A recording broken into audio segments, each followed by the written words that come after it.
check, 1, 2. Hey, check, check. Hey, check. Check, check.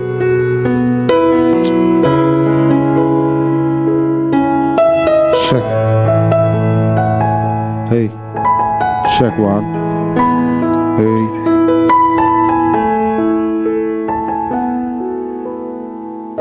Hey, check.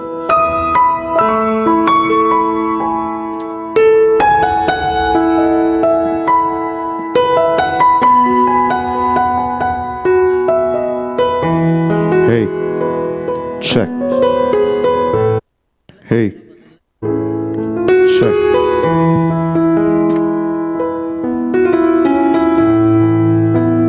Hey, check.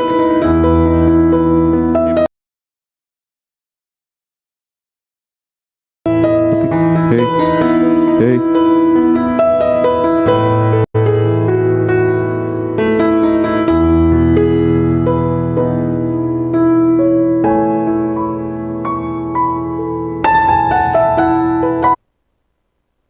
Hey, hey.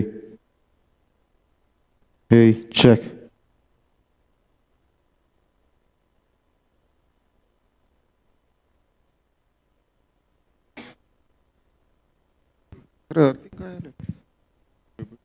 Hey.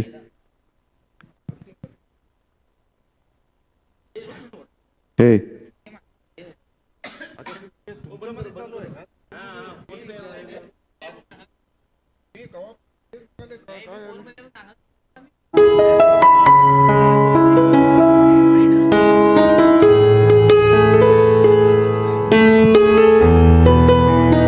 Hey, hey, check.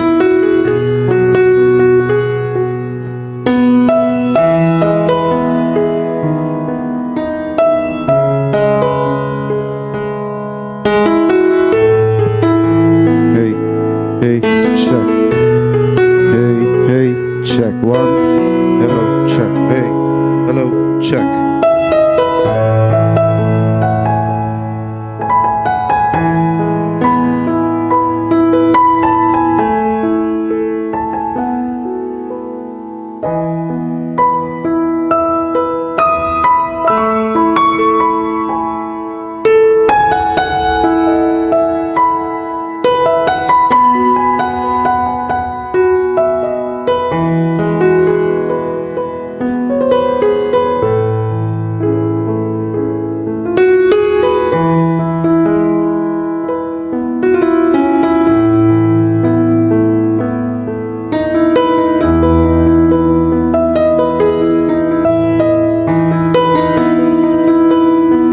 Hey, hey, hey, check.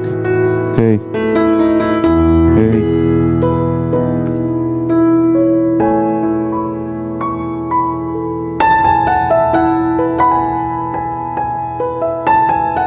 Hey, hey, hey, check.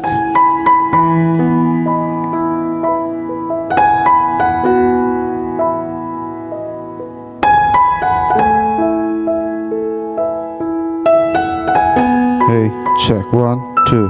Hey, hey, hey, check.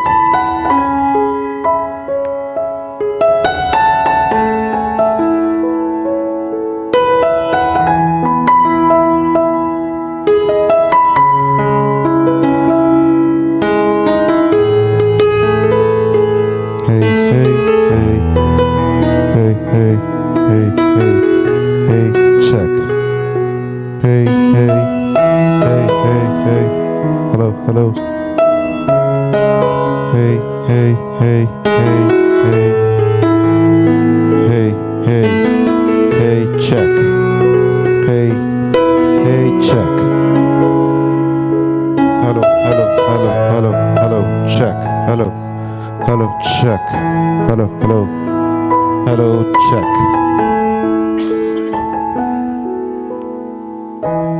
Hey, hey, hey. Hello, check. Hello, hello. Hello, hello, hello. Hello, hello, hello, hello, hello, check.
warm welcome to you all. We are about to start. Please make yourselves comfortable. Mr. Dhal is arriving shortly and we'll start. We look forward to a very engaging day. We have very, very interesting sessions lined up for you.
Ladies and gentlemen, the flights from Delhi have just landed thanks to the fog, so we tried to our best to accommodate them. They still haven't arrived, but doesn't matter, we are starting. Welcome to day 3 of the conference. A lot of you missed the first 2 days. The first day was all about geopolitics. We had some serious differences, slugfest approaches on what's going on, where there were a lot of discussions, which perhaps were, brought about different points of view of different issues and events happening across the world. We discussed the Ukraine, we discussed the Middle East, we discussed Iran, we discussed Saudi Arabia, we discussed all the impact that geopolitics could have, or will have, in times to come. Yesterday was a very interesting date. In fact, to my surprise, it was a very intensive day on water. The role of water and the fact that water was critical for life as we know it on this planet, both from the point of view of agriculture and survival. And we had a very interesting discussion on the Indus Treaty. We had a very interesting discussion on Teesta and the kind of arrangements and treaties that India has had with the neighbors. We also discussed the Chinese dam, which is supposed to be the largest dam they're going to have on the Brahmaputra. Interestingly, somebody asked me last evening, I was very worried about the Chinese building a dam on the Brahmaputra, and I said, well, 30% of the water in the Brahmaputra comes from the Sangpo, but 70% comes from within India. So he was very happy. He says, now I can sleep aram se at night. That Brahmaputra is not going to disappear, etc., etc.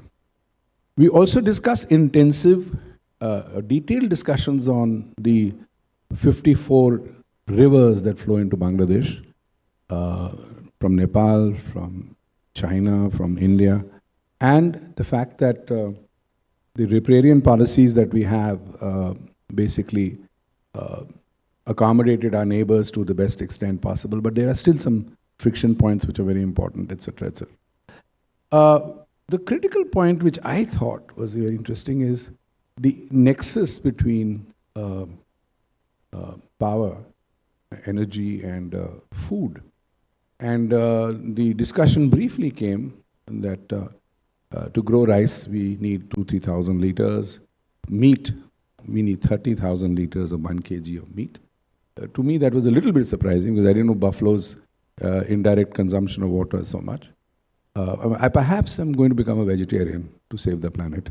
Not that too much impact will happen. I'm sure all of you will turn vegetarian. But interestingly, if you grow millet, which is the traditional crop, you perhaps need 100 or 200 liters of water. The impact of lower consumption of water in agriculture, which means translated into the lower levels of power consumption, because you don't need to have that kind of pumping, and the load on the power systems in the agricultural sense would be much lower. The other thing which was fascinating is the fact that the connection between power consumption and the fact that this whole idea of the Kusum program, I'm sure I'll get bashed up by Ghanshyamji later on, but there's a question mark on how effective that scheme will be, the solarization of distribution, agricultural distribution, substations, etc. Because the issue is that if the water table drops below a certain point in certain parts of the country, then it's of no use really. So it's only in certain areas that it will be effective. I'm sure CA has already done a plan on where Kusum works and where it wouldn't work effectively, etc., etc. Uttara Karnataka, where you're sitting, tends to be not drought-ridden, I would say, but tends to have a lot of stress on water in summer. And perhaps it is thanks to the laterite soil, where the water just sinks to the ground, or whether there are other factors, I don't know.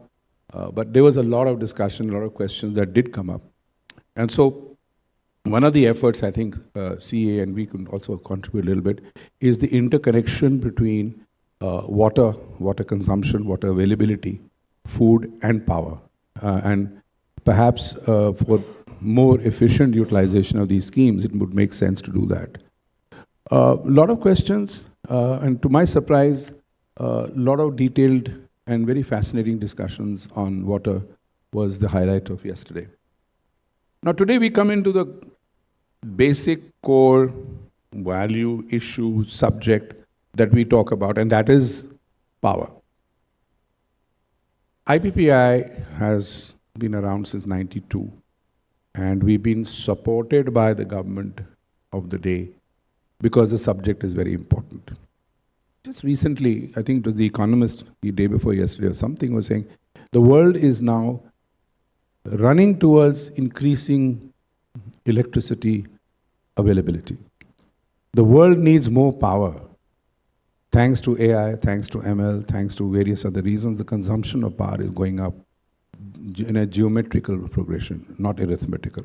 So it is a huge challenge for everybody across the world. On the other hand, there was a mention about the Trump administration talking about the fact that they want to go easy on environment, but they want to really press for more energy for the US economy, etc.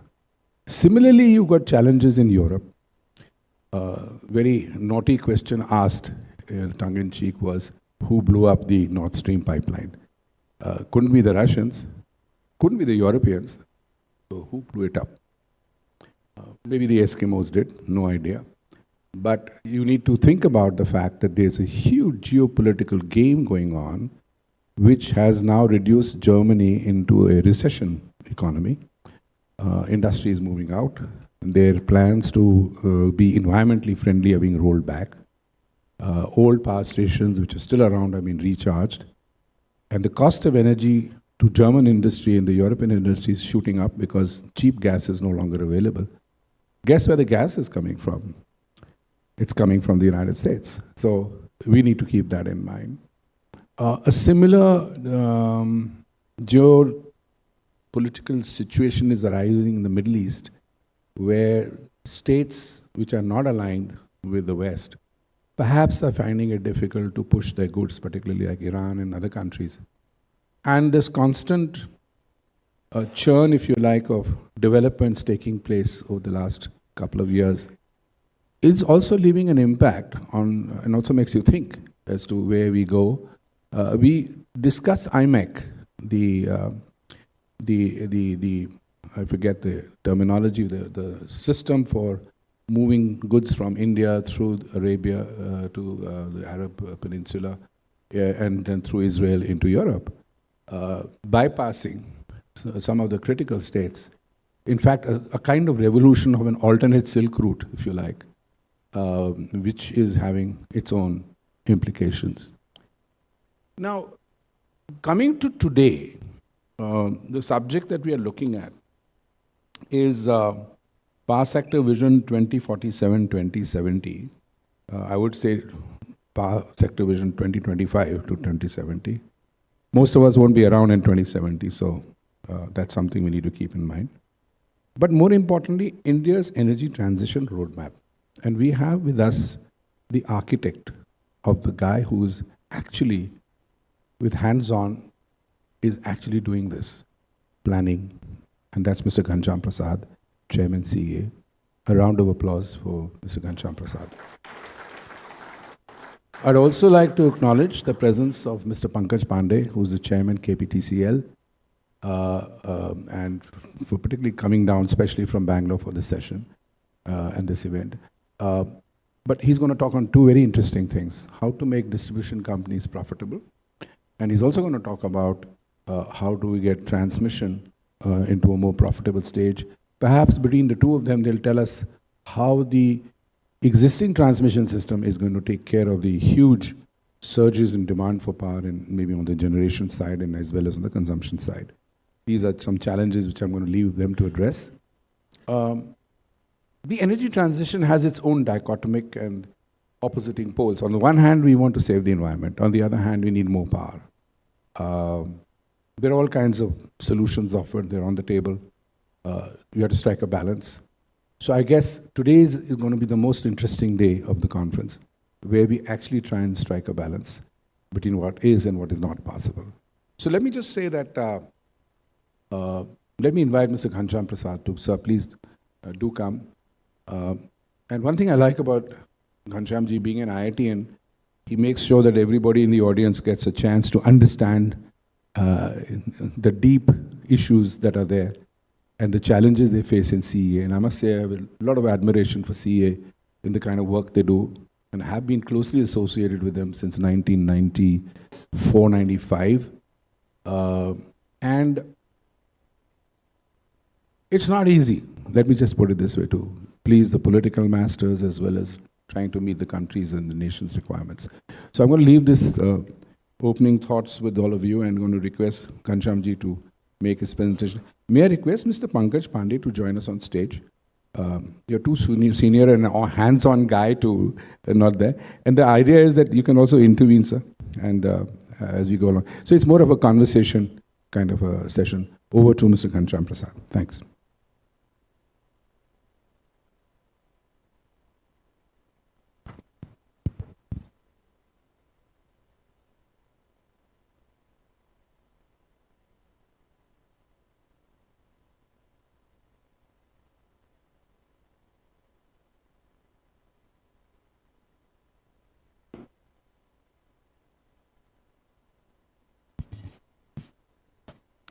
Good morning. Good morning to everyone.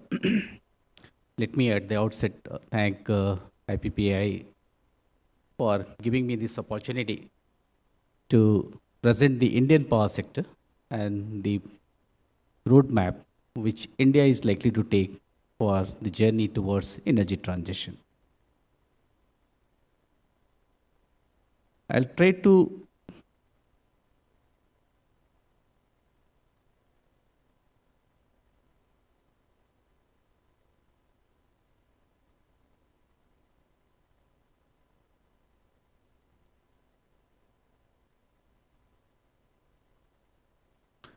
Okay, sorry. So I'll try to take you through some of the recaps, why we are looking at the energy transition. I think all of us are aware about these things appearing in the newspapers and all, which really makes everybody think about the phenomenon of which is happening and which is leading to energy transition. Everybody keeps on talking about CO2 emission and CO2 if it is in a normal environment and if it gets accelerated, what is going to be the effect, global warming, etc., etc. This slide becomes slightly more interesting. These are not my slides. I have borrowed it from somebody else. But only one point that I wanted to drive from here is, even though India, you can see the color in India and color elsewhere, which is more darker, and the red is again North America, Australia and Europe part of it. India is still, in terms of per capita GHG emission, it is still one of the lowest. In spite of that, we have taken a challenge that, okay, why not we also participate and try to do energy transition, in spite of the fact that our per capita contribution is very, very low. If I take the Indian scenario, then what is that which is contributing to this? And one thing that gets glaring here is the power sector. Of course, besides the power sector, there are other sectors as well, industry, transport, buildings, and others. But their contribution is lesser in that perspective. So the onus on the power sector becomes much larger, and that is how we are doing detailed exercise on how do we really transit from in the power sector. So with this context, we'll try to see how we go around. These are some of the other few slides I thought just as a context setting. What are the goals and how do we really take it towards the net zero goals? If no action is taken, the temperature rise definitely will be much higher. With the current policies, it is likely to touch around 2.5 to 2.9 degrees. But what is required is if you have to contain it below 2 and somewhere around 1.5 degree, definitely you have to take a much stringent path which is required to be done. This is again based on the usual steps and then accelerated one. And if I'm targeting net zero by 2050, then what path needs to be taken? So this is another indications. So these two slides taken together makes us think that probably the policies what we have at present may or may not lead us to that kind of a target, and probably we need to change our policies to that extent. So it is not impossible, but definitely accelerated action is required. Accelerated in if we really want to achieve this net zero emission targets and all. We are directly on the path, but some more things are required to be done on this. This is with respect to the Indian conditions again, another slide, which is the accelerated scenario. And if we do that accelerated scenario, what is required to be done? Maybe the new policy interventions, technology breakthroughs, and maybe accelerated shift skills that is required to be taken. When it comes to energy transition, definitely these three things comes and everybody gets reminded of it, and that is energy security, energy access, and energy transition. And if I have to really take it forward, the two things that is more important is the technology that is going to drive this and the finance, whether that finance is available to me or not. And if I take all these five together, then probably I think we are through. I have just put this slide to give you another perspective. Is if you see the demand growth in Indian perspective, it used to be somewhere around 4% to 6% earlier. Got dipped during the COVID period, came lesser than 4%. But again, from 21-22 onwards, you see that it is already gone beyond 6% and 8% and somewhere around 10% to 12 or 13, roughly more than 12% as well. Now, this is giving us a good feeler that probably whatever we wanted to do and whatever we had planned earlier, based on a historical growth rate of, and even the projections that was made in the 20th EPS, is targeting somewhere around 6%. Probably that's not enough.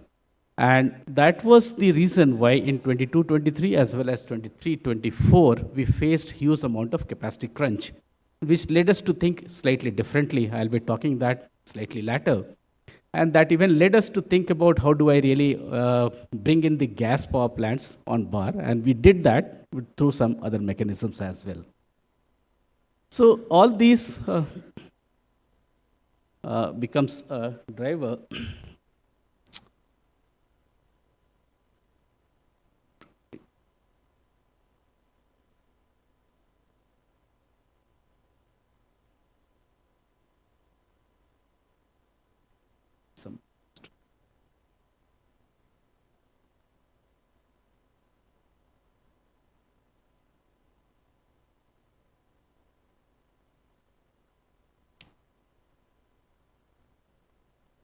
Okay.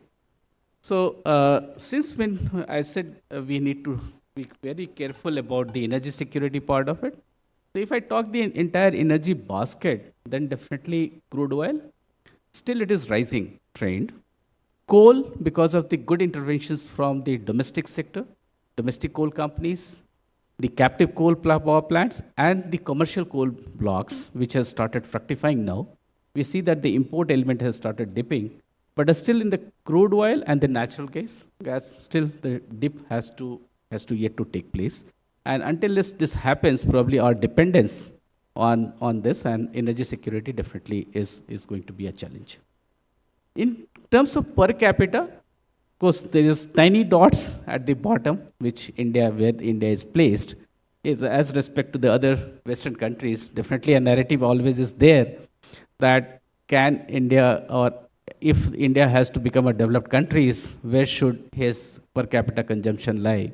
Of course, there are two schools of thought. One is it really the measure of the development, or do we use electricity in a more effective manner so that even if we don't reach to that kind of a per capita, but still we can lead a good life?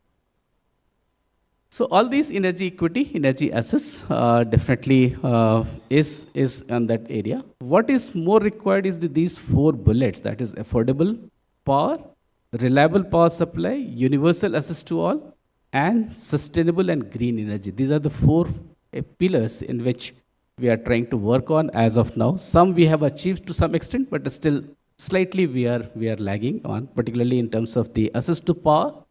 Definitely we have tried to see that all the household gets connected, but still we are keep on getting references from the states that so many houses are yet to be connected and all. Affordable power, definitely it's a big question mark because of the rising price of electricity. And the third one, universal access to all, and the sustainable and green energy, which again is a challenge to provide green energy, particularly in the context of the new demand that is emerging, and that is green hydrogen, data centers, etc., and even some of the CNI consumers who want green power. How do I really give them a power which makes them viable? That's the challenge that everybody has. Coming very quickly to the Indian power sectors, there are certain concerns about the power sectors. I'll not go into detail, but these are all known to all of them. I just tried to list it here. Only one bullet I'll stress here is we must again be very, very careful. The lessons that we learned when we accelerated the development of or addition of capacity, generation capacity into the system, we saw there was a condition of stress assets in the generation. So we need to really carefully plan generation so that we don't end up again into that kind of a zone. Of course, delays in projects, grid integrations, etc., definitely are the challenges and the concerns which whenever we plan our policies, all these we keep in mind. Yeah. So here I've already said that these are definitely financial health of the discoms, AT&C losses. All these are known, so I didn't wanted to waste my time in narrating these, and these are always already there in particular things. The only thing that I wanted to highlight is because what we said in the beginning is we need some more policy interventions particularly and some more roadmaps which can drive it further ahead. So definitely these are the challenges which is being addressed in some way or the other. Everybody is aware about all this, and some measures have already been taken on all these aspects as well.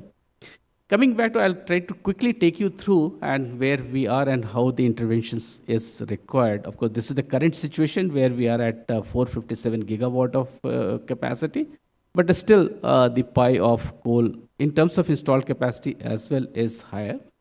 So we are almost very close to reaching 50-50, and very soon probably we will be reaching that figure, and which is being looked at from the international forum as well, because our NDC, we need 50-50, 50% of installed capacity coming from there. We are already at 47% roughly. So we hardly, in another 1 or 2 years, probably will be reaching to that numbers. That's not a big challenge for us. But this is for the renewable side. This is a pie what we are having right now in the renewable sectors. Of course, hydro. Yesterday in the evening, we had said that hydro has already been included in the renewable kitty, and that is how this pie has become slightly larger. And we have already crossed that milestone of 200 gigawatt, and we are in the 200 and roughly 205, 206 gigawatt at present. But the task is still much higher, and that is 500 gigawatt by 2030, 600 gigawatt by 2032, and that kind of a numbers keeps on growing as we think about it. More important is this pie, which is still in terms of energy, if you see, still we are having around 70% consumption in terms of energy is still coming from the coal-based power plants. Others definitely are occupying a lesser pie. Once again, the gas has become, we have again started utilizing them, and they have also contributed to an extent of roughly 27 billion units, which will try to see that they also try to contribute in that manner. Similarly, if I take the renewable kitty itself, definitely hydro takes the larger pie as of now, but very soon the solar is catching up. Probably solar will exceed hydro in a very short period of time. Others coming from the wind and other RE resources as well. What is this important is whenever we plan, I just wanted to present maybe in another 2 minutes that we must try to keep their behavior in the Indian context in picture, because most of the time people get carried away that so-and-so country is doing this, why India cannot do it? But India must be looked at from the Indian perspective and the Indian behavior and the Indian characteristic that each of these resources are having. This is the typical graph of hydro generations for the last 10 years, and you must be seeing that they are not available throughout the year. They are available only during the certain months, and their behavior also keeps on changing depending on the low hydro, high hydro scenarios, whether the monsoon is good or bad, that nature. Similarly, coming for the wind also, you must be seeing some year it picks up early, some year it drops down early as well. In some of the years, it has even dropped down right in July itself, some in August, some in September. So but broadly, this is the behavior, and that is also not available to me throughout the year. Karnataka is here. I think Pankaj can supplement that, maybe in his discourse. I think they are one of the worst sufferers. Most I mean, one day they have 4,000 megawatt, the other moment they have 300 to 200 megawatt. So that's kind of variations that keeps on having even the intraday. Good thing is solar becomes more predictable and it is growing at a consistent rate. And the topmost graph is the current scenario that we are trying to have. But I'll show you that even in solar, it's not that it is same throughout the year. And it also has variations, seasonal variations. July, mostly around 60% of the installed, the maximum that you are achieving is available. And March definitely becomes the highest in terms of solar generation as well. So there is a variations of around 20% availability between July and the March. This also needs to be taken care. This is the total variation. If I take entire RE kitty as well together, then this is the kind of pattern that we get. So what you must be seeing that particularly during November, December, January, February and March, these are the 4 months, for 4, 5 months or 6 months, wherein we need to depend on some other resources, and that comes and that gets supplemented by coal. And there is a dip in the coal during the monsoon season, but again it has to pick up during the other months to take care of the requirement of the grid. Similarly, the lignite, of course, it has been a bit erratic. Gas of late, initially we were utilizing it, but after the gas was totally completely withdrawn from the power sector, right now we don't have any APM gas associated with the power sector. So we have to depend entirely on the imported gas, and which is very costly, and that is how you must have seen that the gas utilization has dipped a lot during recent years. But still during the crunch period meaning that there are certain days, number of days during the year where we require huge amount of capacities. This year also when we touched 250 gigawatt of peak in the country, that's the highest as of now. We had around 30 to 40 days wherein the demand was supposed to be, particularly during the non-solar hours, we had to use this. There are challenges in the gas-based stations. Just to highlight one is our gas-based stations are not designed for open loop operations, and they are designed all for the closed loop operations. And that means that if I run a gas-based plants, I simply cannot do it only for the peaking hours. It has to be given support during the non-peaking hours also, that is during the solar hours. Solar hours, we have available capacity, available generation at a very, very low cost, and that is around 2 rupees 50 paisa, or even in the market, sometimes the value or the prices drops to even 1 rupee or 50 paisa. But even at that time, if I have to run gas at 13 rupees, 14 rupees or 18 rupees, probably that's a killer. And that is how this time we are debating in the ministry that can we do some kind of a jugglery, can we do some kind of a modification to these gas-based power plants, and they are allowed to run in the open cycle, so that at least we run them only when we need it, maybe with a slightly higher cost, and can we compensate them in a different manner. So this is exercise that is still going on in ministry. Probably if that happens, then probably we'll be able to utilize something about 14 to 15 gigawatt of gas-based capacity only for the peaking purposes till such time the other capacities do come in the non-solar hours. So this becomes the entire scenario for this. If I take about the energy education, definitely this is what I was talking about. There were 4 or 5 years in which we were adding huge capacity at a faster rate. Highest we added was 31,000 in a particular year, but that led to certain stresses into the system, and we had to face that stress, and some even went up to the NCLT and all sides of things.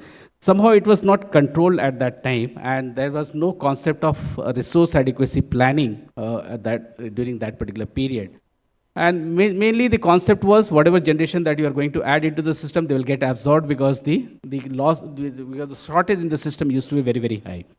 But of late, what has happened is the shortage has reduced to almost negligible, and whatever capacity that you are trying to add is only going to supplement the generation of these. We have picked up in terms of generation, and 23-24 saw a good capacity addition in terms of 25,000 megawatt, and this year probably will be surpassing that 25,000 as well. If I take in terms of renewables, last year was the highest addition of around 18.5 gigawatt, which is still way below the usual projected target of roughly 50 gigawatt, what we are targeting, there are certain issues which we are trying to see that we tackle it as quickly as possible. 24, 25, right now picking at 15,000, but probably it will surpass the last year's achievement, and maybe we can reach somewhere around 20 to 25 gigawatt this year. This is how the entire in the basket of energy capacity that is. This is what I was talking about, that because we had taken huge amount of measure in the capacity addition, the shortages has come down. But the next graph again gives me an alarming factor, and that happened in 22-23, and that coincided with what geopolitical situations which Harry keeps on telling, and that was the period when the gas prices went high, coal prices went high, and we started facing shortages because all my imported coal-based power plants, they refused to generate because of the prices in the imported coal, and we had to intervene from the government side, saying that we have no option but to generate, and Section 11 was invoked during that time, and the peak shortage went even up to 4%, and that was unprecedented at that time. And after that, with all the measures that the government had taken in terms of capping the market, in terms of seeing that the gas-based power plants generate, and the imported coal-based power plants also generates through the Section 11 impositions and all. This is how the private sector, this slide only wanted to highlight that now the private sector is picking up, so generation in particular don't have any issues in terms of, I think yesterday also somebody asked me whether there are issues in terms of financing, probably no. And I can see some RE developers also here, probably financing is not an issue is some other things which is keeping them holding. This is total in terms of how we had the journey of 2005. This is again in terms of the RES installed capacity, in terms of solar, how it is picking up. Wind is going up, but not to that much. And these are the only two segments which is driving RES. This is in terms of energy requirement and peak requirement. I will not devote much time on this. More important is how do we really take it forward. History is history, whatever has gone is gone. But definitely how we are moving in the next few years, and particularly the in terms of 32, their demand will keep on rising, energy requirements will keep on going. Even now, based on the last 2 years or 3 years high demand growth, what we have seen in the country, we have revised the figure of 31, 32. It is yet to be published. But if I take that particularly, then the demand is going to be something like 20 to 25 gigawatt more than what is getting reflected here. And probably we'll have to plan as per that. So if I take that plan into consideration, I think something has been missing in this. The lower right hand pie indicates what is going to be the capacity during 32. This is what I was telling you, that if I have the accelerated growth or the stress scenario, probably I'll require more of coal-based capacity, and that gets reflected in the first row of this particular table. And that is how you must have seen that the government very quickly corrected the position and said that we need some more coal-based capacity, and that is how we are now going to add some coal-based capacity as well. Right now, we are targeting somewhere around 65 to 80 gigawatt, but it will totally depend on the scenarios, which will be keep on revising every year. But something is in the pipeline, and which will try to take care of it, besides other capacity additions that is going to happen. This is the scenario that emerges when I talk about 32, when I talk about 47, and these figures have almost been completed. Studies have been completed in a scenario of 47.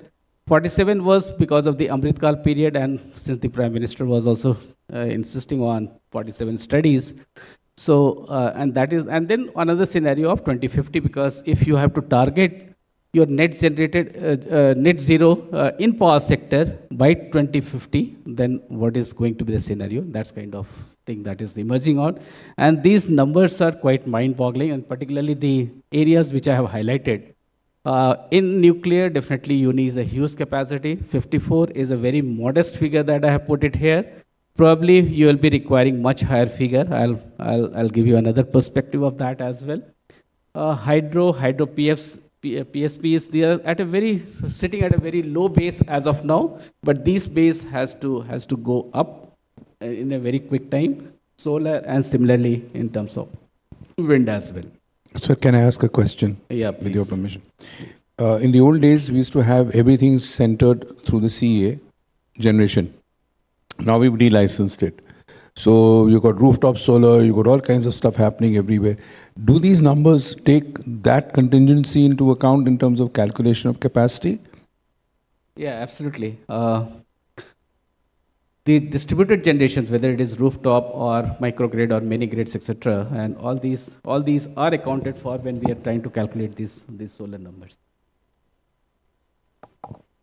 So this is the current pipeline of coal-based situations, but definitely some more coal-based power plants is being bidded out, and some are in the pipeline. So probably on the higher side, that means from 27, 28, the present capacity which is there on the under construction phase, probably you will find that some more capacities keeps on getting added. We plan to add up to say 2032 or 35 at the most as of now, so that even if these plants are required to run, so they get clear 35 years to run the plants, so that their viability doesn't get affected.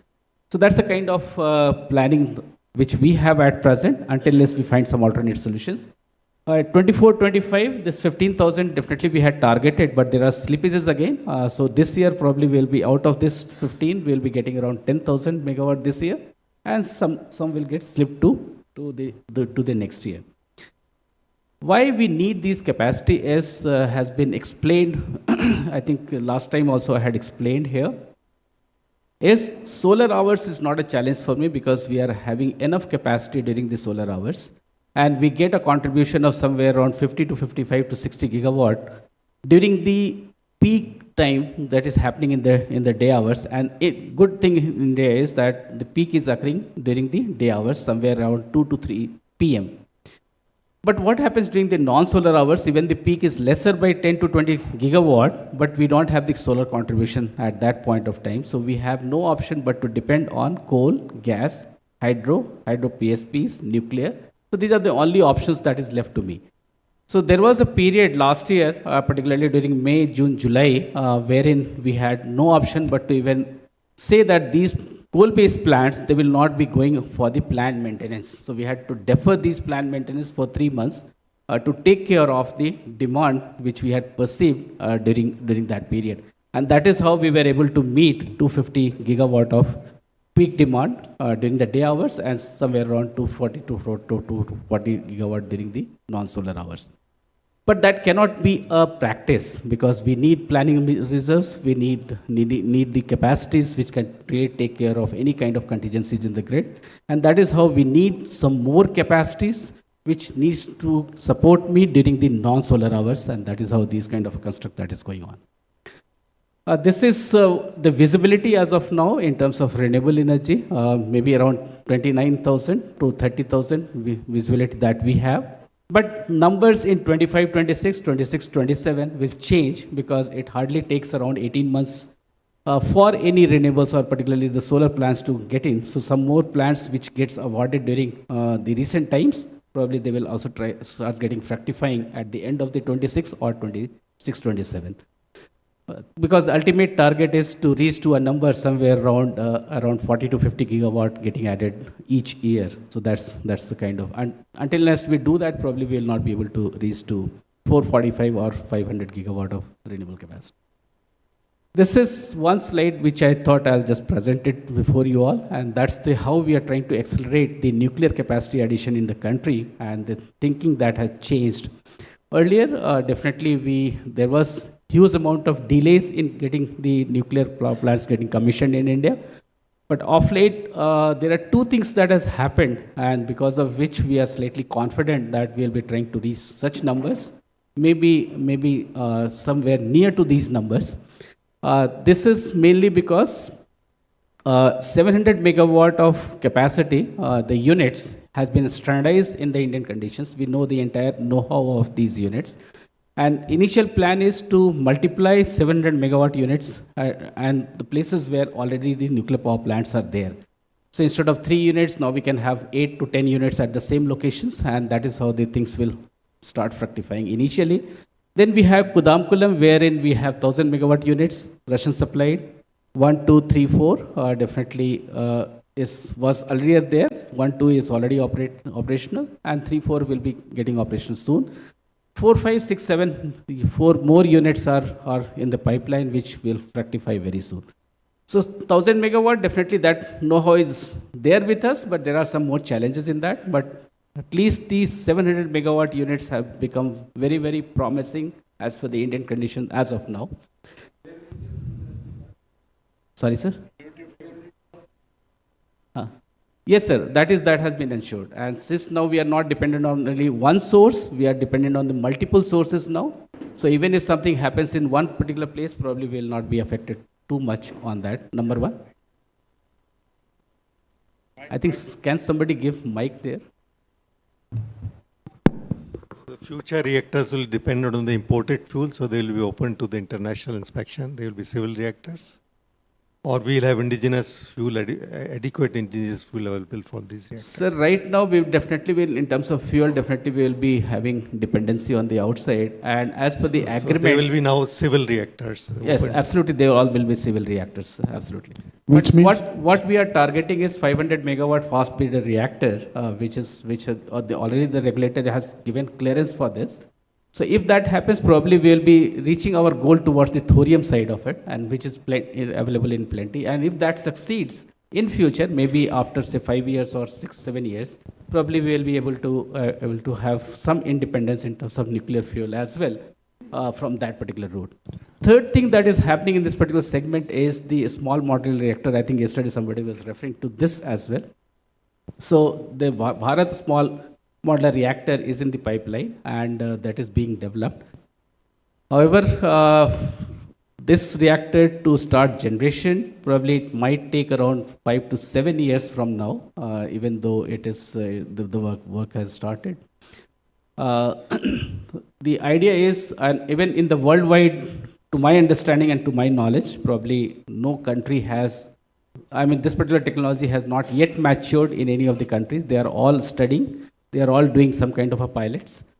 And if we also succeed in fructifying this small modular reactor, that Bharat small modular reactor, then probably this will become a very, very promising area, particularly for the CNI consumers who have large demand and who want to go green as quickly as possible. So Ghanshyamji, one question on this C&I reactors. I was reading the RFP document issued by the NPCIL. They are offering the 220 megawatt conventional water pressurized reactors, which we installed at RAP and one more place, probably Kaiga or 20 megawatt. So they are offering that. But there are so many uncertainties. Nothing is cost, etc. Everything is cost plus basis, and there is no indication. The cost indication is given only in terms of the cost of construction of those units which came in 2009-10, which doesn't give any clear picture. So how the industry will be able to take decision about the cost, because cost is uncertain. So right now, definitely I'm not expecting that the industry takes a decision based on this stage of development of Bharat small modular reactors. Until this technology gets proven and the entire thing gets standardized and we have some visibility in terms of the costing. This is what I was referring in terms of the other reactors as well. Because so far, you must have seen that the nuclear power stations are getting commissioned in a much, and there used to be always time overrun, cost overrun. Sometimes whatever the cost used to be projected, that used to go 2 times, 3 times of the original estimated cost as well in terms of the nuclear. But what has happened now, once we have standardized the 700 megawatt units, the cost has also become very predictable. And the time frame in which we can commission these units have also become almost predictable. Same thing which we are also expecting in terms of Bharat small modular reactor as well, that once this gets matured, so after maturing, then definitely that can be rolled out. Even worldwide also, this is what I was trying to refer is wherever I have, whatever knowledge I have, whatever information that has come to me, is that they are also trying to develop and trying to standardize these small modular reactors, but may not fructify or may not be that useful to CNI consumer maybe in 5 years or 7 years time frame, maybe after that. One related question is that nuclear is not considered as a renewable energy source. So the industry, as per the MNR, this energy conservation order which has been issued, is required to fulfill 44% RPO obligation in year 2030. So with this nuclear coming, industry going for captive nuclear, how they will be able to fulfill the RPO obligations unless the nuclear is also considered as a renewable source? So or they are it's a- exempted? And may I also add a question so that you clarify at one go? We have an all India integrated grid. And so far we have seen advantage in larger unit sizes because it is cheaper. So I am not able to see how a small modular reactor will bring any economic advantage to the overall power sector. Because we are moved from 500 to 700, 1,000, integrated grid, easy flow. So on the conventional side, smaller units have practically disappeared in India. So I am wondering how small modular reactor, which is yet to be developed anywhere in the world, can offer us so much hope and promise in India. I think I'll answer your question, sir, first, because what we are targeting is these smaller modular reactors to come right at the load center itself. So we'll be saving in terms of transmission charges, the ISTS transmission charges, the intrastate transmission charges, because they will be right as a captive to that particular industrial units. So maybe if if an industrial unit has a demand of 500 megawatt or 600 megawatt, they can have small modular reactor there itself. Losses, transmission charges, etc., will become contained there itself. Again, I have reservations. Where are the industrial units coming up which will want 300 megawatts of captive power in India? Sir, the two promising one here is the green hydrogen and green ammonia plants that they are targeting, number one. And number two is the data centers. And data centers loads are going to be somewhere of that order of 300 to 400 megawatt. So if it is something like 300 megawatt, probably they can have one small modular reactor there itself. Coming back to the green part of itself, definitely the world is not recognizing it as a green power. Of course, they are trying to, in fact, when we studied electricity, we never had identified it in terms of colors, but now definitely everybody keeps on talking about black, gray, pink, green. So all these terminology has started coming in. So I'm not very sure, but definitely one thing is very clear as of now is because the narrative in the world is that we are driving towards the non-fossil fuel. And since the carbon emission, the GHG, that is what my first initial slides were there, which was targeting towards the carbon emissions and all. So since it is not going to have carbon emission, that way they will be treated as a clean gas. And since the narrative is always for the non-fossil fuel, so probably it will start qualifying in that narratives. Designing for load variation. Sir, we are trying to push that, and the national electricity policy, which is being drafted now, and we have already submitted our report now to the ministry, wherein we have said, and after discussion with the nuclear experts, for the new plants, definitely we are trying to go for some kind of a flexibility.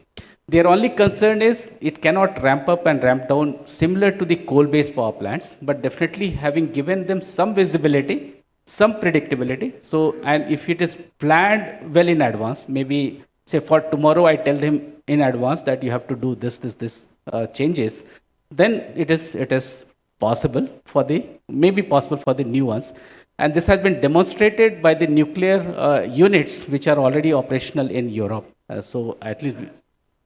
Yes. There are units. Sir. So almost we will have some changes in the scheduling aspects of it.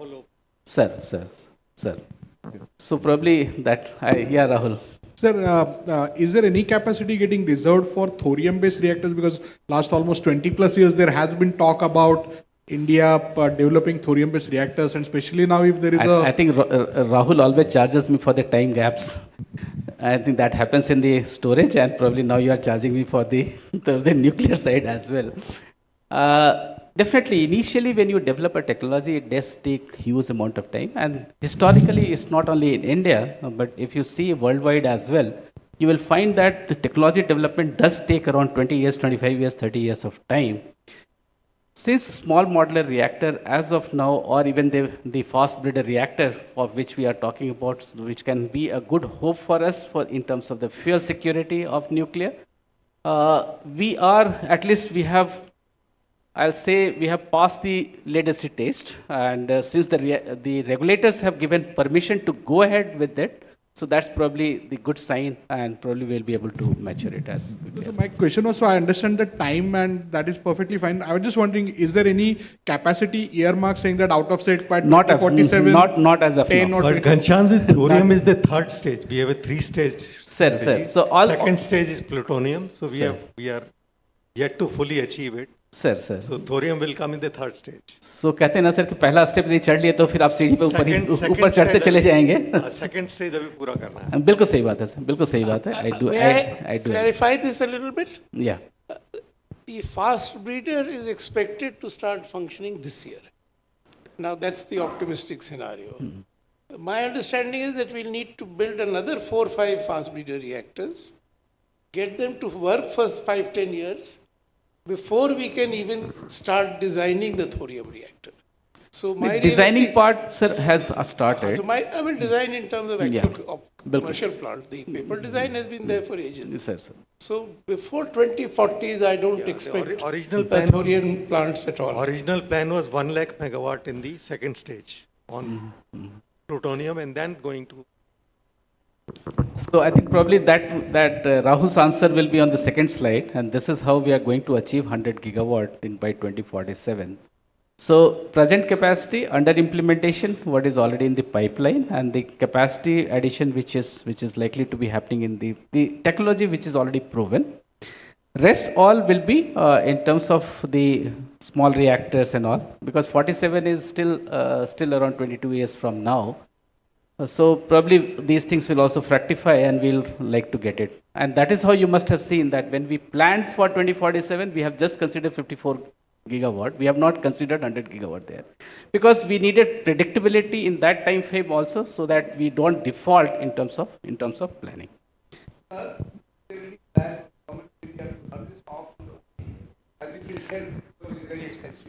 Ashok, let's stick to nuclear. Sir, I'm sorry, I'm intervening. Just one clarification.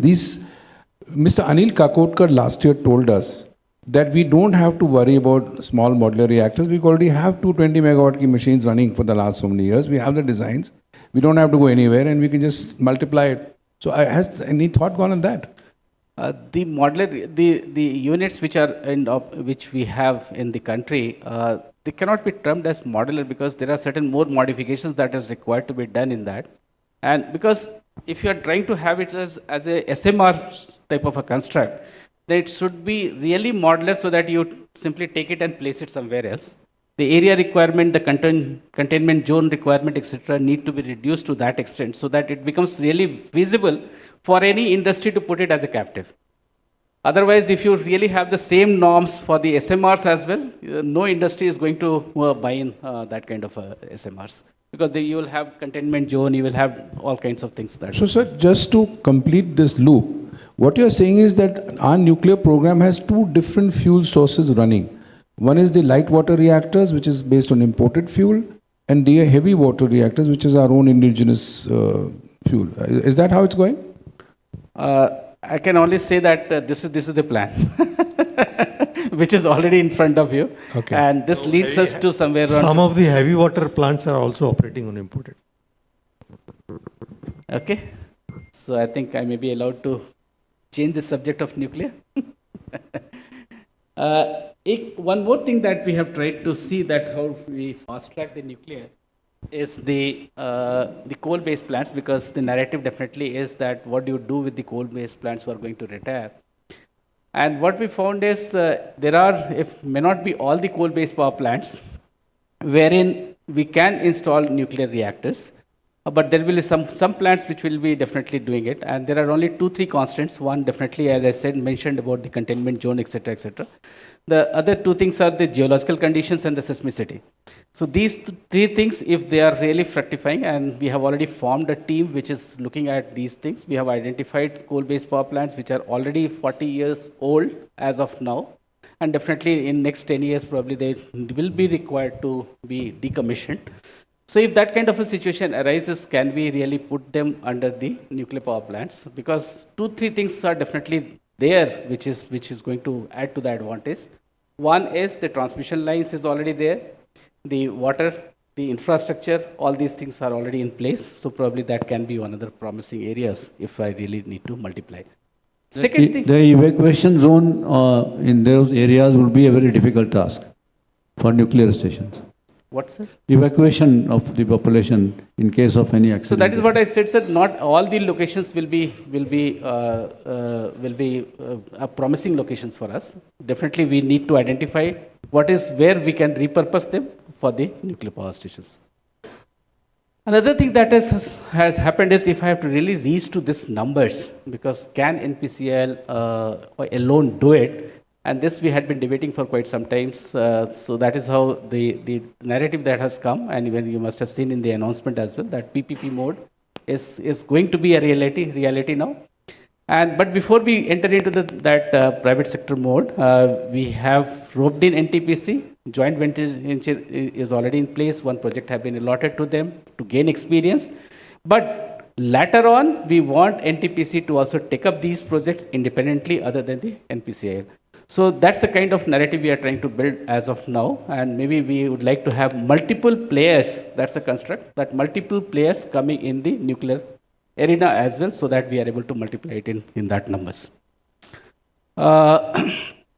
What this plan only suggests us that with the emission projection, that emission is also going to come down to 32 time frame, and definitely in other time frames it will also come in. This only gives you that what will be the scenario in 32 with respect to the fossil and non-fossil. Definitely you will see that in terms of installed capacity, definitely we are going to surpass 50% and reaching beyond 60% as well. And in terms of energy, we will be almost going to touch around, far away still from the event 50% mark. But by 47, probably in energy terms also, we will be almost at the 50% mark. This is one area which I was trying to mention. I'll just given one graph wherein I've just indicated that yellow one is the solar generation, and the middle line shows the demand. So we have surplus solar generation, which probably will be required to store it somewhere. And that stored, definitely the line below, and that stored energy will have to be utilized either in the morning peak or in the evening peaks. That's the kind of normal construct with which the planning has been there, and that probably will require to done. Flexibility definitely will be required, and right now we are managing this flexibility with the flexible thermal generations. The kitty is somewhere around 217 gigawatt as of now, which will increase to 283 gigawatt by 2032. So this fleet will definitely help me to flex from 85% to 55% and maybe going up to 40%. And so this kind of a margin definitely we will have. So to take care of the solar hour variations initially. But that may not be sufficient because, as I mentioned, the non-solar hours, I require capacity, some more additional capacity to take care of my load requirement. And that will come from the storage, either in the PSP side or from the battery energy storage system. Of course, the other one, robust transmission system, KPTCL CMD is already here, so he understands the nuances of the transmission, and there are other people as well here. Smart grid and DSM, all this definitely will be the things. Good and promising is, which Rahul keeps on telling that they don't worry, battery prices definitely will keep coming down. So it has started coming down, and we have seen in some recent tenders as well. And so this becomes a good promising that probably we will have better visibility. And that is how now the plans are being made and modified almost every time. How much we would like to have it from the battery side, how much we would like to have from the PSP side, and what are their costs. Some of the costs have been reflected here. I'll not go into the detail, each one of them, but The point to be driven here is definitely the prices have started coming down and the things are getting fructifying. Some are coming through the VGF route also, and probably roughly 12,000 to 15,000 megawatt hour will come from that route as well.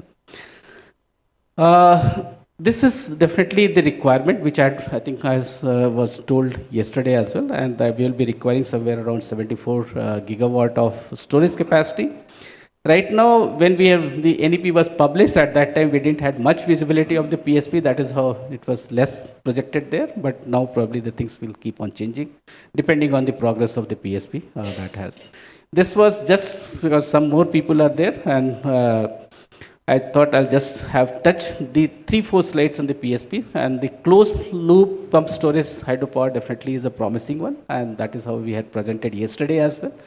And we are targeting somewhere around 75 gigawatt in that time frame. Even the capacity, the potential has gone up to 183 gigawatt as well.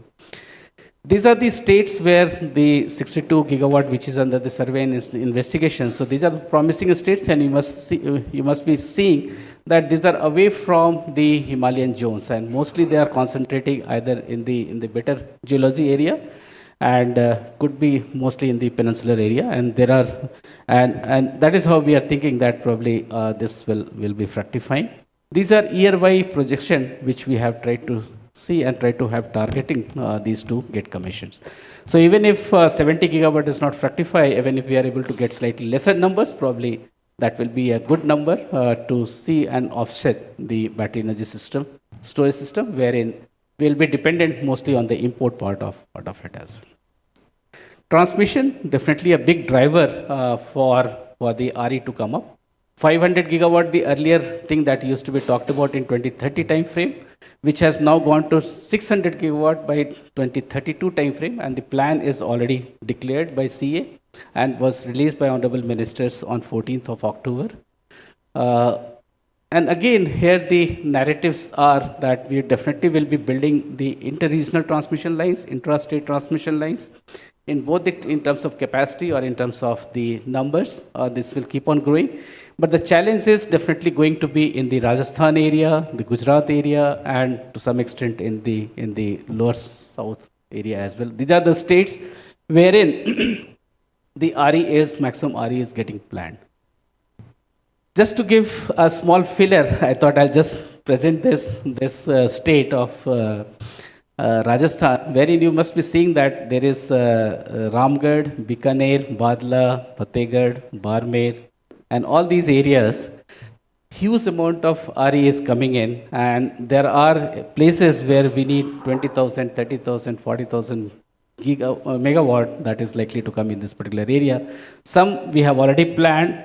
And if I have to take out some more transmission lines from these areas, it is becoming a challenge for us because the number of corridors gets limited.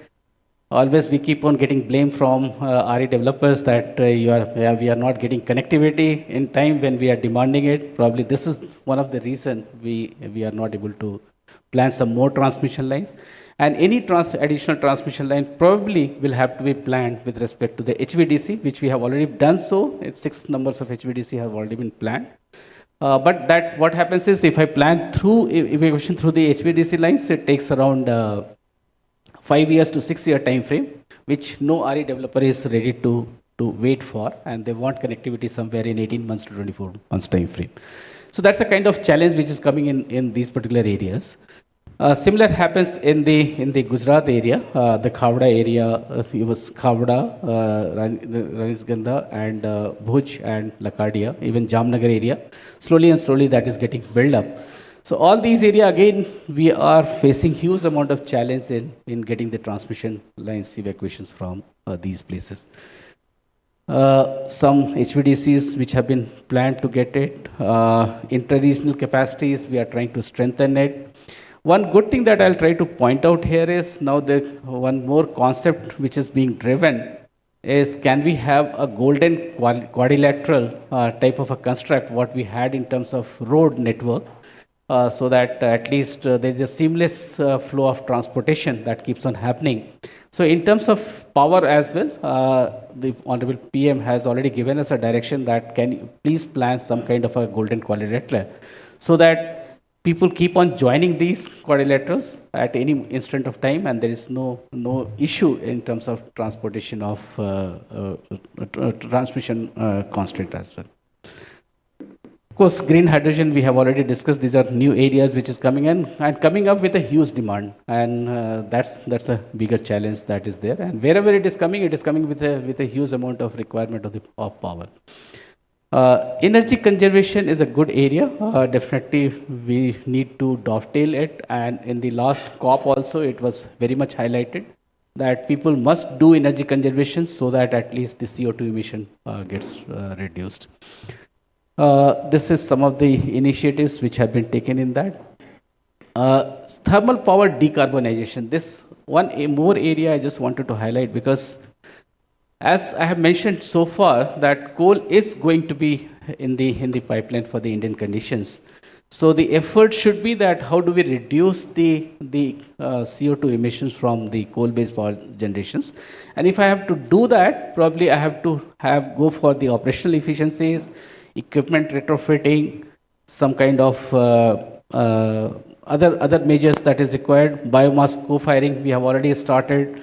So all these measures, I need to bring it down at least to a level of gas-based stations. And if I am able to do this, then probably the narrative which is being built by the US or even the European countries, because what they have done is they have decommissioned coal, and they have gone and they are still going and commissioning gas-based power plants. And the narratives becomes slightly difficult. So if I have to counter their argument, probably I think this is one roadmap which we have thought that probably that can really help us in meeting that kind of a challenge. Of course, this will lead us to one of the very challenging assignment, and that is the CCUS, that is carbon capture, utilization and sequestration, and that probably is going to be costing a huge amount of it. We are thinking of some kind of a mission in that, and we are under that discussion. Of course, some pilots have gone ahead, but this could be one of the good solutions, may not be for the power sector, but for the hard to abate sectors, probably that will be a good promising areas. I don't want to go into that much details. Probably these things are already known to you all. So much things have happened which is driving renewables to get added up into the systems, whether it is RPO or targets or must-run conditions, PM Kusum, PM Surya Ghar, etc., etc. All these are, whether it is REMCs, VGF schemes, I mean, the whole host of things that has taken place in this. Green energy corridor, I definitely would like to highlight, because 1 and 2 has been quite successful in the country. So we are now planning for green energy corridor phase 3, and if that happens, probably that is going to add to more number of transmission line, not only in the ISTS but in the intra-state segment as well, and which will support some of these states which are facing challenges in terms of putting the intra-state transmission line into the systems. Coming to the other, definitely ESO trajectories, pump storage policies, etc., these are already there. I don't want to go in again. Of course, job creation is already there in the manufacturing side. These are the challenges definitely the RE integrations is going to face. Some of them we have addressed, some we are in the process of addressing it. Some measures that has been taken, some possible solutions that has been reflected here. Of course, these all keep on coming up when we take the review of with the RE generators, whether it is land availability, it is connectivity issues, and so on and so forth. But definitely, as I mentioned yesterday also, and today also, I'm trying to say that whenever such kind of an issue comes before the government or before CA, we sit with them and try to resolve this in a quick possible time to whatever extent that is possible to us. Electric mobility definitely is another area which is picking up, and as it picks up, probably it is going to be challenging for the DISCOMs also to provide electricity, and until this some measures like time of the day tariff, etc., are introduced, probably they will start facing huge amount of challenges in this area as well. Of course, I have already talked about CCUS, energy storage systems. So this definitely becomes the energy technology options for the clean energy transitions. I have talked about mobility, small model reactors. Methanols definitely will be the pipelines which NTPC is already doing a pilot right now, and they have already captured CO2 and trying to produce methanol. That pilot is already on. PSPs, storage, renewable. CCUS, as I mentioned to you, is that we have tried to formulate some kind of a mission. Can we really go? And that mission is not only restricted to the power sector, but it is going to for the across the energy sectors. We are trying to basically address the issues which the fertilizer, steel, cement industries they are likely to face, because it will be they who will not be able to really go for net zero, and they will try to take more time on this. RPO, I think yesterday we had discussed, I'll not touch upon much on this. Only one thing that probably I would like to say here is that in FY 22-23, we had still around 18 states which were complying to RPO obligations, even with the revised targets of 24%. But in 24, that number has reduced because the RPO target has gone up. And this is what is going to happen probably. And unless we accelerate development of RE into the system, and the availability of RE in terms of energy is there, and there is buy-in by the all the obligated entities. Right now, it is the DCs. Until they do it and they buy this, probably the compliance may not go up. So there was definitely some kind of a construct on this, and some RECs, because they are getting traded in the power exchanges. There were certain price issues earlier, but I think with the increase in the demand, probably their price will go up, and that will become more lucrative. What is being talked about now is this particular model, that is about the virtual power purchase agreement model. Probably this could be one of the solutions for these people to meet their RPO obligations through this kind of a construct, wherein they can have the agreements, and only in the CFD mechanism, whatever is the differentials, their liability is restricted to that differentials, maybe 30 paisa, 40 paisa, 50 paisa, depending on the market behavior at that particular time. So with lesser amount of, I'll say, obligations, they will be able to meet the RPO obligation. At the same time, this capacity also can come into the system. Of course, let me not cross-border, definitely under the One Sun, One World, One Grid program, we are targeting to have this kind of a situation. And the talks is still going on with Singapore, Oman, Saudi Arabia, Sri Lanka and all. Particularly, we will be more interested in towards the Singapore and towards the Oman and Saudi Arabia, because this is going to give me a leverage of around 3.5 hours of time differential. And if I get this 3.5 hour time differential, my storage requirement is going to come down. So that's the kind of construct on which we are also working on it. And if this fructifies, probably that kind of things can also happen. Of course, this is just numbers which power markets I will not dwell upon, except for the fact that the green day-ahead market and green term-ahead market is now picking up, and there people are trying to approach this particular market, and some capacities which have come in the merchant sector segment, they are trying to utilize these two segments, and they are getting a good price, particularly as of now. Maybe after the flooding in the RE segment, probably the prices might crash in the day-ahead market, but as of now, it's quite promising.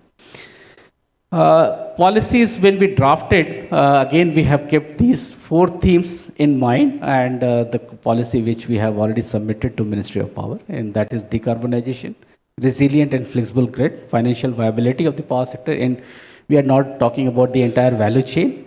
And most important is the consumer-centric. I'll try to dwell upon this further segment, what exactly I mean by the consumer side of it as well. Manufacturing becomes very, very important for us, and you must have seen that we have introduced domestic content requirement in most of the bids. Yesterday there was again debate going on whether it is good or bad, whether we are violating WTO, etc., etc. Those debates keeps on going it. But in the interest of the nation and in the interest of the maintaining the supply chain of the equipments, it doesn't get disturbed. Particularly we saw it getting disturbed during the Ukraine war, particularly, and that had affected RE commissioning. So we want that these capacities gets developed within India. Whatever policies are required, we'll try to do it. We are now also going to have a trajectory of targets wherein from, let's say, from 60% domestic requirement, how quickly I can go to 90% or 100% getting manufactured in India itself. So that kind of trajectories for each and every type of equipments for which we are right now dependent on outside is being worked out. And if that happens, probably we'll become self-independent in the equipment manufacturing as well. Cyber security, another issue which is there, and good to inform you all that we have now a 24/7 arrangement wherein particularly for the power sector, it is being tracked, it is being monitored. It's almost like a control room wherein 24/7 power supply used to get monitored. Now we are trying to monitor them with respect to the cyber security angle. CCERT has already been there, and it is manned and it is operational. Of course, a lot of things are required to be done. It's just a beginning. Probably, I think Mr. Agrawal is here. He might like to talk more about that.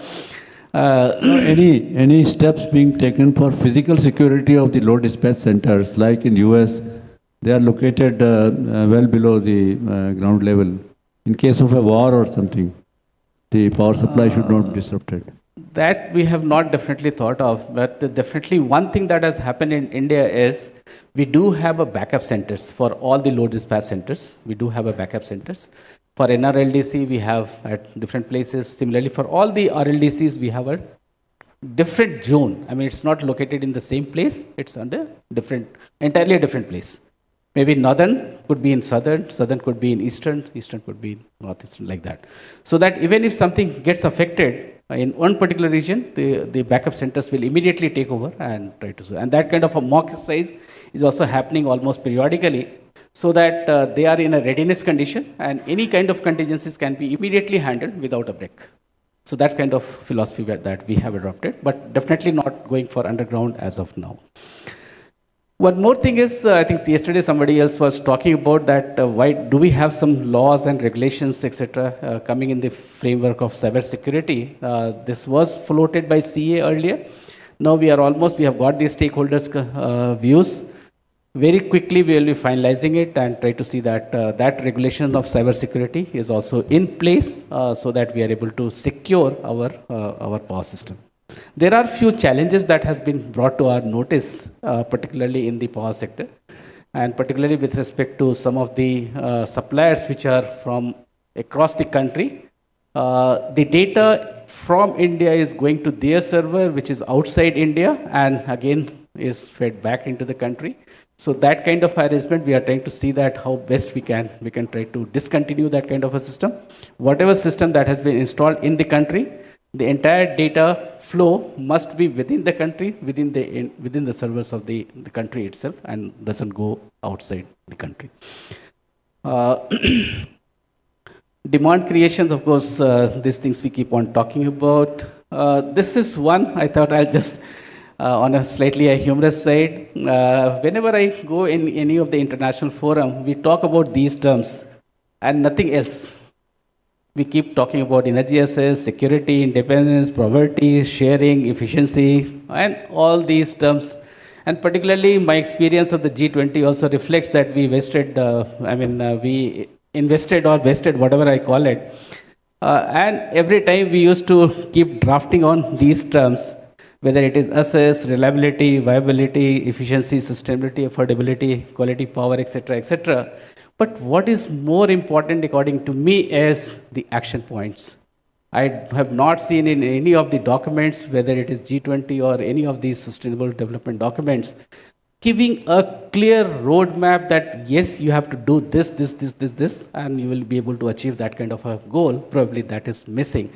And that is how you must have seen that in India, when we are planning, we say that, okay, we need to do this, and in this kind of a time frame. And that is how we are trying to succeed. Okay, I have talked about supply chain independence. This is fine. Energy efficiency is fine. I'll skip these slides. Maybe very quickly coming to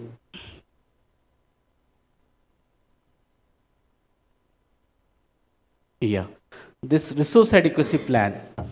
I have shown and I have tried to point out that there was a period wherein, because of slightly different type of planning method that was being followed in the country, we ended up into a situation wherein we had stress assets. So we have tried to see that these gets slightly circumvented, and if we are able to have a meticulous plan through the resource adequacy planning, and this gets revised every year in a dynamic manner, and not only for the generation definitely we have progressed quite well, and up to 32 we have done it for all the discoms right now, even though the mandate is to the distribution licensees, but CA is handholding them, and we have done up to 32, and 34 also we have completed for 18 states, that is also in place. Very soon we will be trying to complete it as well. The modus operandi will be that these plans will have to be given to the state commission, and from this year, the timelines have already kicked in. So this year, every state discoms will have to present it before the commission, get it approved, and tie up such powers in advance, and demonstrate that tie-ups also before the commission as well. This is one thing that maybe we'll have a detailed presentation on the resource adequacy, but I'll just touch upon two slides. One is the complementarity of demand. This is the case of MP and Punjab, where you must be seeing that there are certain period during the year when MP is having a higher demand, and there are certain periods when the Punjab is having a higher demand. And this kind of a complementarity can be met through the same source, and that is how the duplicacy of source will not be required, and the incidence of the fixed cost onto the consumers will come down, bringing down the cost of electricity and optimal utilization of the resources as well. This is one matrix that has been developed after we had completed the exercise for the entire country, and which state is having a complementarity of demand with respect to which other states or the discoms have been presented here, so they can as well go talk to them and try to see that they can have this kind of tie-ups. And already this kind of activities has started. The states have started talking to each other and trying to see that the same capacity can get utilized. This is just to have a diversity, because in the resource adequacy we have mentioned that discoms, they will do the resource adequacy plan, get it optimized at the CA level, and CA, when it optimizes, it has to see the national perspective. And because of the diversity of around 20,000 to 30,000 megawatt coming in a particular time frame, that benefit has to be given so that we don't have an overcapacity into the system and try to meet the requirement of the nation or the states, because they will be happening at other time frames through this kind of segments. Hydro, I think we had touched hues yesterday, and complete session was devoted to this. So coming to the net zero milestone, we do have now the plan up to 2047, up to 50. We are working on 2070 as well, because there is a committee which has been formed in the Niti Aayog, which we are working for the 2070 scenario as well. We have already charted out what is going to be the demand profile up to 2070. Based on the experiences across the world, how the developed economy had developed, because we are lagging by around, say, something like 20 to 25 years, what they had been in the position and how they have done, how their demand tapered once the development stage has reached. So with that kind of an input, we have tried to chart out one kind of a scenario of the demand for Indian conditions as well. And based on that, now the studies are going on, so that we are able to come out what will be the scenario in a 2070 time frame. What we have seen is the demand will continue growing at a good pace, but will start tapering and reaching somewhere around 1 to 1.5% in the scenario of 2070 as well. Cross-border, I have already indicated. Only one good thing that is going to happen is the center, BIMSTEC Center, Energy Center, is being hosted in Bangalore, and India is hosting it for the first time in the country. So what is going to be the journey? When we started at the time of independence, you must see that it is at a very meager level of 1 gigawatt, 4 billion units, and we need to go up to somewhere around 708 gigawatt in terms of peak demand, somewhere around 5,231 billion units of energy requirement at that time, and installed capacity from 456 or 67 to somewhere around more than 2,000 gigawatt. So this is the journey we have to take as we go along, and maybe 2070 scenario when we freeze, probably will be having that kind of a number as well. And if I have to take that path, probably this is how we'll have to move. Some of you who were present on 14th or 15th of October, I had presented these scenarios there as well, and we see that these numbers has to multiply many folds if I have to really reach to these numbers in that particular time frame. And this is how I was talking yesterday also, that PSP will have to be given good boost. Until as we give that, we'll have to be dependent heavily on the BSS scenario as such. So, of course, this resource adequacy plan, what we have done is, we have done now as per the mandate, because we have mandated it through the rules and the guidelines which have been issued by CA. Generation chapter we have already completed. Now we have taken the second exercise of transmission as well. We had been so far doing it for the interstate transmission systems, but for the intrastate, what we found is there was always a mismatch of that. So we have started that exercise as well. That means resource adequacy plan for the transmission segment as well, state-wise. And that exercise, right now I think 6-7 states we have already started. We will be completing that very soon.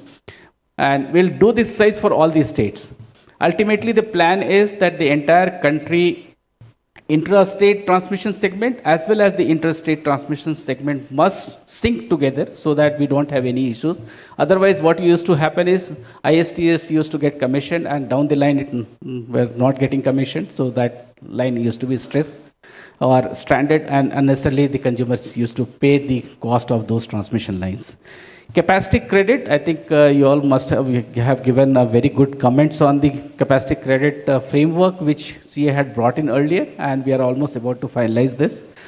Once it is done, it will be floated further. So resource adequacy plan definitely is evolving in India, I'll say, and we need to do huge amount of work so that it becomes to an extent that with these plans, we are able to take an actual decision of tying up of this power and trying to see that it is able to meet my demand.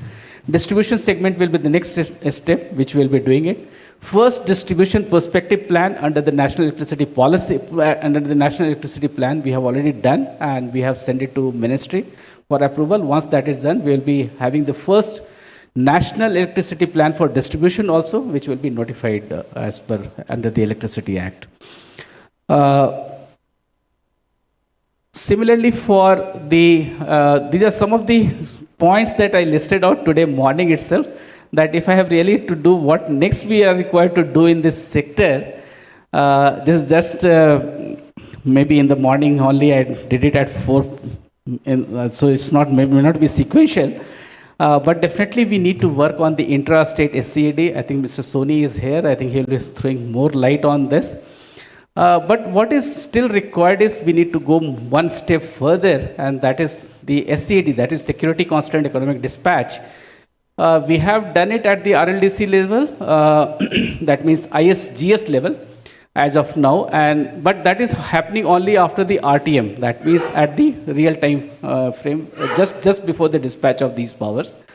We need to take it up if possible at the day-ahead scenario, so that more optimization can be done. The units which are still not on bar, they can be brought to bar, and more optimization can be done. Revival of gas-based generating stations, particularly for the non-solar hours peak, the construct I have already said. Last 2 years, we tried 2-3 constructs. You must have seen that the first in 22-23, the bid that we had brought in was on a different construct. We saw that there are certain more pain points. We revised the construct. Last year was a different bidding parameters. This year, we are again going to bid for the gas-based power plants. But what will be more important is we need to slightly revise this construct from the closed loop to the open loop, and for which we are still working on. And if we succeed, probably we'll be able to utilize the stress gas-based power plants also to meet the demand during the non-solar peak hours. Hydro definitely is there, focus on SMRs. Inertia in the system, that means rotating device, definitely we will be losing this inertia as the coal-based plants doesn't get added up, or even the other doesn't get only solar and wind is being focused. Then we have to have some more devices which can keep on coming, grid forming inverters. Then this slide is very, very important, on which I am working on as of now. Particularly, consumers so far being seen as at the recipient end, and they were almost taking whatever the DISCOMs used to offer. Can that construct change with a period of time? Because these consumers are no more only a consuming person, they are also going to generate electricity. And not only generate electricity, they can be a partner to the DISCOMs in terms of giving you some kind of a support by way of demand side management, by way of other things, maybe even vehicle to grid. So with this change of the narratives that is going to happen, can they not become a partner in the entire construct of the distribution business? Probably this is the thinking that is going on, and we are still debating on this. And particularly with the introduction of the prepayment system, can the entire financial flows of the DISCOMs not change? Right now, the construct is that generator gets paid after, say, 30 days or 45 days or 75 days as per the different varieties of PPAs and all. And they are all in the postpaid mode. Even same is the case with the transmission licenses and other people as well. What all these amounts to is, as per the tariff regulations also, they are given working capitals, and working capitals financing is at the cost of around 15%, 16%, 18% of that nature. These money which is getting collected or which is being financed by the banks, this is one example that I'm giving you. There are a host number of things that is in the pipeline which needs to be seen in that perspective. So nobody in the power sector benefits from this kind of a cash flow in the entire value chain of the power sector. Only the bankers gets benefited out of this. So if we introduce prepayment mode in the entire value chain, probably this entire things can get vanished, and probably we will be able to save huge amount of money for the power sector, which can reduce the tariff in the entire value chain, and probably we will be able to benefit our own consumers. That means it is being prepaid, means it is being financed by the consumers for the benefit of the consumers. Can this narrative not be built? I am already doing this exercise along with some few people. Hopefully we will be able to introduce this kind of a segment as a pilot basis initially. And if this happens, probably the entire finances of the entire value chain will get a different kind of a boost. Was distributed RE rooftop. Rooftop I had already demonstrated in the Power Ministers Conference, wherein what we had said is, please don't do only rooftop solar. Solar has to be coming along with some kind of a storage system, which can be of 1 hour, 2 hour, 3 hour, depending on the consumer choice as well. Which will be a good and a win-win situation for both the distribution licensees as well as for the consumers. For the distribution licensees, because solar which is being generated by and the rooftop, at that time consumer is not utilizing it, and that time cheaper power is also available to the DISCOM. DISCOM is also not able to absorb this power. At the same time, they need to supply this power during the evening peak hours, and that time they are buying costlier power, and they are that kind of a mismatch keeps on happening. And that is how you must have seen that there are huge amount of maybe they are being forced to take up this kind of a construct, but nobody is happy in the entire chain of the things. So if the consumer is asked to put some kind of a storage system, maybe for 2 hours or 3 hours, and these are very cost-effective technology which is now available, and these are very, I'll say it's not that costly as well. Say, for example, 5 kilowatt hour system will cost you somewhere around 40,000 rupees, and with that, what you ensure is at least during the evening peak hours, even if the DISCOMs is not able to supply power to you, probably you'll be able to have that kind of a supply available with you. And at the same time, DISCOMs also have a better choice. So, resource adequacy I have already talked about. Commissioning dynamic compensation, harmonic filters, this is very important as of now. I know that some of the RE developers are having a pain points on timely commissioning of the dynamic compensation and the harmonic filters. But because of the situations what we have seen in the grid and the kind of disturbances that has happened, particularly in Rajasthan and other areas wherein huge amount of RE got disconnected from the system in a very short period of time, we need this kind of a compensation, otherwise probably our grid will be at a different stage. Connectivity to transmission lines, I had mentioned about the earlier side, but what now is we are thinking is we are trying to differentiate the time frame as well. That means the connectivity will be time stamped. So far we were not doing it. We were giving connectivity to one source and that's it, nothing else, and that corridor used to be reserved for that particular source, maybe a coal-based power plant or hydro PSP, etc., etc. But now, because of the nature of the new generations, whether it is solar or even wind, we are seeing that there are different definitive time frame in which they are being utilized, and rest period they are not being utilized. So during the period when it is not being utilized, that period can be offered. So some other sources of energy, say for example the storage or maybe battery storage or PSPs in that time frame, and if they are co-located. And that way the requirement of transmission line will also come down and multiple users can try to avail this. We are also working on 1200 kV HVAC as of now. Some more HVDC line and subsea transmission segment is also being talked about, particularly with respect to connecting the Andaman Nicobar Island with the mainland.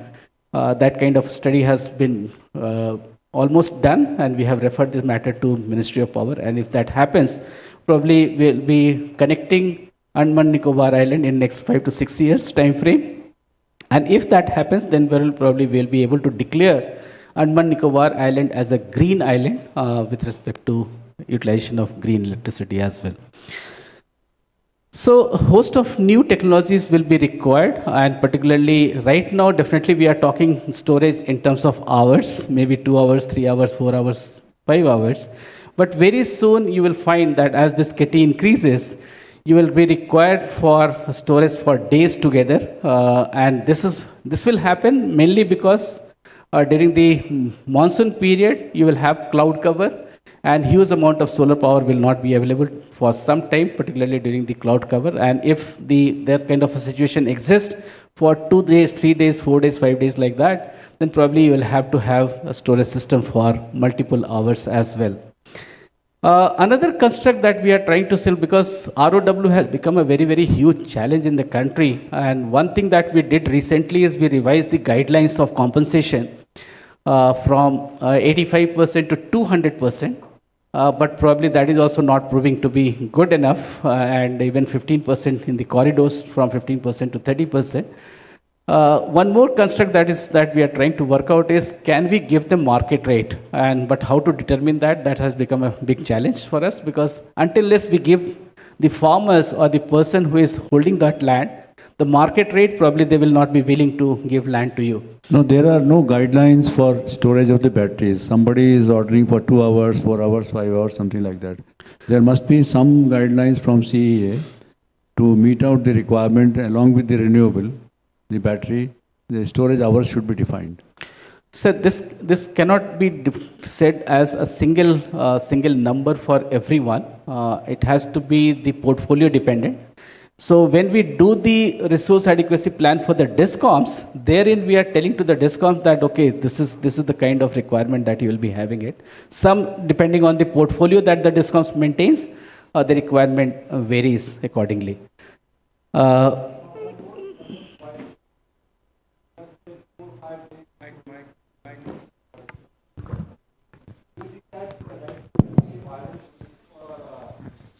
Supplying power for 4-5 days. Please repeat. Please speak in mic. Yes.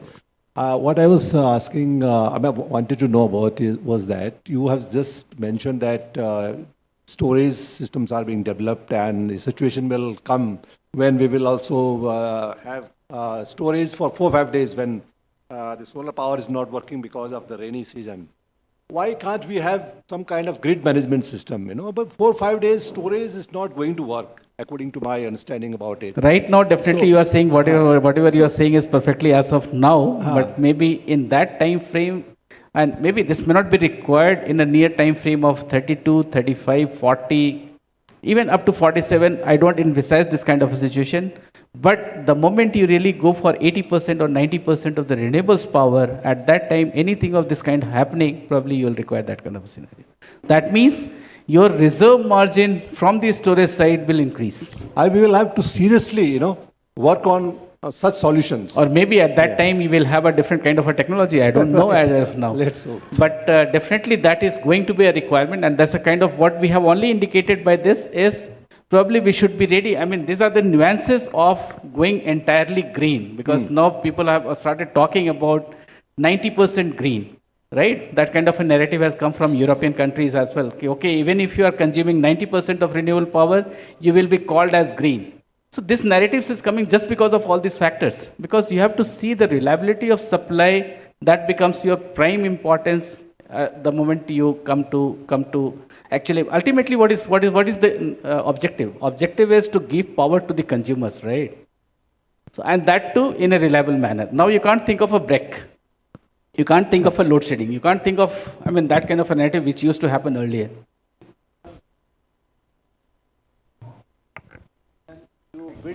If you bid for 24/7 renewable power along with the storage, don't you think that there should be a guideline to how much storage in the batteries should be there? So that is what I said is, once that bidding is there, there are biddings on RTC, there are biddings on FDRE.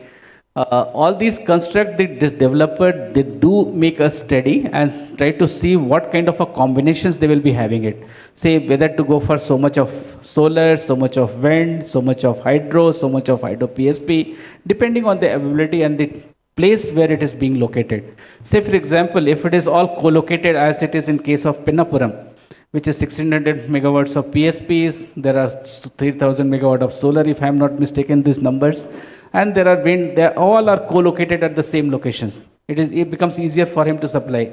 But there could be a situation wherein PSP is located at a different place, hydro is located at a different place, solar is located at a different place, but still you need to have a combinations of these. So this comes through the simulations, and the developers who is promising to give you a RTC power of say 500, 600 megawatt, whatever they have promised, probably they will have to make that kind of a calculations. But I have always said that please, this is coming with a very big caution, and the caution is that probably they will try to pay the penalty rather than giving you the actual power. So the DISCOMs should be ready to accept this kind of a situation, and if they are not, then probably they will end up into going for a load shedding. So if these FDRE concept or the RTC concept, definitely they are good, but they have the other nuances as well. And because we already know that these powers will not be available during certain hours of the day. And if it is not available during the certain hours of the day, they might pay you some kind of a penalty, maybe 30 paisa, 40 paisa, 50 paisa, and still escape through that route. Instead of paying the penalty, can you not fix up their responsibility for supply of alternate power from somewhere? So where it is available, if it is available, definitely they could have supplied that power, and that is already there in the CRC regulations now. That generators can also take power and give it to the buyers. The problem that comes is the availability of such powers. Okay. I was talking about this particular new technology, which is in the right of way. I have seen certain places where even you can directly tap 440 volt, that means the LT supply, right from 220 kV or 400 kV lines. So in India, if you see, huge amount of transmission lines are running across length and breadth. It is passing through the rural areas as well. And if this gets rectified, and probably the villages which is not giving you electricity or giving you the right of way, and if you promise them to give 1 megawatt or maybe 0.5 megawatt, which is good enough to meet their requirement, probably this is going to solve the issues of even ROW. And not only that, even the discoms probably will be saved of huge amount of savings in terms of losses. Because what happens is these powers goes to the receiving points of the discoms, step down to this level, and huge amount of transmission losses is happening by the time it is reaching to a rural area and rural consumers as such. So probably this is going to be a good solution as we go on, and the technology is evolving as of now, and if it happens, these are all futuristic, and probably we will be able to do this. We are also working on a hybrid HVDC construct, because there are limited suppliers on the HVDC side. So can we have the technology agnostic type of a situations coming here as well? Golden quadrilateral, I have already spoken. Offshore wind definitely is a challenge as of now, but maybe over a period of time, the replication may be easier a bit. But what we have seen, particularly in case of Tamil Nadu, because we will be evacuating through the HVDC lines, the cost of the transmission itself is coming somewhere around 4 rupees. Even though I'll be getting a good CUF of wind, but because of the cost of transmission line, until unless we socialize it, probably right now we have definitely taken a decision to socialize it, but we need to keep these factors in mind when we are developing these technologies and trying to integrate into the systems, whether we have some better alternatives, cheaper alternatives available in the country, that exercise must happen. Kinetic hydro turbines, I think yesterday we had a good detailed discussion on kinetic hydro turbines, and this is again a very good and promising. Instead of depending on the potential energy of the hydro, and probably we can use the kinetic energy which is already available in your canals, and huge kilometers of canals are available. Technology is maturing now, and probably this needs to be recognized and given. Sir, I have a question, if I may. You talked about kinetic energy. Since we're talking about PSPs, my question is, I'm a non-technical guy, so forgive my question.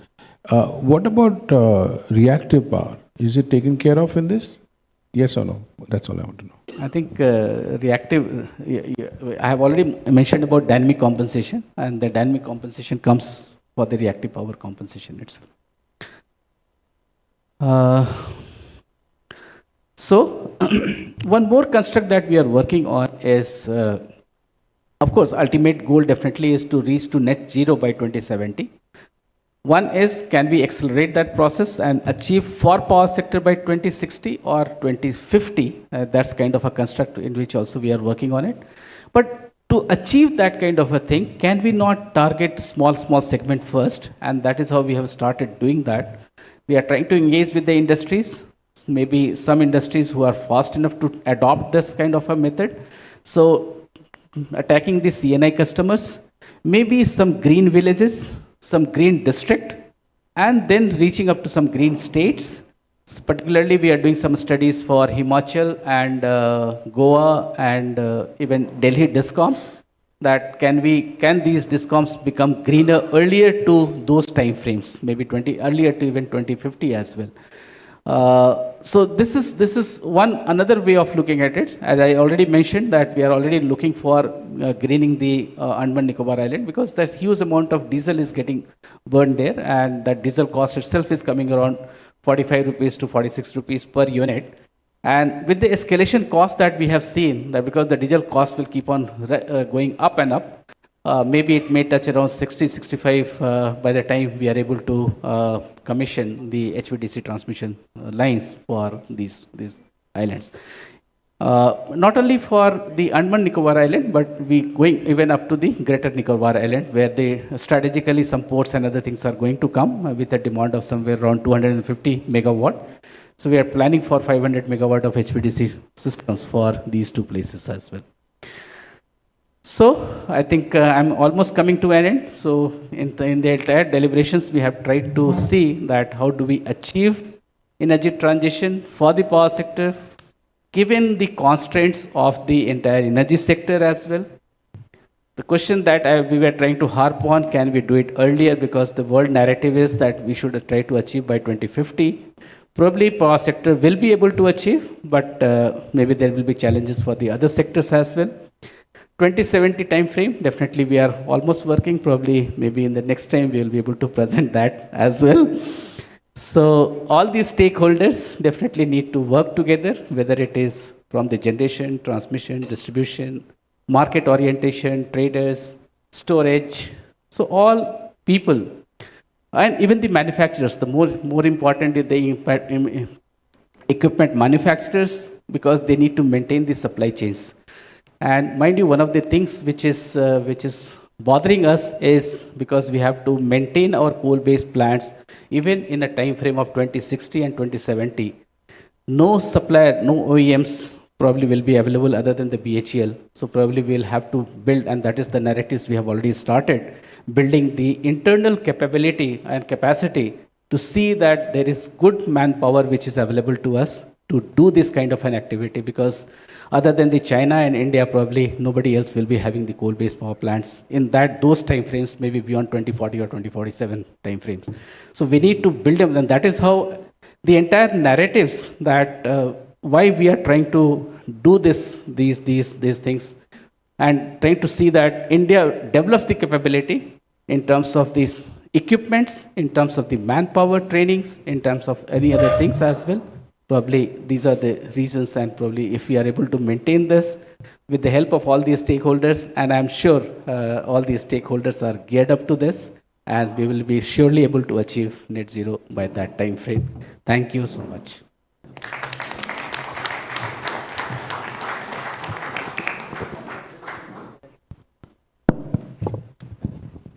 Yeah, I think somebody has a question. Yeah, please go ahead. One is, with so much attention being paid to solar very correctly, have we taken into account the problem of solar waste? These panels, what is the life which has been assumed, about 20 years? Roughly 25 years as of now, sir. And I think MOEF is already working on that, and particularly for the battery, as well as for the solar panels, etc. Because it will generate a fair amount of waste. I understand EU has brought some regulations, Sir. The European Union. Sir. So that will also involve cost. Because in the past we have had these problems. With CFL we got into the mercury problem. So that's why I just wanted to know in the planning. And that is going to come in about 20 years' time, right? So these have been highlighted to MOEF because it is in their domain. So we have given that these are going to be the concern. So what I am told is, particularly for the battery, they have already done it. For the others, since there is still some time, so they are working on the other aspects as well.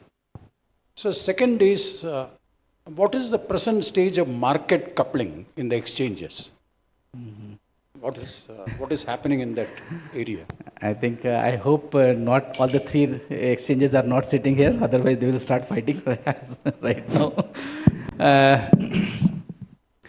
So definitely we have taken a call now that we need to couple this market. 2-3 things that we are trying to see in this. One is we didn't want it to depend on the externalities, particularly with the coupling mechanism that is going to be established in the countries.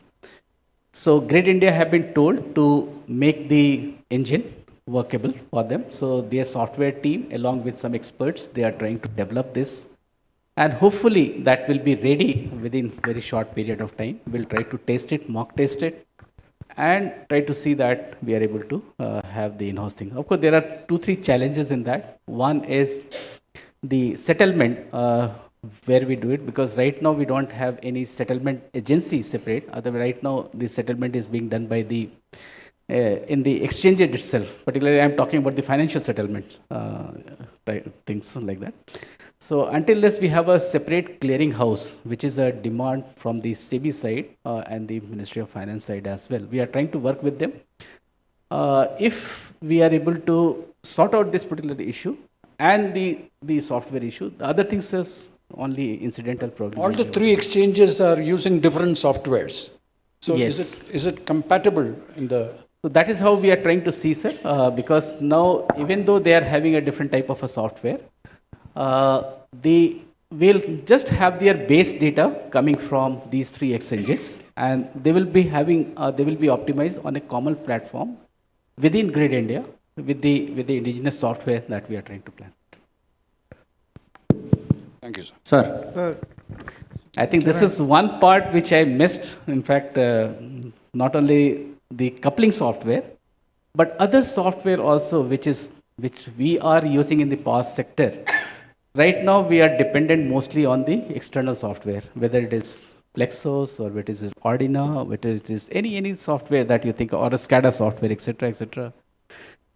I have at least placed this and trying to see that can we not develop these software ourselves, and can we not have indigenous software for ourselves? Because right now this is mainly a black box. We don't know what is inside these softwares. One fine morning they'll say that, okay, there is some upgrades that is coming in. You install that upgrades. Where these data are going, who is trying to assess these data, at least I am not knowing about it. So my narrative is that we must go for the indigenous software as quickly as possible. As CA is concerned, we are trying to develop our own planning model right now. We will not be, once that gets, we are able to develop that, we'll not be using any of the standard software which other countries are using it. And that same software we'll share to all the DISCOMs, so that at least under the planning horizons, what is happening, we all know what are the constants that we have put it. So tomorrow, if I have to modify those constants, I'll be able to do it. If I have to modify my optimization engine, probably I'll have to do. I can do it ourselves. So that's the construct we are working. sir, we are using solar pumps, off-grid solar pumps. We are just utilizing 40% of power generated. Why we are not trying for the charging of batteries and their facilities can be utilized and optimal utilization of investment can be done? Who has stopped you? Sir, I am. No, who has stopped from not using it for the other purposes? I think the policy... The specification are limited to only pump driving. Controller is there. We are not using that for the battery charging, and that can be utilized for other activities of agriculture purposes, sprayers, other equipments, or EV charging can be done by the solar panels. See, policy doesn't debar anything that you cannot use it for a different purpose. Policy definitely is open up, but the kind of equipment that you have bought is specific to the pumping. So maybe if you want to use it for different purpose, you should buy the other elements as well, and I think it can be used. We can go ahead. Yeah. Other questions, sir, we are using off-grid pumps only now. Can we go for the hybrid connectivity, because the power is generated and pumping is for irrigation is for the limited period, weekly 3 days or maximum 4 hour, 5 hour. I think it is connected to the grid. I think connected to the DISCOMs as well, isn't it? The KUSUM. Off-grid pumps are now given. So that was the reason why more of off-grid pumps were promoted. And the whole idea of in Karnataka is that we have a system where the power for the IP set is free. Even the creation of infra in terms of poles, transformers, putting everything, that was also being done by the DISCOMs only. Yeah. So at a point of time, it became so much that people were hooking onto the lines. Then we have a scheme called Akrama Sakma, or regularization of unauthorized IP sets, where every year the DISCOMs were putting almost 40 to 50% of their capex into that.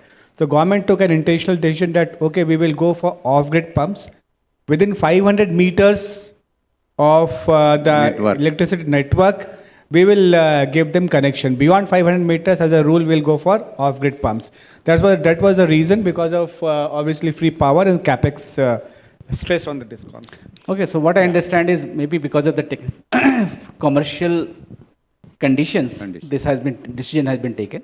Otherwise, I don't see any reason why it cannot be connected to the grid. Okay. Yeah, Sir. so very comprehensive, excellent presentation. 2 slides, and I'm trying to link together. One slide you said specific emission of plants, 1 kg, 0.7, finally we'll see 0.4. Pleasure to see that slide. And another one is the SCED. So are we thinking in terms of not taking up emission dispatch also along with the economic dispatch? And in Indian carbon market, are the power plants getting covered, and when are they going to get covered for the emission? They can generate their own carbon credits and trade. I'm sorry, I missed this point. Probably I should have mentioned about the carbon market. I think from my slide did not mention it. Of course, we are already working on the carbon market side of it, but it is still big. Let me say that this is, since it is again interministerial activity being steered by Ministry of Forest, Environment and Forest, MOEF.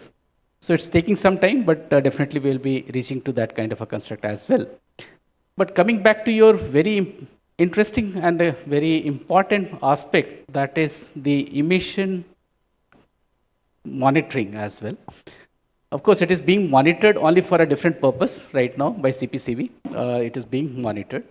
But in terms of its dispatches, in terms of its accountability, in terms of its monetization, etc., still not happening. But maybe after the carbon market comes in, probably we'll be able to do that as well. Sir, I think. Yeah, one question I have in mind is, we have a huge target of capacity addition of RE in the foreseeable future. Now, fructification of these targets will largely depend on signing of the PPA. And we have seen a lot of time being taken from LOI to signing of PPA. And recently you have seen one of the tenders for battery storage.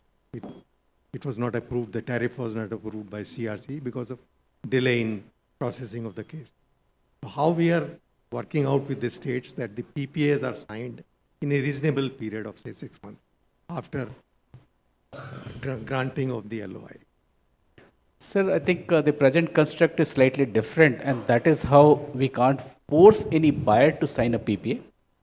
So through dialogue or through discussion? Because right now the construct is the REIAs, 4 or 5 of them who has been interested with this responsibility of coming out with the bids. So they do take out the bids, definitely in a different time frame, maybe under some directions of MNRE. But again, this doesn't have any backup commitment by the buyers. So this is one thing that has been now seen. Initially, definitely, when it was picking up, everybody had the requirement, everybody was going and signing the PPAs. But now the construct definitely will have to change. Probably they will have to have just like what we used to do in the mega thermal. We used to have we used to aggregate the demand from the buyers and then take it and bid. And that is how the commitment also used to be along with the bid process itself. So similar kind of activity will be required, and this we have already discussed in MNRE and said that until we do this kind of a thing, probably this situation will always emerge. Because what will happen is every next bid, maybe the price can come down. The previous bid has not yet tied up, and so everybody will be looking for the bid, and will be hoping that maybe after 1 or 2 more bids, the prices will further come down. And that's how the delay in the PPA is happening at present. Of course, MNRE has taken some decisions on this, and they have already directed the RIAs to negotiate and do some kind of juggleries there. Sir, your talk has been so good. I think we could have spent hearing us. We could have spent the whole day on your talk, as usual, as every year. Sir, my question is, India has a vast coastline. Is there any effort or plan from the government side to harness power from the ocean, either from the tidal way or for the temperature difference between the water on the higher level and the lower level? Or is it because too expensive, so it's given up? Because I think countries in Europe, Norway, Sweden, they are doing a lot of research work on how to harness power from the ocean as a part of the blue economy. So may I have your idea, please? See, right now we have better alternatives as of now, and that is how we are trying to see that what are the cost-effective alternative for us. but the possibility of it's doing the R&D side of it and trying to see the feasibility of this is not ruled out. MNRE has a separate wing of R&D which they have started now, and they are targeting for all kinds of new technologies, wherein even the geothermal, even ocean tidal, etc., they are already there. If somebody wants to get clubbed, get some kind of a R&D finances as well, so these finances are also available to them, and they can probably do that. I think about 20 years ago, the MNRE tried tidal power. They bid, and the cost was too high. It was coming at that time 60 rupees per unit, and therefore the project was abandoned. It was in near to Chennai.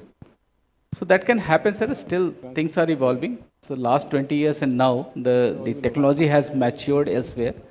And the countries, what sir is already mentioning about the European countries, there they don't have much other alternatives to go for. So that is how they are looking towards the offshore winds and towards utilizing the ocean area, because neither the land is there with them and nor the other resources are available to them. So it's good for them as of now, but for India right now we have other alternatives to explore. Once that also gets exhausted, definitely we'll go for that. Yeah, absolutely. We have. Sir, one question. Who's this? It is about. Can you raise your hand? I can't see you. Sir. Haji. Please identify yourself. No, nobody's identifying themselves. I'm Sandeep Batra. I'm from NHPC, Hydro Sector.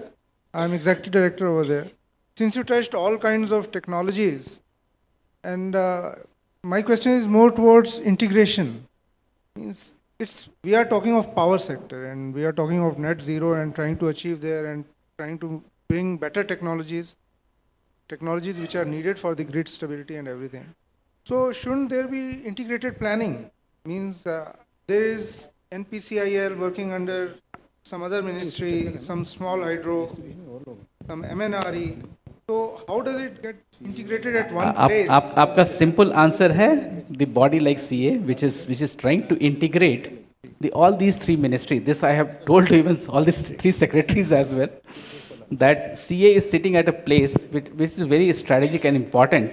We are also coordinating with power, renewables, coal, petroleum, railways, so all MOEF again.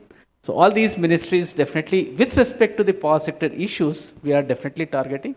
And more important is the grid operation issues. So all these are being done in an integrated manner, number one. Number two, you must have seen the plans that has been brought out by CA is not only specific to the power ministry, that means not only specific to the conventional sector alone, but it is holistically planned, including nuclear as well.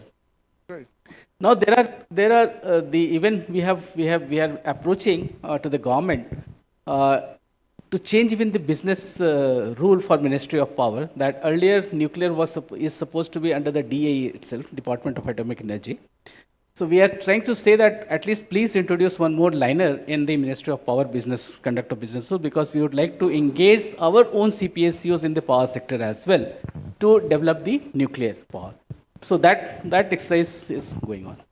But probably how much teeth will it have? Because unless, I hope you get my point, that Ministry of Power will not be our plans are under the statute, under the Electricity Act. It is under Section 3 of the Electricity Act.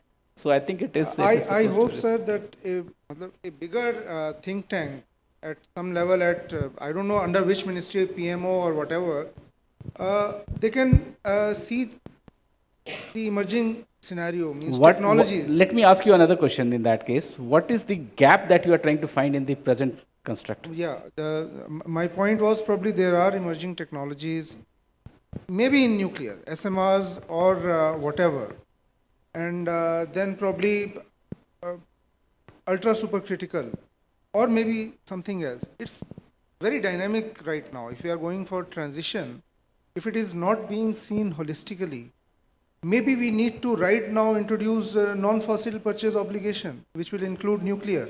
If we want to push the nuclear technology, we want to take out coal. We want to have base stations from nuclear. If that is the thinking, who will take the lead? Means if it is an integrated body who is thinking of the whole scenario. That is what I was trying to tell you, that since everything is, when we are planning for the power sector, and anything which contributes to the power sector is being done in a holistic manner as of now. So I don't see, so these can be the stakeholders. So whenever we plan, we definitely call them. Even when the national electricity policy, when we were drafting, NPCIL is a part of it. DA is a part of our team. So we take the inputs, Ministry of Coal, Ministry of Petroleum, all of them were the part of the entire committee members, and we took input from them. Taking input is one thing, but coordination has to be done by a body, and incidentally, India is at a very good position and have an organization like CA, which is a coordinating body. Otherwise, most of the countries you will not find an organization like this. Yes. If it is being done, sir, very good, because energy is the biggest polluter. Absolutely. If energy is not seen as holistically as a whole, then probably we will not get any. Thank you. Okay. So last question there before I close, because lunch is waiting for us apparently. Oh, I think we have crossed. Sir, my humble submission is on a shorter span. Sir, may I know your name, sir? I am Vinay Pandey from Chhattisgarh, Okay. State Power Generation Company. When we are looking to the flexibilization of operations, can we think of a test basis or pilot basis for shorter span, particularly the plants, small capacity plants, they are going to retire by 2032, 35 something, with battery storages. My submission is that if I have a 500 megawatt plant and I put up a battery storage 10 years life, then in the off-peak period, I can come down, instead of 250, I can come down to 150 or 125, something like that. And in the peak period, I can go up to 750. So instead of 100%, I will get a leverage of 300% or something like that. So can that be thought of? First thing is, why we introduced flexibility was to absorb more of solar during the off-peak period in the solar hours. I mean, you can do for your own operations, even NTPC is thinking in this particular direction. But this will not absolve you from the condition of, if it is required, your substations will have to be again coming and flexing up to 55 or even going up to 40%. And this is how the world has also traversed. If you see the UK example, they initially went up to around 50%, then 40%, then 20%, 10%, and then they were allowed to be of their own and participate in the market as on a commercial terms. And slowly they died down. So this is how we are also, because we are also seeing almost a similar situation which is going to arise on this aspect.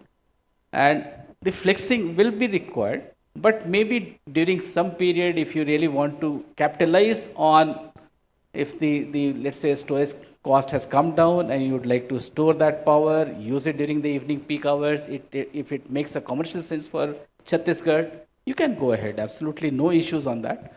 But the entire idea was to allow more solar capacity to be inside. Because see, ultimately what we are trying to do, say for example, if solar is not there, right? I'm trying to run my coal-based stations at 85% PLF.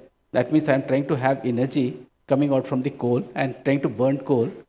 That means I am straining coal availability. I am also trying to have more of CO2 emission, right? So the moment I try to reduce this during the solar hours by utilizing solar first and trying to reduce, I am trying to reduce the constraint, infrastructure constraint, all coal availability, and also CO2 emission. These are another two objectives that we also have. You must have seen, since you are running coal-based power plants, there are issues, and particularly the last 2 years, we faced huge amount of issues, particularly in terms of coal availability. We had to evacuate coal from MCL area through sea route, which is a much, much longer route because we didn't have the coal, we didn't have the railway infrastructure. So, I mean, you have to see from all kinds of perspective. Okay? Thank you. Thank you, sir. A round of applause for...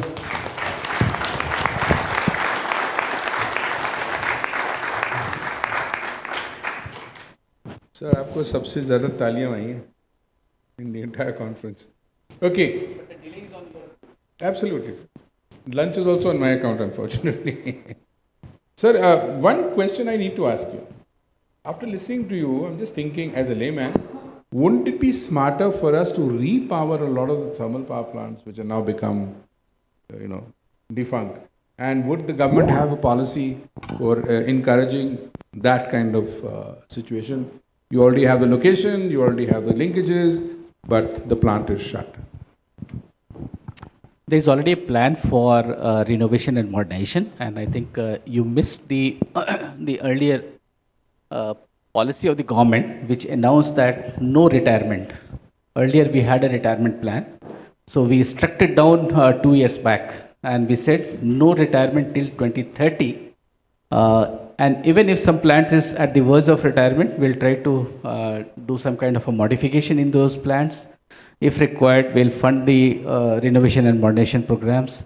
So now for the entire fleet of 217 gigawatt, leave aside the lignite, also something like 200 gigawatts of coal-based plants, we do have a plan of renovation and modernization. And you're funding it?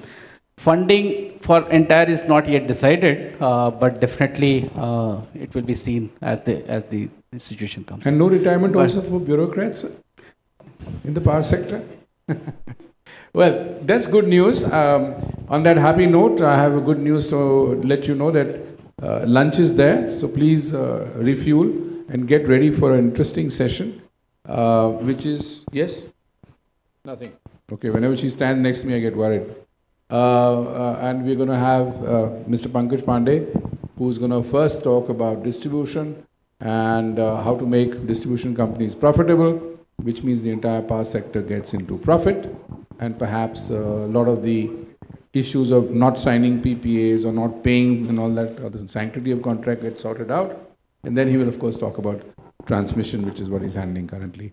So over to lunch, ladies and gentlemen. Thank you so much. Another round of applause for this lovely panel. Thank you.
about to start the next session.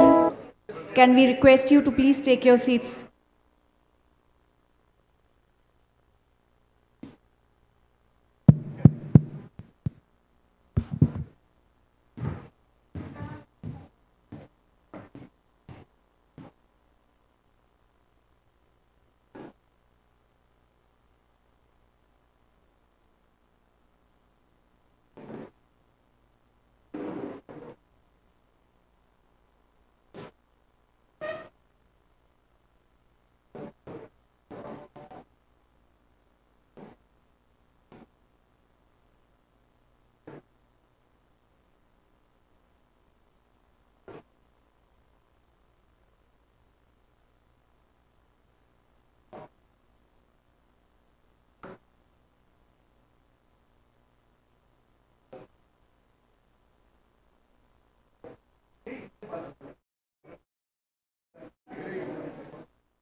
You want to call them out first? Do that. Call them.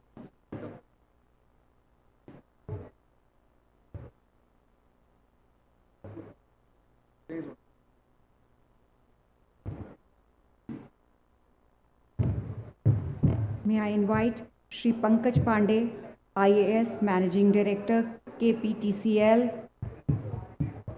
Sir, we look forward to your speech. I request Shri A.K. Rajput, Member Power Systems CEA, to join us on stage. I request Mr. S.K. Soni, former CEO, POSOCO. Sir, can we please have you on stage? Shri P.K. Agarwal, former Director and CISO, POSOCO. Sir, can we have you on stage, please?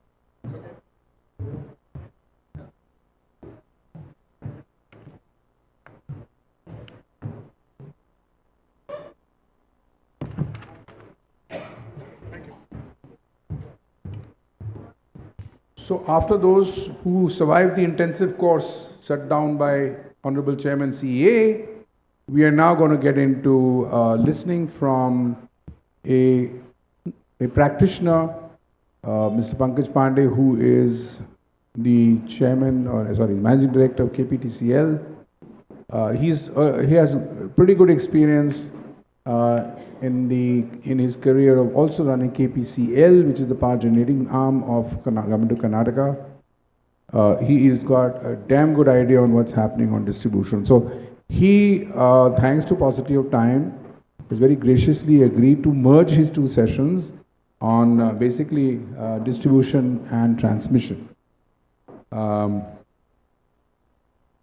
Those of you who got the revised program, I don't need to tell you this, but one of the big problems, if I can call it that, or the fundamental holes in the power sector, is the losses suffered by distribution companies. And IPPAI had the good fortune of having a ringside view of the formation of the Electricity Act, which started off in '98. It was supposed to be Electricity Act 2001. Ultimately, it became 2003 for various reasons. But the point is that Section 62, cost plus, distribution companies, and The point I want to make out is that where we are sitting today is very historic, because if you study the history of electricity in Karnataka, Maharashtra, there were no buyers for electricity way back in the 50s. And Karnataka had a huge amount of hydropower which had been built in. So they invited energy intensive industry. And one of the industries that were invited was Indian Aluminium, which is here in Belgaum. Of course, the smelters are now gone, but the idea was that at 5 paisa a unit, they wanted to sell the hydropower. And so things went on, and over a period of 20 years, the tariff increase started happening, which was not as per the original agreement. Cutting a long story short, Indian Aluminium then finally shut down the smelters. About 500, 700 people lost their jobs.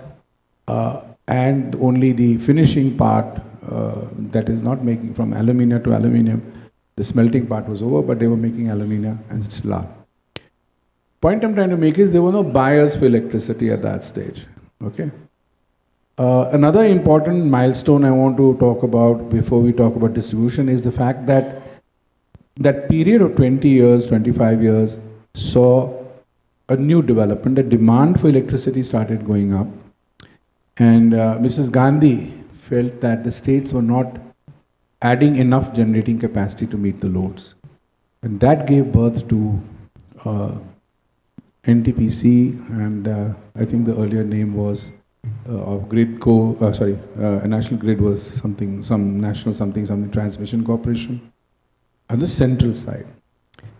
And what that did is they basically divided the cost of those power plants or those facilities based on the Gadgil formula, which meant that how much is the resources of the state, what is the population, blah, blah, blah. And based on that, they'd be allocated power plants. There was an allocation. An example is Ramagundam, for example, in the south. It is divided between Tamil Nadu, originally Andhra Pradesh, now Telangana, Andhra Pradesh, Karnataka, Kerala, and a small part of Goa.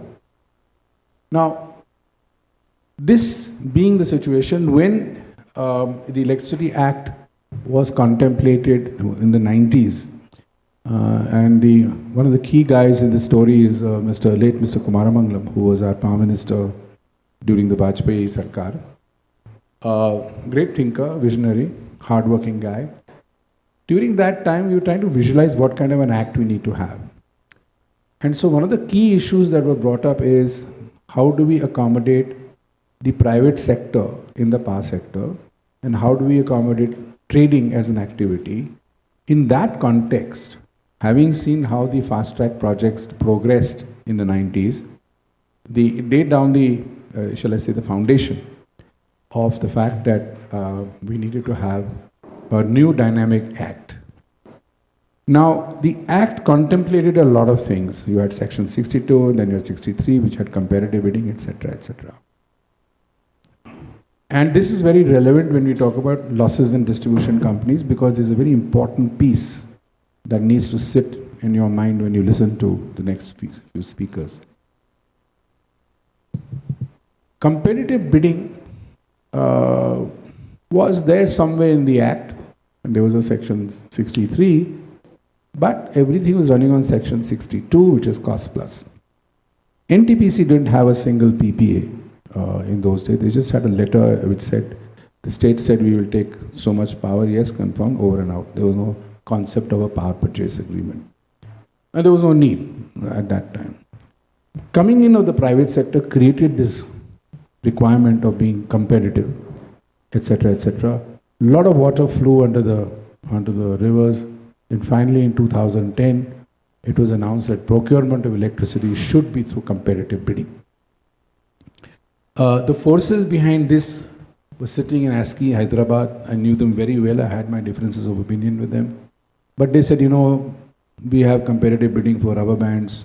That time DGS&D was there for pencils. Why can't we have it for electricity?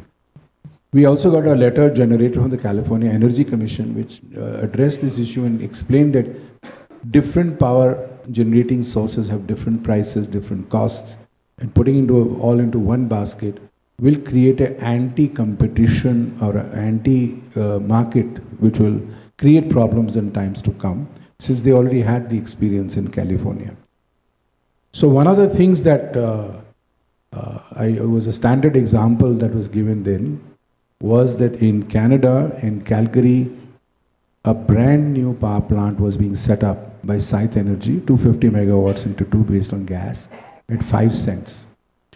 And everything was ready, brand new power plant came on, and this concept of competitive bidding, as soon as it was about to start, the 2 nuclear power plants which had been shut in Canada, Bruce and Darlington, opened up and said, we'll give you power in 1 cent. It completely wiped out the equity, the debt, everything, and made that power plant scrap. So one saw in the global examples that competitive bidding sounds good, but is anti-growth, because people will try and get the contract at prices which are ridiculously low and are not viable. A classic example is Sun Edison in India. They did a lot of work on solar. They were very competitive and they were declared bankrupt. So in this environment, while we talk about competitive bidding, a conversation took place between me and the late T.L. Shankar and ASCII. I had 2 officers, senior officers from Karnataka with me, and we talked about competitive bidding. He says, Harry, please understand, in India, we have to cover, and I used the word dash, of every officer who's going to sign on the contract. And that's more important than the price of electricity or what happens to the power sector, etc., etc. So there was a whole debate, and we ended up in 2010 where CRC said, okay, you have to have competitive bidding from 11th January 2011. NTPC made an application to ask for an exemption from competitive bidding, I'm told, and that was shot down by CRC. So NTPC went all over India and signed pieces of paper which we are told went up to 48,000 megawatts under Section 62, which means cost plus. And then when the IPPs came on board, one of the biggest problems we had is the DISCOM said, Hare bhaiya, I don't need power. I already signed up with NTPC. So we couldn't get a PPA signed. And they were not interested in buying. Second problem was, how do you compete with somebody who is not in the field? He's not competitive. He's Section 62 plus. So we saw a lot of NTPC plants coming on board, which ultimately affected the DISCOMs, which were on cost plus basis. Being on cost plus basis, nobody knew what the fixed charges would be ultimately when still the plant came up. And once the plant came up, the fixed charges were tokenified on the DISCOM, ultimately partly to the consumer. So we had a very interesting phase where a dialogue used to come out that ye private sector wale to bekar hai, inhone kya kiya aaj tak? Hardly any capacity has been set up, etc. Keeping in mind what happened with Dabhol and Enron, keeping in mind the counter guarantees aside, this was the new hump we received. And so for the last 10 years odd, you had a situation where hardly any real capacity was coming in after 2010-11, and then slowly it started coming in different forms. Now the problem is that the distribution company has a great advantage. It is cost plus, fine, and they've been promised a rate of return. This reminds me of Indian Oil. If you know this, great, otherwise I'll share this with you. One of our members was Indian Oil. He used to say, Harry sir, 66 mein jab petrol stations, we threw out the multinational companies, Altex, Caltex and the others, Shell, we were given 15% on every investment we made. Which means that setting up of a petrol station for bunker for distribution, we were given 15% rate of return. So Indian Oil grew like an absolute mushroom at the cost of the consumer, etc. Now, coming to distribution companies, and I'm sure the real players will tell you the story, but as far as I am concerned, as a bystander, as a student of the subject, to my mind, the same thing was happening in distribution companies. Jitna bhi loss hai, dal do. Or the regulator has no choice but to approve it. What he will do? He's supposed to say, I'm taking care of the interests of the consumer, I'm doing this in public interest, blah, blah, blah. On the other hand, he is becoming Superman. Why Superman? Because he also has to make sure that the industry remains viable and private investment also comes. So इधर तो आप tariff घटाने की बात कर रहे हो और उधर you're attracting investments. Again, competitive bidding, etc., etc. So over a period of time, we have evolved in a certain manner. And today we face a situation where everybody wants comparative bidding, not realizing that comparative bidding did not help even NTPC because the cost went up. And particularly in transmission, it's a challenge because you, as a private sector guy, you say, okay, I'll do this project in 3 years. It takes you 1 year to get a clearance from the district magistrate for the right of way. Power Grid, on the other hand, gets it because there's a specific clause in the Forest Act where the CTU was exempted. I mean, a lot of things were exempted, etc., etc. So now we're today talking about how do we sort out this loss of distribution companies. Now to sort out the loss of distribution companies, the first thing is there is no incentive for them to do it. Because whatever they say, it has to be accepted by the regulator. Wo kya karega? Delhi tried to do something exciting 5, 7, 10 years ago, where one regulator says, I won't give you a tariff increase. Ultimately what happened? The consumers of Delhi now have to pay that extra cost which is disallowed with interest over the tariff period of some, I don't know how many years. So ultimately the Delhi consumer lost by the regulator trying to be extra special. So let's try and figure out from Mr. Pandey on, and of course the panel of others also, as to how we can increase the profits of distribution companies, because until that is fixed, no matter what we do, it's a big hole in the bucket. Pandey sir, over to you.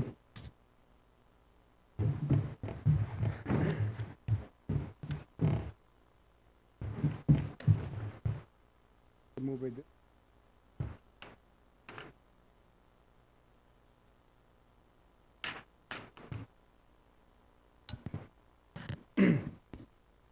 A very good afternoon to all the ladies and gentlemen. It was really a very educative session from Ghanshyam Prasad sir. It was really good, and sir touched all the aspects of the sector. I have, in fact, worked here in the local DISCOM, the Hubli Electricity Supply Company, way back in 2010-11, almost 1.5 years. Then I was in Bangalore Electricity Supply Company, BESCOM, for almost 3 years. So around 4.5 to 5 years of experience in the DISCOM.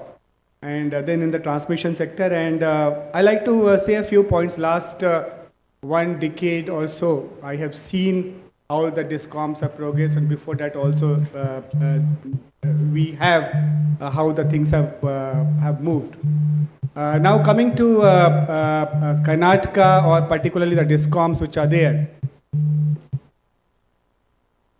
So coming to Karnataka and DISCOMs, I'll straightway go into their problems, the current problems.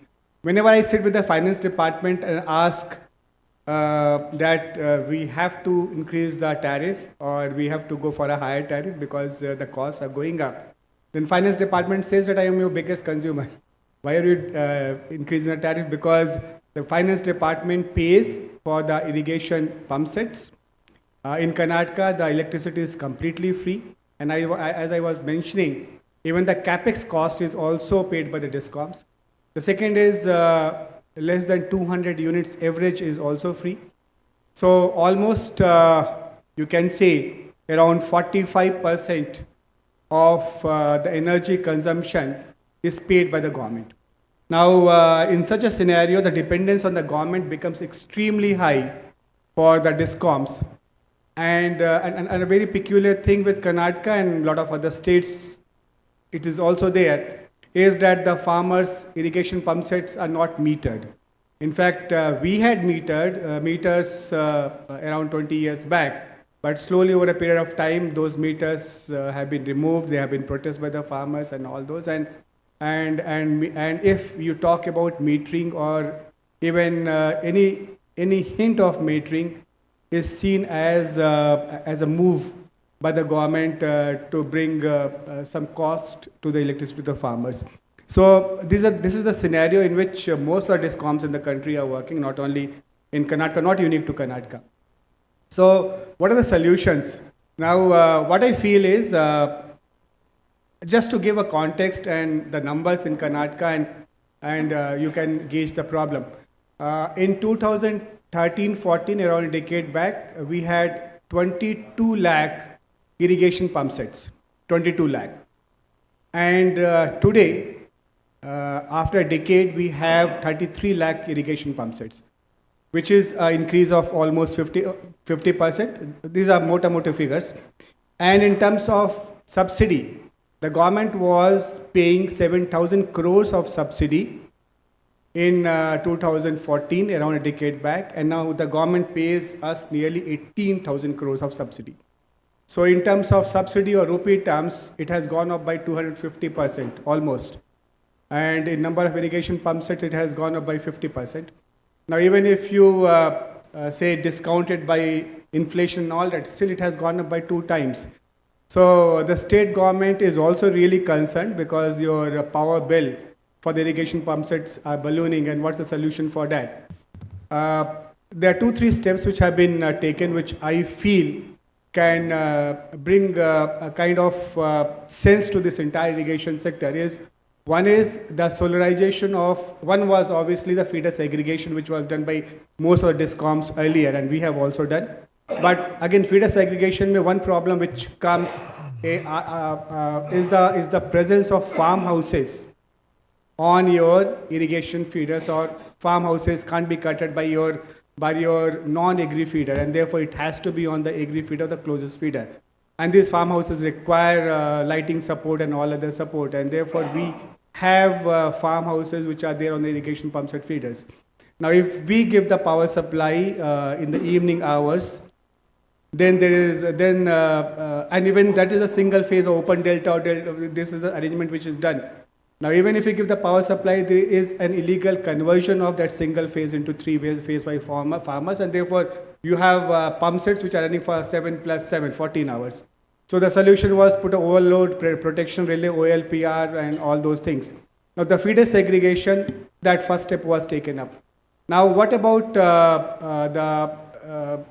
the staggering of the irrigation pump set feeders and all that? And as the number of irrigation pump sets increased, we had to stagger, and we had to go for power supply to the irrigation pump sets in the night time as well. And therefore there was a lot of protest from the farmers that we don't want the power supply in the night time, and we want it in the daytime.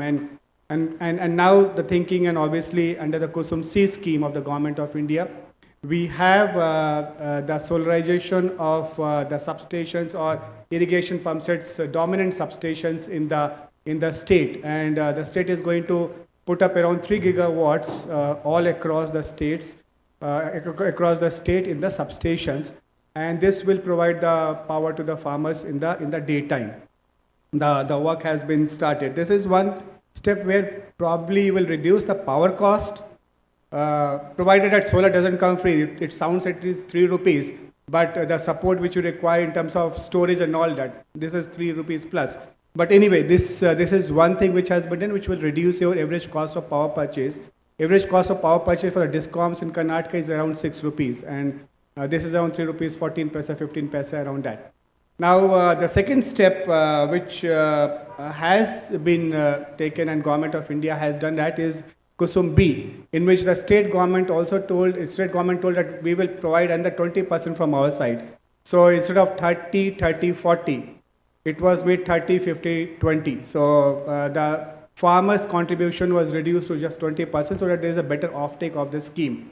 And 40,000 irrigation pump sets, or 40,000 bore wells have been planned to be solarized using the standalone solar pump set. Now, this is one step which will bring down your subsidy burden on the state government and keep the farmers away from the net or from the electricity network, and provide them assured power supply, which is completely onto them.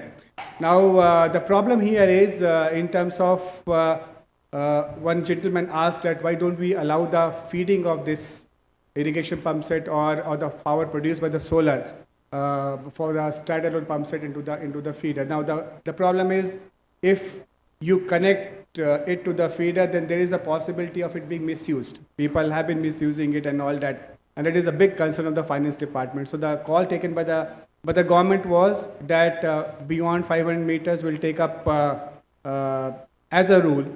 We will take it up as a solar pump set, and less than 500 meters we will provide them electricity connection, but we will not say no to the solar pump set. If they want, they can have the solar pump set. So that is coming up, which will bring down your subsidy burden on the state government. To give an example, almost 1 lakh pump sets which come at an average in Karnataka on an annual basis, around 30 to 40,000 are from the welfare schemes of the state government, and we are not an anomaly. These welfare schemes are in other states also. And this is primarily to provide irrigation support to the farmers in the dry and arid areas, or to small and marginal farmers, especially from the SC/ST community, and that's called Ganga Kalyan scheme. So if it, and the state government is going to take a call, or they are in the process of taking call, that all the Ganga Kalyan borewells should necessarily be the solar powered and all that. So that will ensure that these numbers don't come on the network. The other thing is, obviously the metering is not possible, but if you come out, so earlier the point of coming out with some kind of bonds or something, or you have a meter, you have some saving, you transfer it to some other farmer and all that. That idea when I was in BESCOM was being mooted, but somehow it could not get traction. Now, so what I feel is, in the irrigation pump set, where 1/3 of our energy goes from the distribution company, HESCOM, where we are right now here in this jurisdiction, they almost, their 60% of their energy goes for the irrigation pump set. They are so heavily dependent on irrigation pump sets. And therefore, they have cash flow problems and all that, that is there. So we need to probably find a solution, and I think Kusum C, Kusum B, and better control and all that is one of the ways of reducing the dependency on the government. The second is your rural water supply schemes. I'm coming to the consumers, because the consumer base is extremely important. If I have industrial consumers and non-agri consumers, I will be very well off. There's not much of a problem. So I'm looking on the existential aspect of the DISCOM. Now, second is your RDPR, or Rural Development and Panchayati Raj Department's water supply scheme. Now, I strongly feel that we should solarize them as well, along with battery support. So we had a discussion with the RDPR, we engaged with them. And to give you an idea, around 2,200 crores is the annual bill for all the water supply installations in the state, out of which the RDPR is able to pay only 400 crores. The remaining 1,800 crores comes as arrears for the next year, or the opening balance for the next year, and we keep on adding penalty on them and all that. But once the one-time settlement is done between the RDPR and the DISCOMs or the energy department, then they say that, okay, you have to remove that penalty, but we have paid the electricity bill by borrowing from the banks. But they say that one-time settlement you will not charge the penalty, will not pay the interest. So we lose that money, that interest portion. Now, one of the solutions is you remove your dependency on the RDPR, and instead of we chasing them for the electricity dues, I was telling that you should chase us. You become net producers in the system, and you chase us for paying your say solar injected into the system. So we had a discussion, and RDPR, the department is quite excited on this entire idea, and they told that around 3,000 megawatt will be the requirement in the state of Karnataka to solarize the complete electricity requirement of the Rural Development Panchayati Raj Department, all the Gram Panchayats, out of which around 800 megawatt is your multi-village schemes, which are huge schemes catering to the water supply of 4, 5, 6 villages are bigger than that. And this 800 megawatt, they have the funding. They also have a possibility of battery storage as well, because they have a good amount of funding available with them. So the call has been taken that they will put up these schemes along with the battery storage there. The remaining 2,200 megawatt has to come from individual gram panchayats and all that. So the idea is to have one, say, or 2 or 3 big schemes in each district, or one district can have one big scheme and all that, so that it caters to the requirement of the RDPR or the gram panchayats. That will in fact give us a lot of distributed solar as well, and cater to the problem of the pending dues. Obviously, it will increase the dependency on the storage and all that, but that's a part of the thing. And obviously, we have a huge target in Karnataka in terms of putting up a lot of renewable. We have in fact sent the resource adequacy plan to the CEA, and our projections are that we need to put under 18 to 20 gigawatts or 20,000 megawatt of solar. So a lot of emphasis is there on that. So this way we will be able to reduce the dependency on the second biggest consumer, which is your water supply schemes and all that. And similar step is being taken for the irrigation department. We have so many lift irrigation schemes in Karnataka and tank filling schemes and these are reaping or these are giving very good fruits to the state. Kolar, Chikballapur, which used to be highly dry talukas because of the tank filling and all that, they have been able to take 2 crops and all that. But in terms of the dry area crops, but obviously this requires a lot of money, but they have. So these are the consumer mix in which we can try to do something where you are not penalized and your dependency on these departments, or for that matter the government, comes down. The other aspect is once you are through with this consumer base and the adverse consumer base, the second thing is in terms of operational efficiency. And obviously we have moved in the metering space from mechanical to electronic to smart meters. Because of our 200 units of free electricity, we did not become a part of the RDSS. In fact, RDSS was much earlier, but then the state government had a point of view that the finance department took a call that we will not be able to not be part of that scheme because we will have to clear all the dues and we have to have kind of mechanism and all that. So state government were not so liberal or not so supporting to the state to the DISCOMs. But anyway, the RDSS scheme or the RDSS bus is gone. So we have taken a call that for the new connections, smart metering, obviously less than 200 units, who should bear the cost of the smart meters is the question.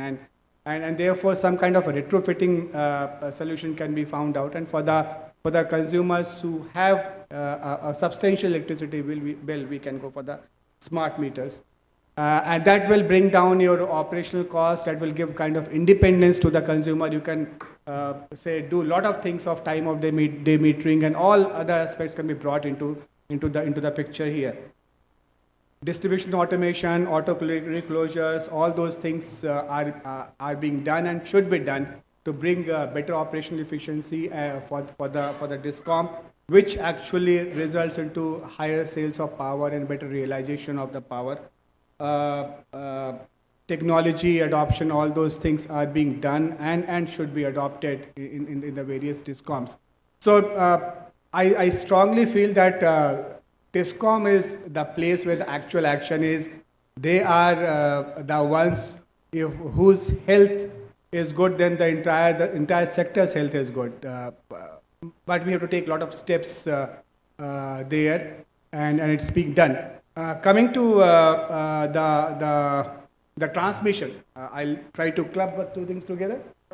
So coming to the transmission, and the topic which I will be covering is on the transmission planning.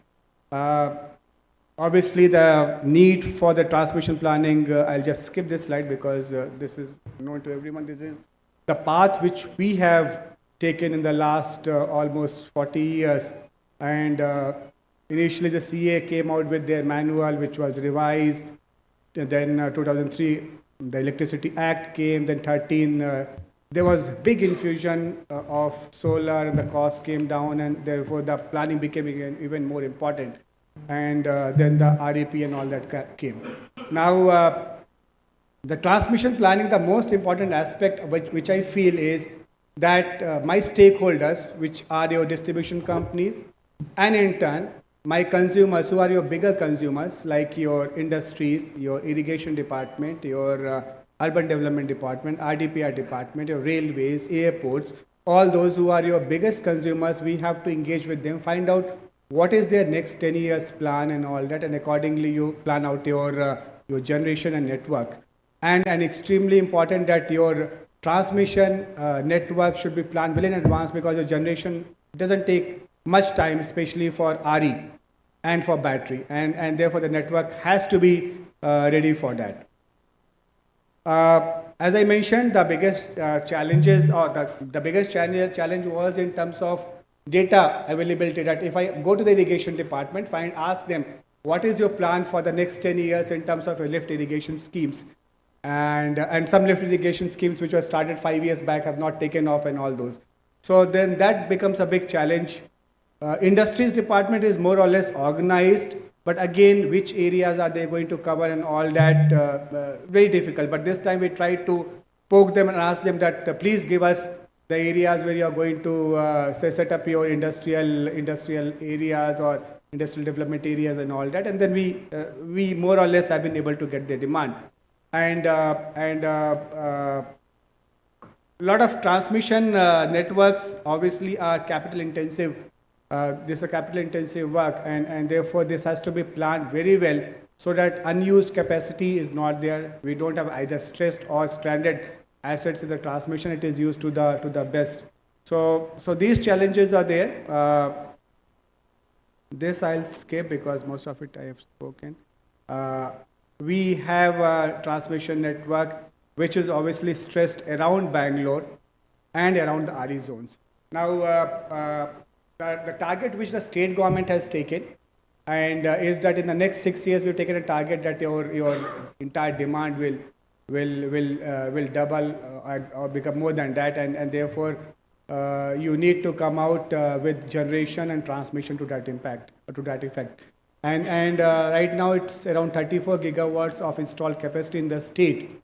We had generation of around 94,000 million units last year, and the anticipation is that by 2030 we will have installed capacity at a target of 60 gigawatts, and obviously transmission should be much more than that. So because we are a RE-rich state, and therefore this is the target. Based on that, we are going for that. Yes, I will skip. Okay, one very interesting thing which we have done in our state load dispatch center and our in our energy procurement is to use AI and ML, machine learning and artificial intelligence in predicting what will be the rate, what will be the generation and all that. One of the ideas of Honorable Minister was that what we should do is we should try to synchronize the power supply into the feeders as per the water requirement needs of the crop. So if because obviously you have many agriculture zones in the state, and each crop has got its own requirement, and some of the feeders will have monocrop, some of them will have two crops or multiplicity of crops. So you find out which crop is there, when it is requiring water, and accordingly you give the power supply to the feeder. And this should be predicted by AI, ML modeling, and also based on the weather and all that. This has been done. The state has been able to do very good sales in the previous year gone by, and also we have got very good satellite imagery, all this. So this has been very meticulously planned and done. Then we have also taken a lot of steps in the transmission in terms of improving the profitability, or rather than that passing out to the consumers with reduced tariffs and all that. One is monetizing your assets, especially in Bangalore. So the idea with which we are moving is to convert our AIS into GIS, use the remaining space for development for office space or parking or something else. So that way you modernize your assets as well as create a stream to get regular revenue. You have leasing of the dark fiber or your OPGW, which is being taken up. Then we are also moving towards investment infrastructure trust, or INVIT, that's being planned in the state of Karnataka. And green energy corridor obviously is a major thing which has been done, and we have a lot of requirement of the green energy. So this is the thing. One more. In fact, I was speaking to some of my colleagues here that we are coming out with the 1,000 megawatt of battery energy storage at the transmission element. and another 5,000 megawatt in the next 2 years, megawatt hour rather, will come at the generation element, so at the generation end.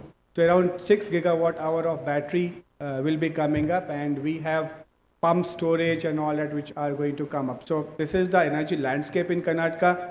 What I feel is DISCOMs have to be extremely healthy and strong if we have to have a strong energy sector. And given the kind of setup which is there, where free power is there, we have to think out of the box to come out with solutions where we can make the DISCOMs profitable with less dependency on the government budget. Thanks a lot, Mr. Harry, and thanks a lot to ladies and gentlemen for providing me opportunity. Any questions? I'm ready. Otherwise, we can take.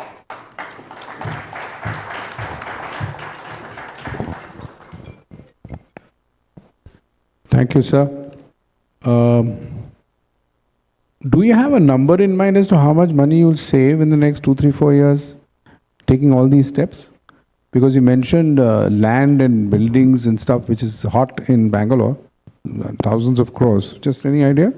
So, we have Anand Rao Circle, where we have around 12 acres of land. Out of that, around 8 acres will be monetized. So from that, we are going to get around 500 crores to 600 crores. And similarly, we have, if you go across Karnataka, we may have around 15 to 20 such land parcels, which we can monetize, and that will provide us additional stream of revenue. Or obviously, this will be passed on by the commission as reduced tariff. That's nice. Okay, now thank you, sir, for combining both distribution and transmission. We got a broad picture of how you're looking at things.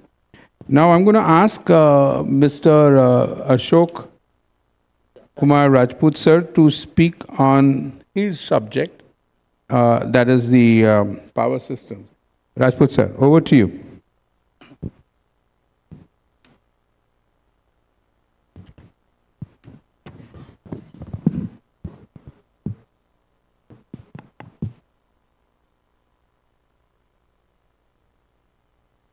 The AC is not working, sir?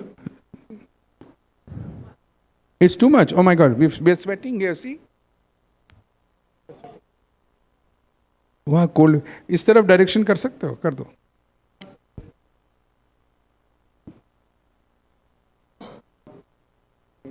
नमस्कार dignitaries, जय Bharat.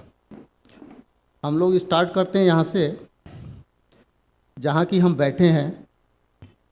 It's basically the electricity distribution system for which we have to plan in advance and well in advance, so that the electricity which has been generated from different power sources that comes to the end consumers.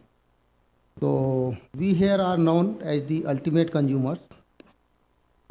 And as far as DISCOMs, the distribution companies which have been created out of the reform process with an aim so that there is a competition, there are no financial crutches and there are no financial losses to the sector, and at the same time there is a condition of universal service obligation, and that universal service obligations is basically that DISCOMs have to serve the large number of consumers, even small consumers in a remote corner, to the data centers and others.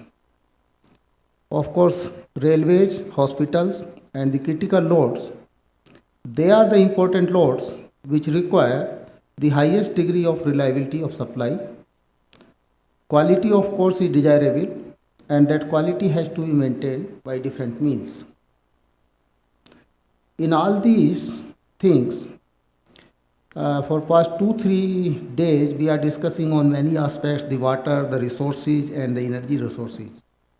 To me, it is basically all are the sources of energy which have to be optimized, in which the efficiency has to be built in, and that efficiency has to be converted in the form of the tariffs which are affordable by the consumers and also not a burden to the governments or the electricity distribution supply company, or if whatsoever the generating companies are there. So in my this talk, this presentation will be running simultaneously, but I will be talking something different. This is just for supporting and not giving with the that I go off the track time and again. So in all these exercises, starting from the reforms, the support of the government is a must. Like we bring up our child and they start earning when they grow up with proper education, trainings and others. So as a part of the reforms, when the distribution companies have been created, they require support. And wherever the support has not been given, the reforms have been a failure. So that is the crux of the whole system of the reforms. The support is required in many forms, but mainly two forms, that is the policy, and another is the subsidy compensation, which the DISCOMs are told to serve the consumers under the provisions of the Electricity Act 2003. So this way, as the electricity was coming earlier, the electricity is coming to the houses of each and every person, and today it's not a luxury, it's a necessity. And we call it the lifeline of the economy and the lifeline of the nation. Earlier we have to have, particularly in the rural area, the weekly presence of the electricity. When the electricity will come into the villages particularly, that used to be the good days that the electricity has come, but it will remain it will remain there for say 5 to 6 hours and then there will be dark. So that was the cycle going on, people were habituated to that. But with the standards of living improving over the years and the aspirations of the people and also so many other factors, particularly the data needs and the needs of entertainment and the education, in today's environment, we need 24/7 quality and reliable power supply, and this is the buzzword of any distribution planner, that he has to plan that what could be the reliable, stable and safe. Safety is a must because many a times we see that lot many fires and the electrocution takes place. It is mainly because of the poor O&M and the weak infrastructure, so as many breakdowns are taking place and the systems are not maintained in the well-defined safety parameters. Along with this, for the important loads, we have to have the contingency plans also, so that what we call in the transmission, the N-1 criteria, and that has to be there. So in distribution system also, we have to have the N-1 criteria. But as a planning aspect, if we start from the very beginning and see the economics, there have been the radial distribution systems, the purely radial distribution systems, and the practice has been to put any size of the conductors, which may be the oversize of the conductor and which may be a very poor or the very low size of the conductors, causing the higher losses in the system in terms of the power and the energy losses, the sagging of the conductors because of the overloading, and also the very, very poor voltage regulations. At least many of us in our lifetime we have experienced that there used to be two types of the rating of the incandescent bulbs, that is the 110 volt bulb and 220 volt bulb. When the poor voltages are there, we will be using that 110 volt bulb, and when the correct one is there, we have to do some manual exercise, replace the 110 volt rated bulb by the 220 volt. But with the increasing efforts of the policymakers, the financial supports, and the efforts of the engineers, and of course the technology, the things have improved, and now the bulbs are only single rated in most of the part of the country. So that is the change, and for this change and the transition, the reforms were brought in. There could be different business models and different structures, but mostly the DISCOMs are operating on the corporate structures. They have got the independent board of directors, and like Pandeji has headed many DISCOMs in Karnataka states. So there are more than 90 DISCOMs in the country, and there are deemed licensees also, which are other than those. Some are running in profit, but still some are struggling. So this corporate structure has helped, and they can earn profit, and they are free to earn the profit. Profit is as such not guaranteed. For this all things, what has to be done is, there have to be champions at each and every stage, right from the substation and the feeder level, and up to the corporate head, and at the political head. So we call them the champion of reforms, and those champion of reforms have to be in place, and they have to lend this particular type of the legacy to the youngsters who are coming, those who have to be trained in various types of the managing the age-old systems as well as introducing the new things. Why the system has become aged? Because the electricity started flowing, or electricity has got the presence from the very beginning in many of the areas, and since then, lot many augmentation has been done. What has been done, what we call it the ad hoc expansion of the LT network as well as the 11 kV network. Whenever the need arises, the consumer is the one who has the aspiration, he has that he will fill in the forms, get the connection somehow. And that somehow means the utility lineman or the engineers, whosoever is there, the officer, he has to extend the line and somehow serve his consumer. Both are running, both are doing their own act. So this is the duty of the engineers, duty of, or you can say the aspiration of the consumers, which is being met with this. But in this case, the distribution system getting overloaded, suffering losses, quality, and lot many breakdowns. Financial support not there, whatsoever is required, and technological innovations not taking place. There have been times, as Harisab told, that generation was invited and all those things. We earlier thought that it's the generation that in which we are lacking, and we fail to understand that distribution is also one thing where we are lacking. So there was, in my view, this is my personal view, there was a sort of imbalance that we put lot of emphasis on the generation at one stage, and the distribution remained a neglected guy. Somehow the good sense prevailed, lot of emphasis is being given in the improvement of the distribution system. I started my career with NTPC generation and then went into the distribution in CEA. I will spend long time and seeing all the aspects of the distribution system. I have been part of these many schemes. You name any scheme like Rajiv Gandhi, Gramin Vidyutikaran Yojana, APDRP, IPDS, and now the RDSS. The big change which has taken place at the consumer end and is serving the utility well is the metering aspects. I have been part of the journey from the electromechanical meters to the electronic meters, which raised many apprehensions in the mind of the consumers, but that was a myth. It was a facilitator to the utility as well as to the consumers, those who were the paying consumers. Of course, hooking and pilferage of electricity, those are the other areas which we cannot discuss at this forum. That is a part of our socio-economic life, and that is prevalent to a certain degree of extent and in varying degree in different parts and different pockets of the country or a town.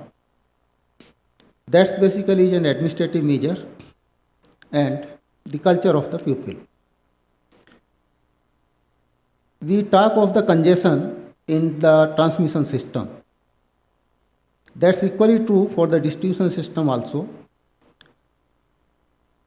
In case of the distribution system, we have a lot of burden and that simultaneous load coming at a time, because for say few hours the electricity was not there, but all of a sudden the electricity came and the whole load is coming, is being incident on the particular system. So in technical terms, it is called the cold load pickup. So those incidences are also there. Aging is one thing, aging of the assets and aging of the manpower. Once we analyzed few cases, we found that the average age of the regular employees in the distribution company was of the order of around 50, and in some cases it was 54. So naturally these pupils cannot, say, climb over the poles to maintain and to carry out the preventive maintenance of the lines. So outsourcing business was taken up. Those pupils maybe are trained or only the manpower supplier. They are doing mostly the job, and that's an unsafe practice that need to be avoided. And the lineman cadre has to be built in either as a outsourced manpower supplier or in-house by the DISCOMs. Both the things can work. 50-50 is better, because if say some strike is there, so at least those outsourced ones are there available to your end, and those 50% could be put in for emergency purposes. We have large number of fires because of the burning of the distribution transformers, and that distribution transformers is the neglected entity that has not been cared. There are different practices. In particular, the distribution transformers, a lot of inefficient operations are taking place, and they are mainly because of the design practices or the practices being followed. In rural areas, certainly the loading pattern is different than of the urban, and the load like this, Rajput sir. which is here. Rajput sir. Yes. 5 minute. बस अच्छा, मेरा तो काफी. आपका तो बहुत है sir. आप तो पूरा सेशन है आपका. So, the ray of hope from my side is that it's not difficult to reduce the losses. The losses can be reduced, at least the technical component of the losses could be reduced by the improved design and the improved technology. The SCADA automation and the smart grids, they are all to our service, and we can make use. The power of electronic devices, which are part of the transmission system, was thought of. Now in the electronic parks, where the harmonic problems are there and the power quality and imbalances are there, we have the distribution statcoms and those fax devices, and those devices to inform here that have been developed in India itself, and they are serving the purpose and have solved the problems. Standard operating procedures and standards of performance, those are necessary, which need to be analyzed. For the planning exercise, mostly we do the load flow analysis and other analysis for the transmission system. But when it comes to the distribution system planning, you have to entirely have a different set of the softwares, and phase-wise analysis has to be done because it's an asymmetrical network. The asymmetry is because of two reasons. One is the loading, phase-wise loading is different, and also sometimes you have the single phase and sometimes you have the two phase and a mix of three phase net. So that type of the asymmetry can be analyzed when you do a phase-wise analysis, and also analyze that how much my neutral is carrying the current, because most of the problems are because of the burning of the neutral, which otherwise is considered to carry a zero amount of the current. As far as load growth is considered, when we talk of the city, the load growth or the load forecasting can be done for the city or the urban area as a whole in the form of a state. But when we have to do the pocket-wise analysis, this is a special thing. Spatial distribution load forecasting has to be done, and there is a concept, primitive, there are many concepts, but a primitive concept is kVA per kilometer square, that load density has to be there, and accordingly the distribution transformers and the lines have to be maintained. एक चीज और बता दें. आप बहुत बताइए sir, लेकिन time समय जा रहा है कि उन लोगों को प्लेन पकड़ने. अच्छा, ये भी बात है जी. हम लोग जब बात कर रहे थे कि energy from ocean, I am chairman of the ETDC, and for information of everyone here, the standards are available, but the initiatives are to be taken. Energy from the ocean, all these standards are there, like we have for the wind turbines and the solar panels and others. So these are the things. Diversity we are missing. One of the basic things is the diversity. That diversity has to be considered. And another is the right of way problem. And the lines, either the electrical lines or the distribution lines or the transmission lines being taken from the forest areas. Because urban area, everybody knows the problem, but the forest areas and those, and the elephants and the birds and all those things. So there, some changes has to be made in our design considerations, thinking and the process. And it is where we have to work more. Because the jungle fires and what we are seeing in a days, today, nowadays, the California fires and this fire and that fire, electrical lines are also one of the elements which may lead to. So everybody have safe life. This is my wish.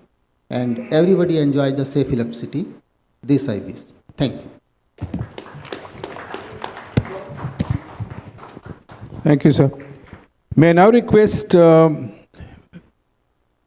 Saab, who doesn't really need an introduction to the people in the power sector, but one of the secrets I'll share with you, I used to sit with him around the year 2000, 2001 in Bangalore when he was running the Southern Region Load Dispatch Center.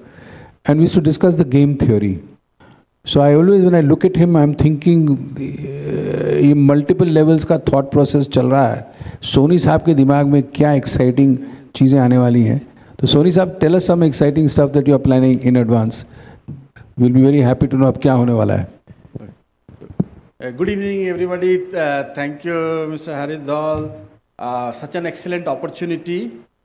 For one reason, for which I love coming to this one, that you meet veterans as well as those who are in the saddle. This combination you get very rarely. I have all my mentors, Mr. Rakesh Nath, Verma ji, Professor Saab, Rajgupta, Raja Saab, Alok, all of them, and Mr. Ajay Shankar. He signed my appointment letter in the 1977. And so I'm a bit nervous, but mild tension is always good. Madam Veera Shankar and all of them. So the topic which I thought I will cover, whenever you want me to stop, you can stop, and abrupt I will stop. Okay? So stop. So this is the motivation for ensuring adequate transmission in India. I assure you, I will not talk of any equation, voltage, current, data, nothing. We should be proud of our grid, India, first thing. The whole world is watching, and such a large grid, they are only trying to understand how could we do it.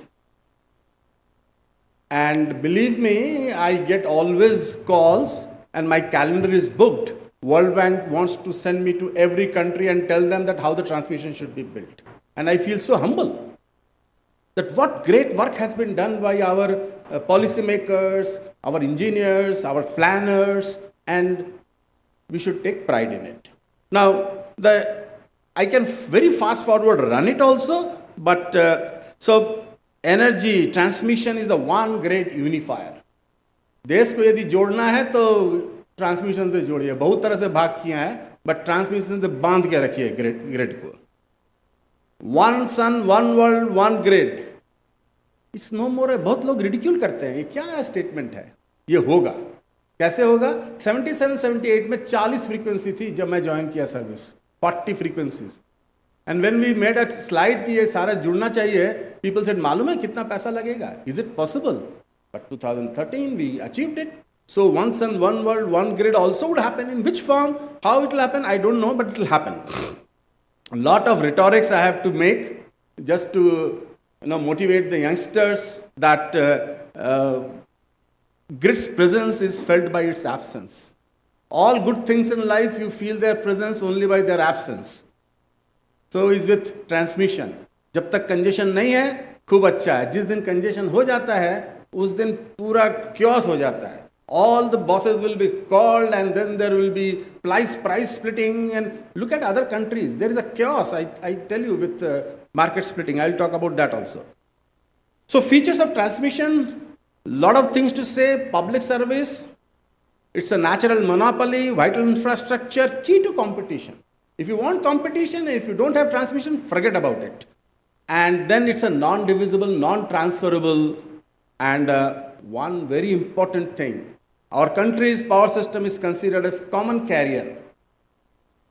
You don't know whose line you are using. And the one who has the line, he does not know whose power he is carrying. And that's how that grid works. And this corner one is a favorite of mine. Transmission is infrastructure to the power 3. It is infrastructure of infrastructure of infrastructure. If industry has to be built in, for industry you need power, for power you need transmission. So without transmission, you cannot have growth. This slide, so far we could carry energy through rail, through conveyor belts, through pipelines. But if renewables have to be transmitted, as an engineer, I don't think there is any other way other than wires. No bucket can be used and you cannot carry the sunshine and the wind. So only thing to carry is transmission. Planning in future, lot of things to say. We need visionary planners. Those who can see what is going to happen. And not miser like me, operator. He is a miser person. No, planners ka psychological test pehle karna hai, that he should be a very visionary planner. And our planners have been like that. Transmission, when we say, we have 10 to the power of -4 to 10 to the power of +7 or so. Means sub-second to decades, you have to use transmission. And there are models and there are methods.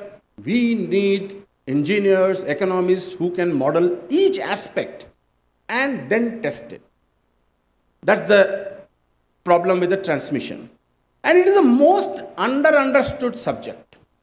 People think that transmission transmits electricity. Yes, it does. But it also transmits electricity. Besides transmitting electricity, it does many things, which I will try to give you within 5 to 7 minutes. So key principles of transmission expansion. It's a very simple thing to do because it is not an engineering. Transmission, how much transmission I should have is a policy call. If you want that I should be able to import as much I want, I don't want any shedding, have good transmission. If you want to export, you need export requirement. N-1 and all those planning criteria will come to engineers afterwards. First of all, like in generation, we have LOLP, 1 in 10, famous 1 in 10. Similarly, for transmission, we need policy. More proactive transmission planning. And institutional independence. This is extremely important, and India has done super. We have generation under competition, delicensed, transmission, licensed activity, heavily regulated, very rightly so. And we have independent system planners, CTU. It has no conflict of interest. Independent system operation, no conflict of interest. So by design, these institutions have been built. And it has taken a lot of time, and as a result, we are able to build this. Otherwise, it is very difficult, because if you allow the consultant to be the steel supplier and he becomes the architect, then you know what kinds of building will be constructed. So we have all mutually exclusive things, and it is working very nicely. Regulatory oversight. We have seen few orders, what a fantastic orders. Everything is done, still not approved. Or sometimes out of suo motu regulatory approval for massive green energy corridor when renewables were hardly on the radar. That's the kind of a thing which has been done in this country. Network expansion need not be difficult, but I would say we should strive to have congestion-free transmission. It's doable. It is doable. People say that getting finance is difficult. I heard 2 decades ago someone telling, when we were talking about transmission, he said, transmission कैसे बनाना है हमें आता है, पैसा हम इकट्ठा कर लेंगे, आप सिर्फ 2 चीज करा दीजिए. क्या कराना है? एक तो कि इसका अप्रूवल जल्दी से करा दीजिए, और दूसरा उसका पैसा मिलने का व्यवस्था करा दीजिए. बस ये दो चीज करा दीजिए, बाकी सारे प्राइवेट सेक्टर कर लेंगे. Rakesh Nath Sahab used to go from region to region, morning, evening, meeting for one line, getting approval of one line. Nobody would agree. So that was the challenge. And the second was money, constituents, who will pay to whom, and thousands of lines. Now we have a system whereby every month transmission lines are getting approved without much of a dispute. And the money is getting collected in the pool. Everybody pays in the pool and every service provider gets back from the pool. That is what we have been able to achieve.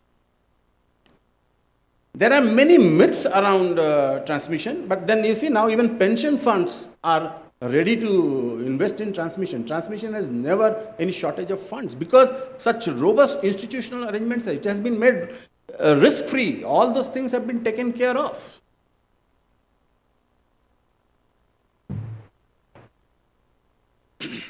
Economic benefits of transmission. You save in terms of cost of generation. You save in terms of uncertainty. It's a risk mitigator. Insurance. Because I don't know, I am forecasting some generation, forecasting some load, but either generation will go wrong or load will go wrong. Some state will overinvest, some state will underinvest. And this is bound to happen. Nobody can get the thing right. 100% right is not possible. And then it's all lumpy. 1,000 megawatt nuclear plant has come.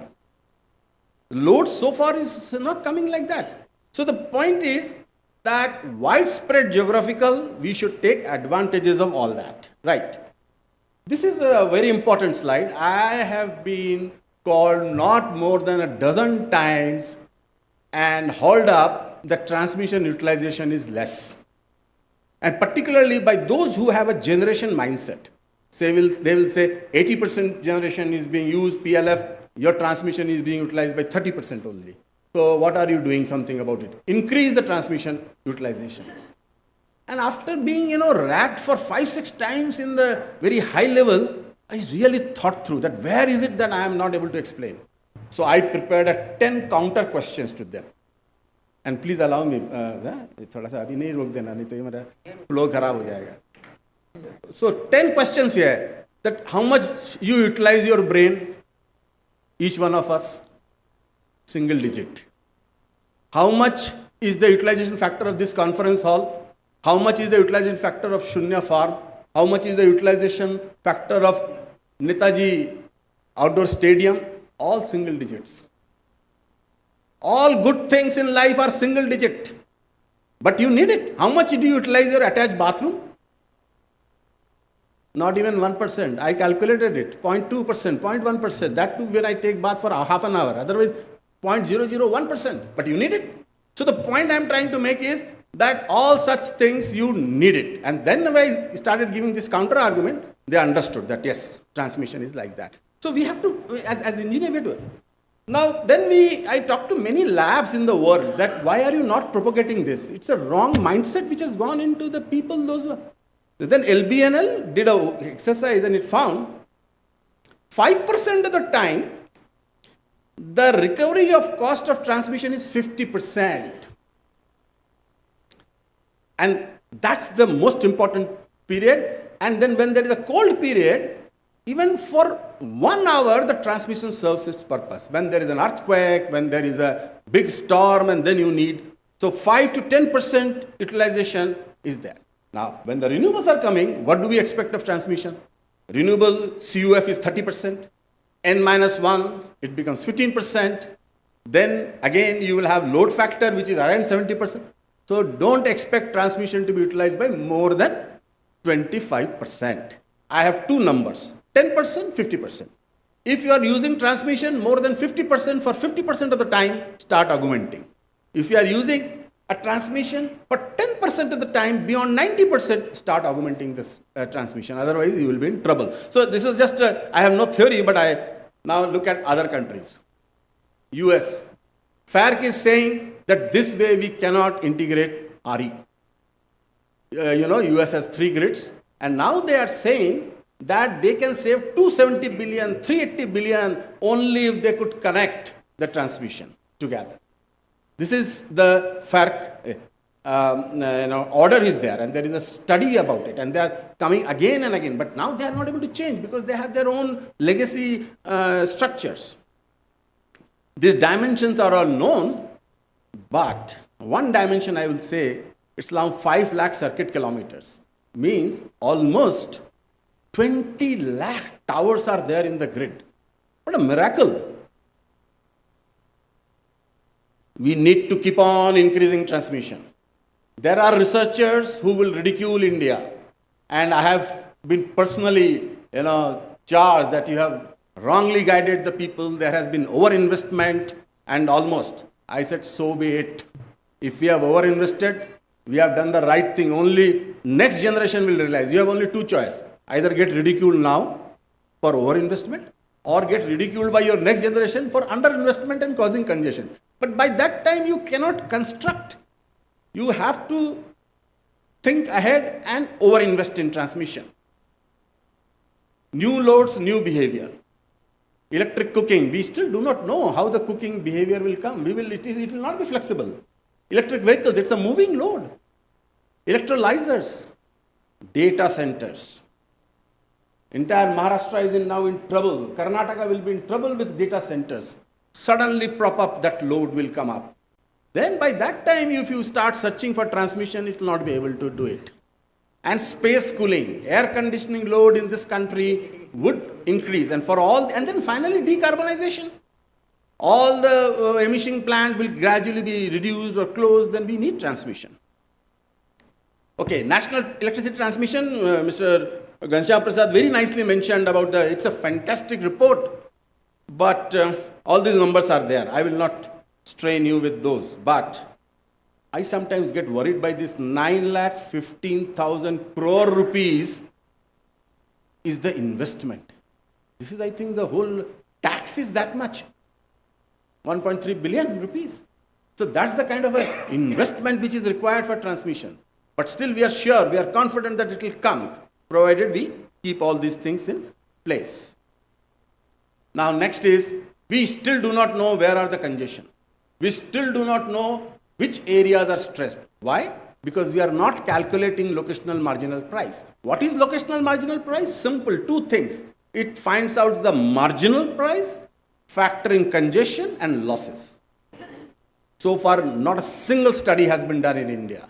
And I feel that this should be done. Let's not be very afraid or be very defensive about it. Be very bold about it. Find out where are the congestion. For example, Karnataka, Mr. Pandey very rightly said around Bangalore area. There is a problem. Maharashtra, MMR region, serious problems. What is the LMP which is coming out there? It can be calculated. It's a very simple thing. Have these numbers, and then that should go as a feedback to the planners. Least cost, of course it has to be least cost, that regulators will always, but for that we need capacity. Planners, there has to be battalion, 1 or 2 engineers in one utility trying to do planner. It's not possible. Our Maharashtra, Karnataka, they are like big compared to a country. So we need big workforce for this. Pricing. Extremely important. How do I collect price? So we have tried many methods in India, postage stamp, pancaking, zonal, all kinds of things, and then finally we have gone for point of connection. You inject into the grid, you pay some price. You draw from the grid, you have to pay certain price. Rest all you don't have to worry, because we are talking about a fungible commodity. From which way the electricity will come, you don't know. Maybe it will cancel each other also. So this is the very important one, and then we must have optimal power flow. These techniques are of 1986, but in our country, simulation techniques, marginals, I was discussing with Mr. Raja that all the marginals must be displayed, and then we will know about it. So there is the India Transmission Portal. Anybody who wants to have anything on transmission must visit this portal. Fantastic portal. All the data is available, all the graphs are available. India needs transmission. I need not emphasize, only the right side graph is enough. All kinds of load which are going to come up. Now this matrix is very important. It's a block diagonal matrix. Those interested in mathematics and physics would understand and appreciate the eigenvalue and eigenvectors of this. Each dot was a state, was a discom. We have been connecting. Each block diagonal matrix has come, and now neighboring countries also. So we have off diagonal, diagonal matrix. It's a very complex system now. One can buy from anywhere, one can sell anywhere within 15 minutes. And at the rate at which he wants to sell. That's also a beauty of it. And I sometimes admire that how is it all tracked? Who does it, all these things? So this is planning, roles and responsibilities, very clear and very nice method of ours in India. It's getting augmented, transmission planning criteria. Even last week again there has been an updated one. STUs are weak institutions. Pandey ji is there, but let me say that our state institutions need much more support. CA with CTU and Grid India, they are well developed, no doubt. But I have been to many, many states. Now I am working from the state side, and I really admire how do they work with so much stressed conditions. So my humble request will be, now is the time to work in the states, be it in distribution side, as Mr. Rajput mentioned, or as far as the STU and SLDCs are concerned. Inter-regional capacity is increasing, very good. But after congestion occurs, everybody knows congestion ho gaya. But the policymakers, regulators and operators have to sense the congestion that 2025 we will have congestion. So start augmenting now rather than force the public to face congestion. That's where the beauty lies. Okay. Transmission perspective, I will skip this for the time. Because somebody says that you keep enough margin in transmission as an operator. This is an FAQ that you are keeping unnecessarily too much margin.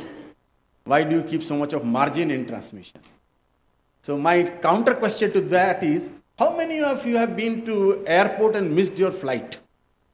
How many of you have missed your flight? I want to at least meet them outside. Anybody who has missed the flight? One lady. Okay, right. Now, the question is, how many of you have reached airport at least half an hour in advance? Almost everybody. This explains the margin. Okay? So, we need to keep margin. And if you are in a difficult area, better keep margin. We can't afford to have accidents. Now, 3 slides, which are my favorite again, trying to steal time from Mr. Dhawal. So, all these things are done. As an operator, I have always felt Karnataka is in trouble. Karnataka is in trouble. Maharashtra is in trouble. But I am not able to explain to them that how are you in trouble? When I talk to the Karnataka operator, he says, sir, you are right, sir. We are really in trouble. But then I said that how do we convince our policymakers and regulators? Just saying that we are in trouble, sir, it will not work. So what we did was simple like this. We created urgency indicators. First urgency indicator. If you have some GNA, general network access, and your transfer capability is not that much, we have drawn for all the states, all those who are below the average line are in trouble. You see, Karnataka is red. And now, of course, they have started augmenting. Urgency indicator 2. If your demand is growing and matching import capability are not increasing, you will be in trouble tomorrow. Maharashtra is another one, which is now realizing that they will be in trouble. So, and then other states also you can read, for example, Rajasthan with renewables will be in trouble after some years. Madhya Pradesh, Andhra Pradesh is in trouble. Those who are in the center of the country are not going to be in trouble. All those who are in the peripheral side will be in trouble. Punjab and states like this. So here again, as a third indicator, if you have some demand, you take access. If you are projecting demand, plan transmission access right then and there. Otherwise, it is very difficult. Now, I also must say, many of you must be engineers in the back. I can see a great engineer, Amitopo and VK Singh and Pandit ji and so many of them. The problem with engineers is we have been taught dimension analysis. Megawatt by megawatt, MVR by MVR, KV by KV, percentage. We can't divide manpower by megawatt or something like that. But finance people divide anything by anything, then give them the interpretation, give them the meaning. So we need to find out such indicators which will tell you the outliers and then start working on it. So if the demand is increasing, better get so much of GNA. Now, academicians, what are you doing? There is no theory. I said, not that all the time theory is there and then we have to implement. Sometimes you have to learn from the practitioners that this is what is giving us the signal, you better take this signal. And now they are finding it. Otherwise, you will be like US, who is struggling with the transmission. Probabilistic planning, all what we say doesn't happen. Lines go out in sympathy of each other. When they go out, it is not n-1 in a style. It goes one by one. So that's something which we have to think through. And I have written a recent article, just a story kind of a thing with Titanic. Unsinkable Titanic. How it failed? Because alarms were not heard. And the designers who were saying that not only one compartment, multiple compartments can fail, was not factored. They were in a hurry to take it to New York.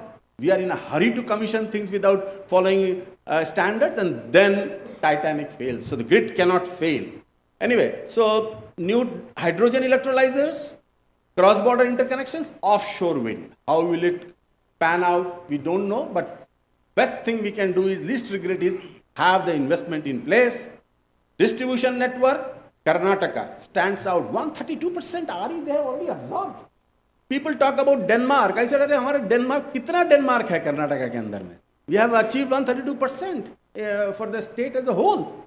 And even India as a whole, 33%. Distribution level, I think Mr. Rajput explained about this. Fantastic document about distribution planning, but much more needs to be done. From bytes to business. All these AI/ML which we are enjoying, it will come back on us, at least from the power sector. The kind of demand which they will give and the kind of quality they will ask, and they are theme park load. They are not, see, earlier what we used to think, अरे कैसे 100 megawatt load आएगा? 100 megawatt load आने के लिए 1000 megawatt का equipment खरीदना पड़ेगा, and equipment को, बिल्डिंग बनना पड़ेगा, इंडस्ट्री बननी पड़ेगी, टाइम लगेगा, कर लेंगे उतने में. Now it is not like that. Data center can suddenly prop up. Theme park load, suddenly they will come. I cannot imagine those kind of situation, because we are used to slow ramping things. So data center, and look at the growth, this kind of a data growth is there. All this GAN is enough. Action. Finally, towers have to be built. And government has done tremendous by way of right-of-way, by way of compensation, by way of so many things, reducing the corridor and going for HVDC, multi-circuit, technology side, so many things. But we need to do this so that tower can be built. And last concluding thought, if you have such a large grid, not that everything is all hunky-dory or all good. There is one problem. And that problem is, now you have only one heartbeat. You have only one heartbeat. You have only one grid. If something happens, then it's a question of prestige of the country. So we must take care of this, but it's doable. We must maintain this tempo. Thank you very much. Thank you, sir. Lovely. PK, please come and take your position and set yourself up. I must ask a question of all these bright engineers, and it's a real example. How do you explain to a judge that power is going to flow from Orissa to Delhi, where actually it doesn't?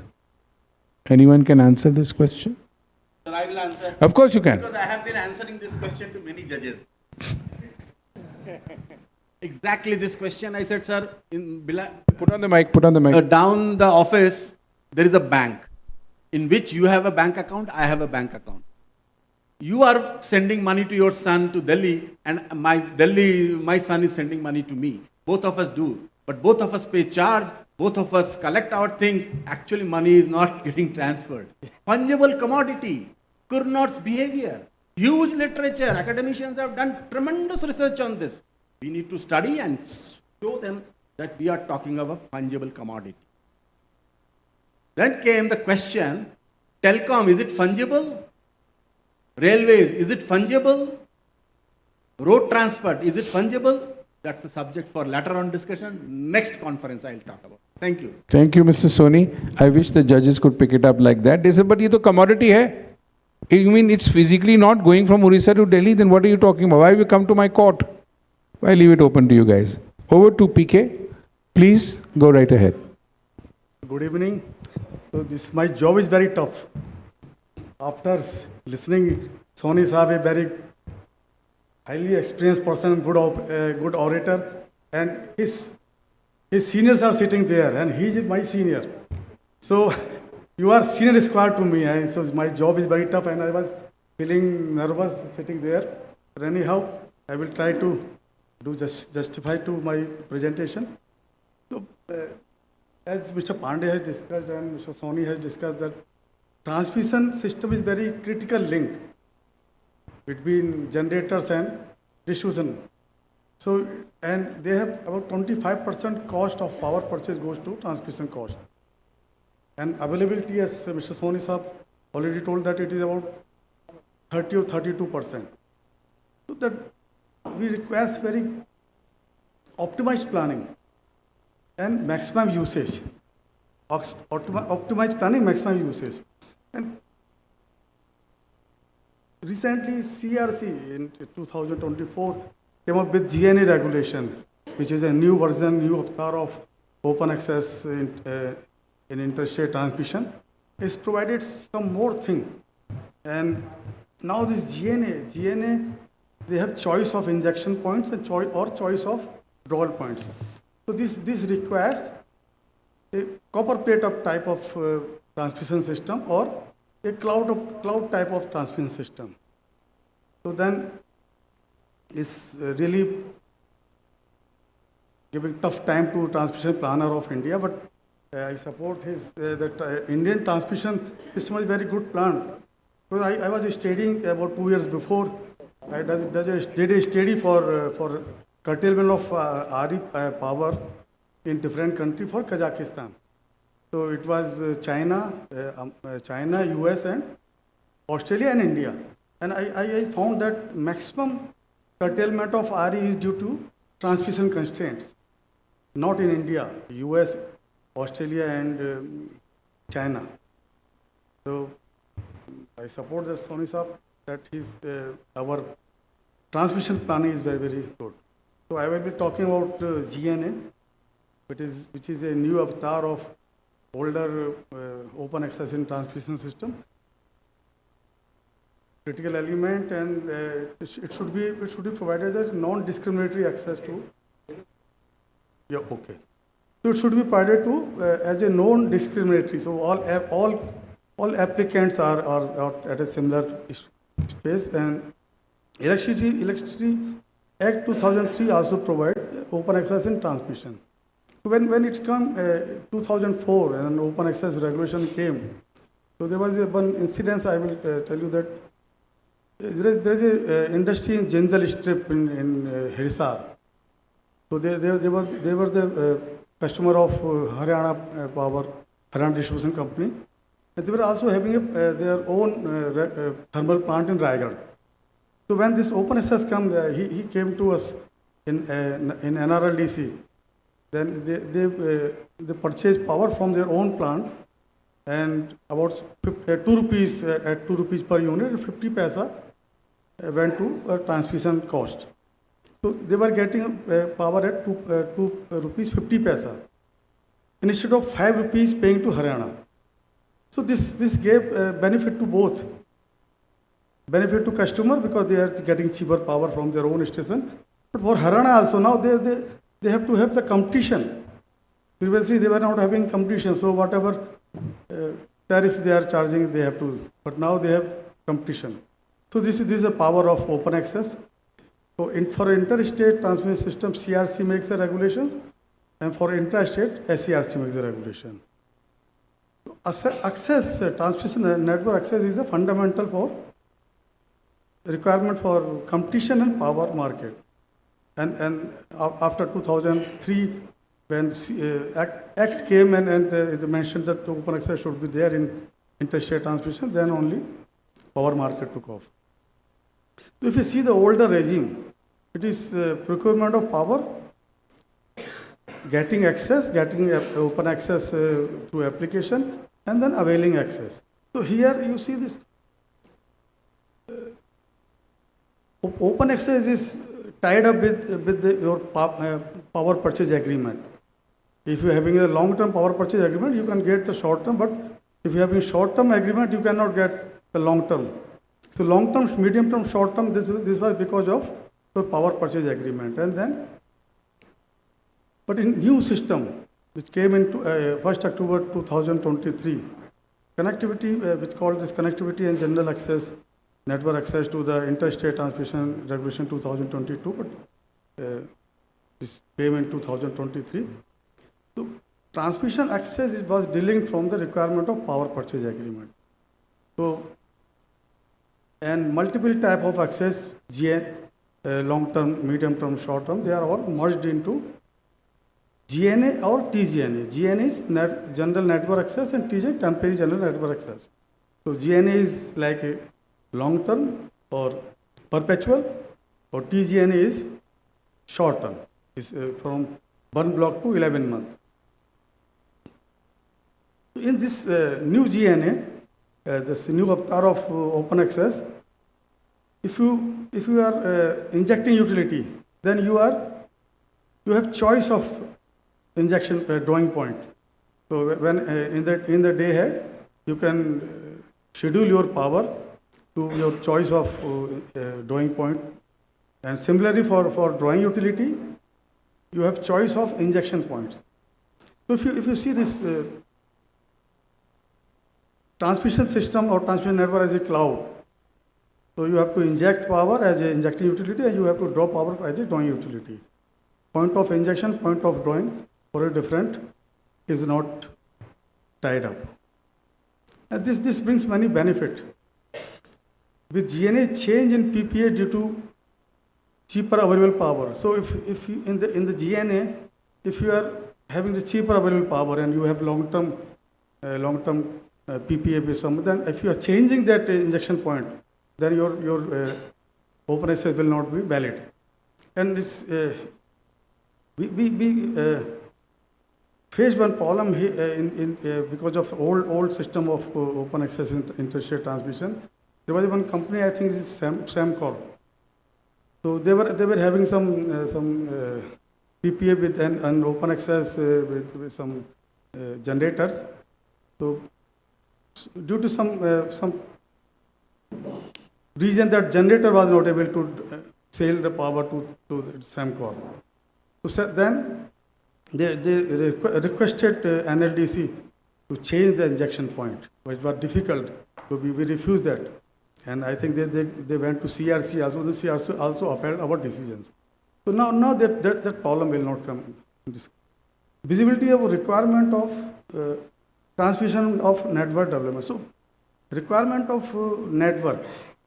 Now we have, when you have GNA, so you have GNA and then if you want to inject more, you have to take TGNA. So you have consolidated requirement from the states or from the injector, how much GNA is required and how much GNA is available. So then you have the good visibility. The transmission plan has a good visibility of requirement of transmission system.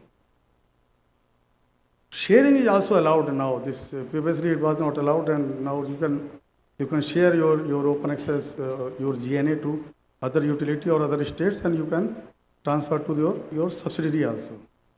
Choice of injection points is help in RE integration. So suppose one fine day and you are not getting power from one RE, then you can change your injection point from the other RE or from other source of generation. And will boost the merchant capacity. So I remember there was one AD hydro in northern region, and they have to take the 192 megawatt connectivity and LTOA. Not only connectivity was taken, then they were not able to sell their power. There was the first merchant power plant. Because every time they need to have open access. So they were selling power in short-term open access. So now with this injection, generators are having choice of drawing point, So the merchant capacity will come. So connectivity and GNA regulation, they are different nodal agencies. So this older systems, LTO, MTO, and STO is repealed. Connectivity and nodal connectivity nodal is CTU, and for GNA nodal is CTU. For TGNA nodal is NLDC or RLDC. So this all from my side. If any question, then we can take question separately. Thank you, sir. Questions before tea? Of course, Verma ji. Of course, sir. Mics for the two gentlemen. Any questions at the back? Yes, one question there. One mic there. Do you have 15, 20 mics or no? Please, sir, start. Soni Saab, you told that the transmission planner and operator should be able to sense in advance, 2-3 years in advance, when congestion is likely to come. What is the signal that has been given which has prompted us to go for 1200 kV transmission system? Because in morning... Sir, can you speak into the mic? Oh, समझ में नहीं आ रहा. 1200. What is the signal that has been seen by the transmission planners that has prompted them to go for 1200 kV from 800 kV, considering the incremental cost will be very high and the incremental benefit may not be commensurate? Sir, very tough question, and let me gather courage to take it head on. I am opposing 1200 kV, and I'll give you reasons for it. First of all, reasons why it has been brought in, and second, the reasons why it should not be implemented. Number one, sir, as a technologist, we love doing something new, much bigger. We are the first. I'm great hand. This also, sir, the 1200 kV, that gives us a feeling of that we are doing for the first. China did it up to 1000, so now we must do 1200. That's one.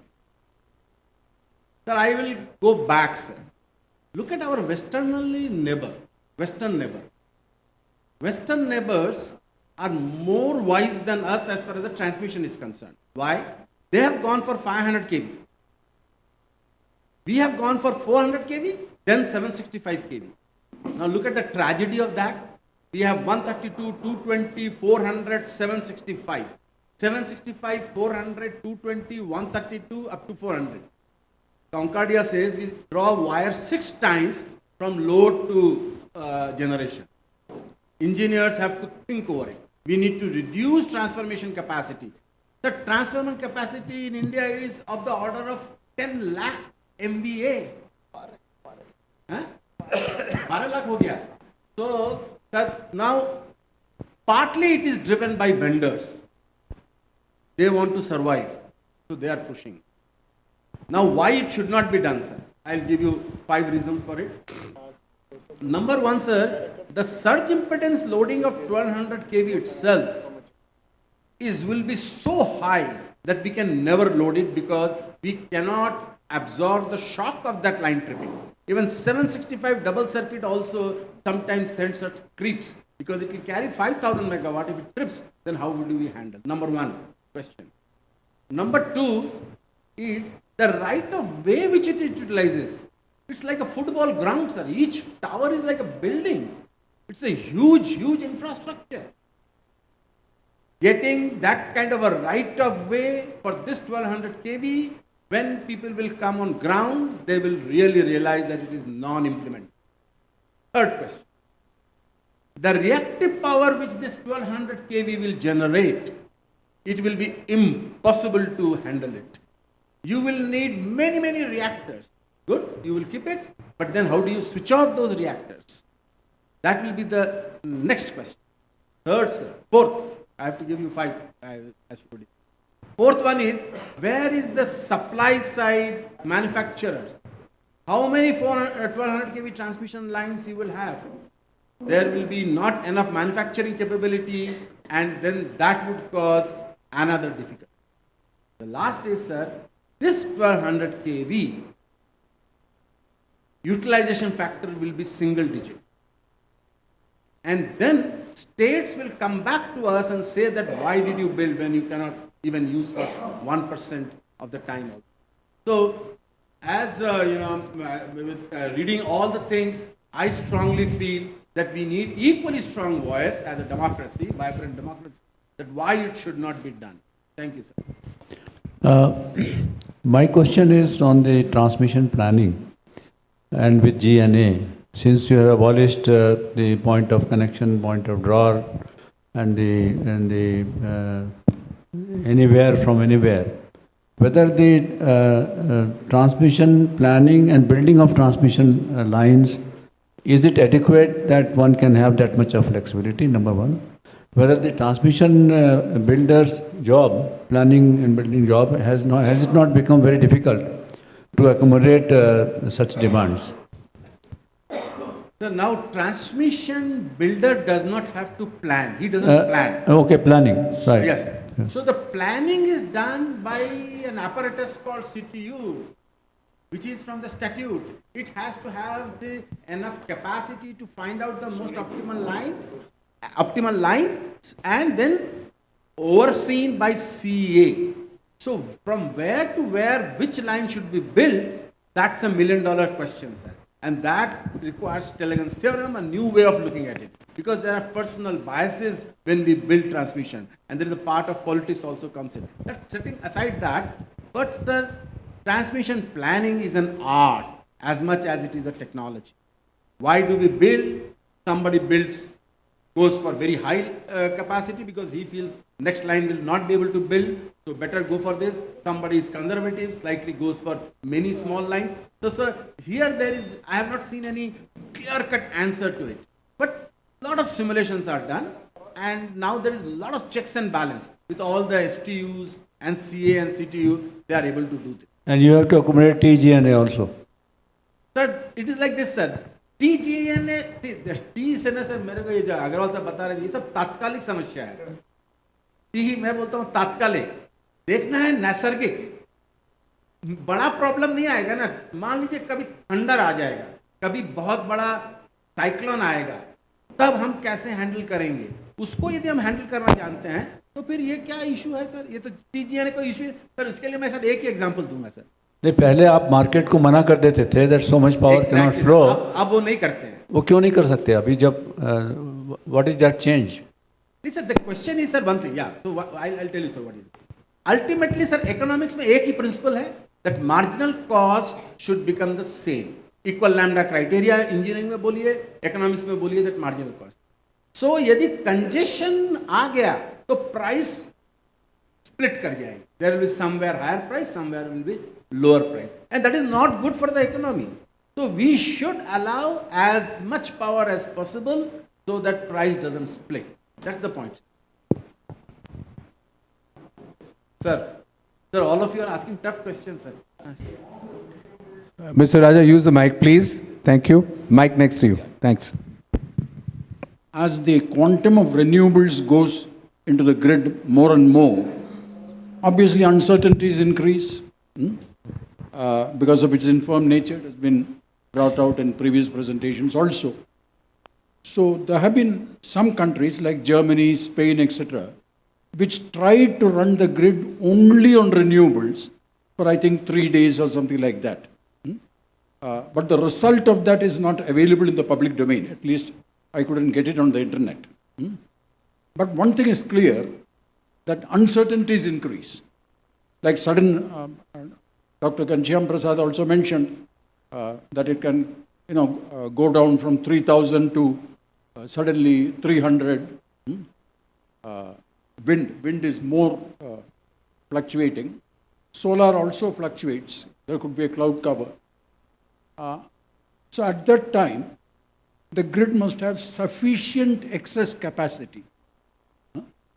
Is there any kind of working out of how much excess capacity is required because of injection of more and more renewables? Sir, you mentioned about Germany. We very closely interact with German operators. They have come to our NLDC. We have been to theirs. And sir, Germany is facing tremendous problem because North Germany to South Germany, there is not enough transmission built, which is smaller than our Maharashtra length. So he 7 years or 8 years ago, he said, build as much as you can, otherwise you will become Germany, where we are not able to integrate much. Sir, coming to your point of renewables, how much uncertainty to be taken, sir, there the extreme scenarios have to be simulated. Boundary value conditions. Imagine if the entire Khada goes down, entire Mundra plant with super thermal, in sympathy, wind and solar all going down, 7 gigawatts, still the grid should survive. That is what should be the grid tested. So let me again, sir, gather courage here to say our 9 p.m. 9-minute event. 9 seconds, yeah. 9 minutes, sir. Thali clapping. 31 gigawatt change and 31 gigawatt coming back. Why could we do it? Because transmission. Otherwise, impossible. Transmission would have got loaded and then the line trippings would have taken place. So So, that's, sir, an exam the transmission system passed. Transmission system first, transmission system strong. You make many things smart, but first be strong. So transmission has to be strong and enough margin has to be kept there. So that is what I would say, that it should be tested for boundary value condition. There is no other choice, sir. Yes, sir. Question And then from... we should sir. learn from civil engineers, sir. My friends in civil engineering, they keep no margin less than 100% because they can't afford to have collapse of bridge. Electrical engineers, we are very conservative people, 5%, 10%. We should keep 100% margin. Thank you. Please identify yourself, sir. Thank you. I'm Vinay Pandey from Chhattisgarh. I have two anxieties. One is I would like to know from MD sir that with the flexibilization, the need and the RE, do you think that DISCOMs should have certain degree of captive generation? That may be helpful. Is there a thought? And the other issues, which is for the dais, that what can be the takeaway or what can be the lesson from the recent judgment of KERC, Karnataka High Court, on the KERC green energy open access regulations? Okay. Right now, there is no thought process on the captive generation of the DISCOMs. It is not there. Actually, the storage systems can come at various places. Obviously, it can be on the distribution side as well, and all those. But right now, that thought process is not there. I don't know in any other part of the country if it's there. I don't know if they are going to do that. The second point is the High Court, the point which they have taken. In fact, we are going on appeal and all that on that. So I think that must have been discussed yesterday also, or probably we did not have a discussion on that. So we are going on appeal, and obviously we need to fight it out.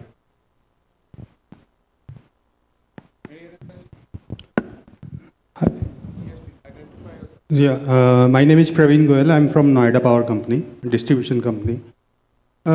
This can be considered as a question or my observation cum suggestion.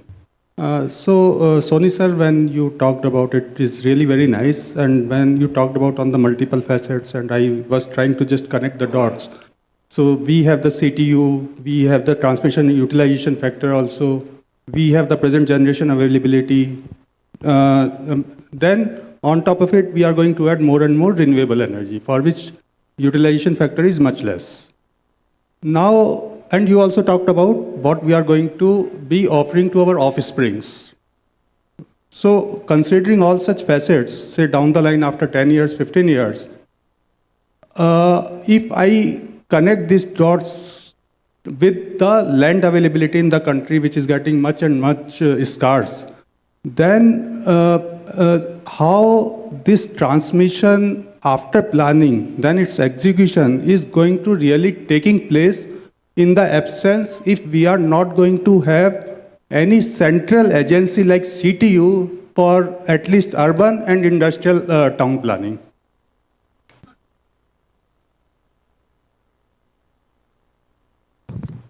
Yeah. So your concern is very genuine. I mean, after all, how many transmissions lines we can build? There has to be some, tipping point. So the growth which we have at this point of time in the country, we saw the slide by Ghanshyamji. Up to 2015-16, that 5 years we added 1 lakh gigawatt of generation, and transmission also of that kind. This kind of a growth, whether we can maintain and for how long we can maintain, is a question. Now, transmission probably will saturate maybe by 2000 Amrit Kal, 2047, 2050, enough transmission will be built, because then the same transmission will be used on either direction. This is one point. The other point I would say is, after that, what will be required will be, I see more of that kind, because by that time, the load generation scenario would also change. Maybe we will have electrolyzers, data centers, and other kind of a generation. So the transmission, existing transmission, how to make best use of it will be the challenge 20 or 30 years down the line. Thank you. Right, sir. But with regard to the land availability, so some sort of suggestion about that. Maybe at the government level, one may think. Just Yes, we have a chicken neck famous because all the infrastructure has to go through that, and this is true for all the infrastructure. But then we need infrastructure, So yes, Thank you. This is a very big question that how much. Then the question comes, use technology. With less land, how do we make pole-type towers, high-density lines?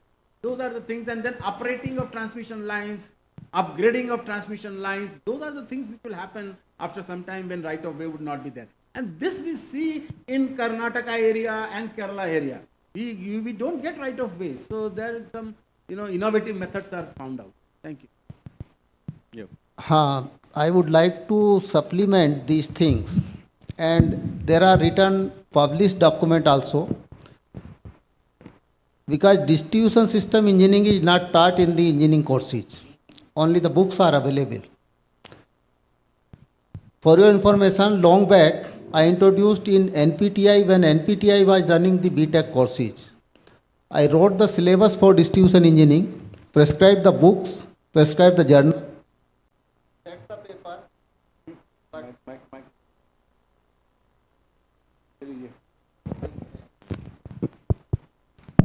हाँ, इसी तरह के छोटे छोटे interruptions होते हैं distribution में, थोड़ी देर के लिए होते हैं, वो फिर आ जाते हैं, ठीक है। तो ऐसा है कि डिस्ट्रीब्यूशन इंजीनियरिंग की पढ़ाई होती नहीं है, करानी पड़ेगी, अपने सिलेबस में AICTE और सबको लिखना पड़ेगा, ठीक है। और बुक्स बहुत हैं, जर्नल्स बहुत हैं, IEEE पेपर्स बहुत हैं उसमें। तो बेसिकली MTech में भी उसके बाद में हम लोगों ने IIT दिल्ली में कोर्स शुरू कराया। I suggested them, distribution softwares हम लोग यूज नहीं करते हैं। पावर सिस्टम प्लानिंग के तो PSSE एंड IRAC एंड बहुत सारे सॉफ्टवेयर्स हैं जो यूज करते हैं, तो एक तो वो करने पड़ेंगे। Optimum distribution system we have to design. And one more thing, हमें थोड़ा फैंसी आइडियाज से थोड़ा नीचे की तरफ भी जाना पड़ेगा। The idea is we have more than 6 lakhs of the villages. Of course I beg your pardon, हम दोनों ने शायद वो साथ साथ पैरेलली लिखा, मैंने रूरल डेवलपमेंट को लिखा था, आपने अखबार में लिखा था। 6 लाख जो गांव हैं और वहाँ से सारे लोग भाग भाग के अर्बन सिटीज़ में आ रहे हैं और ओवरबर्डन हो रहे हैं और एक लो स्टैंडर्ड ऑफ लिविंग वो व्यतीत कर रहे हैं, ठीक है। They are facing lot of problem when coming from their own villages and coming to the metro cities, living in very unhygienic conditions and very poor conditions also. 6 lakh villages, consider say half of them 3 lakhs, and on an average, because some of the villages may have 2 megawatt, some 0.5 megawatt, some 1.5, 1 megawatt each, so 300 gigawatt power generation available with us. We are talking of the hybridization, the battery storage and other form of storage. we should talk of all sorts of storage and the hybrids. And many of us, we knowing there are certain power crops also, and there are digesters which works on the bioenergy. And such type of the bioenergies are available in most of the villages. Research have been done on the power plants, the power crops, which requires less of water, less of land, and grow very fast. And the digesters have been developed here in India itself under the research project of the MOPs. But thing is that in terms of the charms, because solar gives a quick return, maybe 8 months, 10 months. Transmission is blamed that it is not coming up, but transmission is coming up. Lot of challenges are there.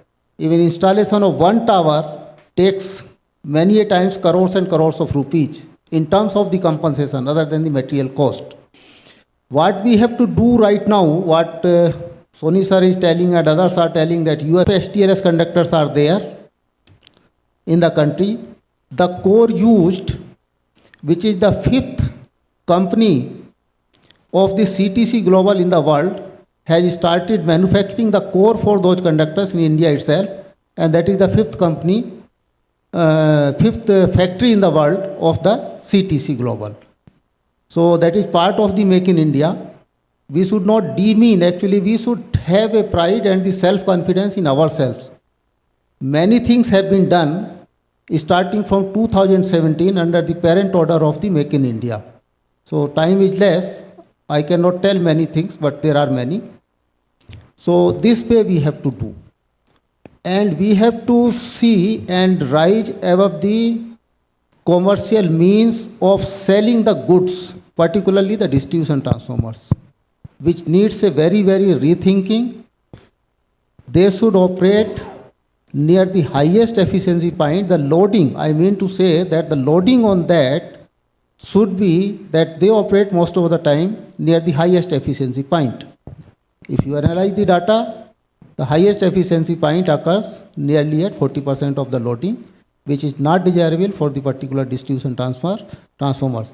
And when I was talking that things are written in the books, in our books also and in other books also, build the distribution system, particularly the electric lines, 11 kV and LT lines, 1.5 times of the higher capacity than the required, because you are not going to get the shutdowns.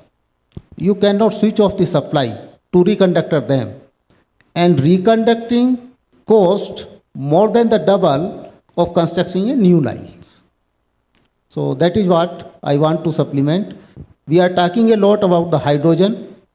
Hydrogen adoption, where it could be utilized, those technologies and those avenues we have to see, then only on a large scale the hydrogen generation will be possible. And in the remote areas where we are extending the very, very long lines and the transmission lines as well as transmission grids, there is no need. You go to the DER, that is the distributed energy resources, use the fuel cells, invest in the fuel cells research. That's all. Thank you. Thank you, sir. Ladies and gentlemen, I have good news. We're all going to break for tea, but before that, a round of applause for this fantastic panel. I could not see anybody sleeping after lunch. Normally, we all attending conferences for the last 30 years enjoy the post-lunch session with a slight snooze. Nobody could sleep. That only goes to show what a fantastic panel this was. And very grateful to you, sir. Ladies and gentlemen, we now break for tea. Although some of you have broken for the tea already, but we break for tea. We get together in 15 minutes. Thank you. Rahul.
attention, please. Ladies and gentlemen, can we have you back? We are about to start the next session.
Request you to take your seats. We are about to start the next session.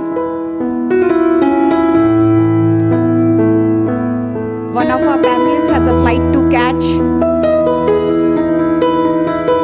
Request you to please take your seat, please.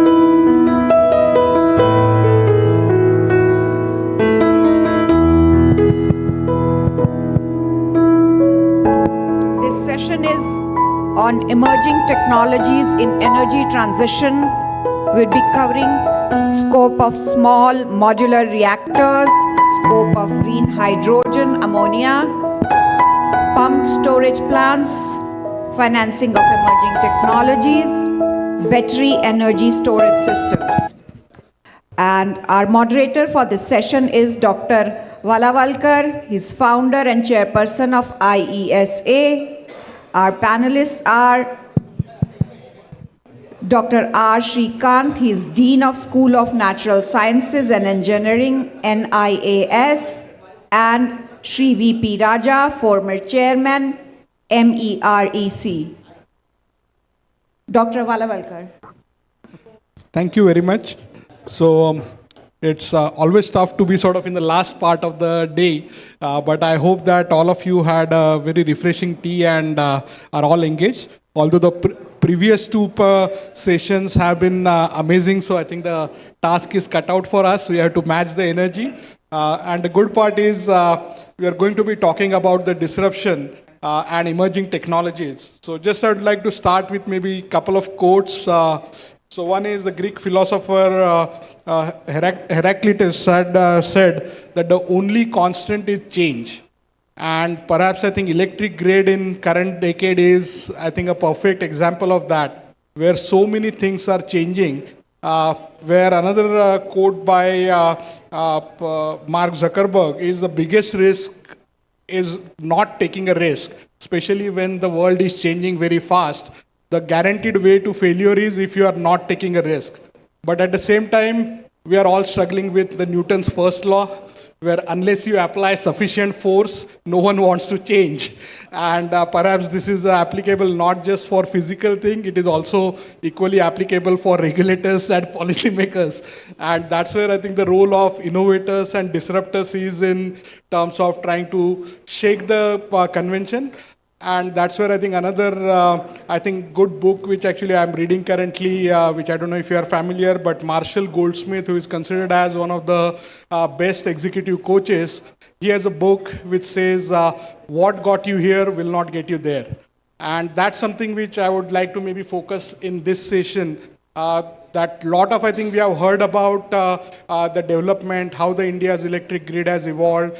We have achieved lots of memorable things. We have had a very good successful transition. At the same time, I think the goals, what we are being set in terms of becoming developed nation by 2047, that is going to require significant change. And the good part is, in terms of the emerging technologies, there are a number of technologies which are already ready. And what we need to now focus on is how do we create the right policy environment, how do we create a right regulatory environment where we start adopting these technologies, learn by doing, so that we can start taking benefit of it. Most of the times, I think for last 10, 12 years, I've been talking about emerging technologies, starting with demand response, smart grid, microgrids, energy storage, e-mobility, where always the question has been, what's the price? When the price is going to come down. But at the same time, I think one example which I've given over the years, which I think is still valid, all of you are using smartphones. You know that next year there is going to be a next version of smartphone going to be available, which is going to be faster, with better camera, with better memory. But that doesn't mean you're going to go back to a pager and keep on working on it, waiting for the next, because always there is going to be something better available. And especially right now, we are in a situation in a grid where most of the states, the average electricity price paid by consumer is more than 9 rupees per kilowatt hour. And somewhere we are getting fixated with these large auctions for renewables, looking at heading towards 1 rupee per kilowatt hour power price. And we are trying to equate everything with that. And even 4 rupee earlier, when there were initial tenders were coming up, especially with hybrid projects, with renewables plus storage, with 10 rupee plus tariff, I could still relate to maybe some of the hesitation that it was a premium you are paying and why you should pay. Although my point was that when you are buying just renewables, which is although green power, but it is variable, it is intermittent power, and you know that grid frequency has to be matched on second to second or millisecond to millisecond, as Suni sir pointed out, you know that you need something which is for firming. And we could have, instead of just talking about is it 1 hour or 4 hour or 8 hour storage required, we could have started with just having 10% storage with all the renewables which we are adding for just 30 minutes. And as we were learning more experience, we could have started with just 5 minutes smoothing of renewables. We could have started with 15 minutes smoothing of renewables. We could have achieved a lot of experience by doing it. And then if you start looking at now the numbers which are presented by CA and Honorable Chairman Ghanasham Prasad ji, where we are looking at 400 gigawatt hour deployment of energy storage by 2032. How much energy storage we have deployed in last 10 years? We have not even done 100 megawatt hour. So there is no capability that we have developed by just trying to wait for lower prices.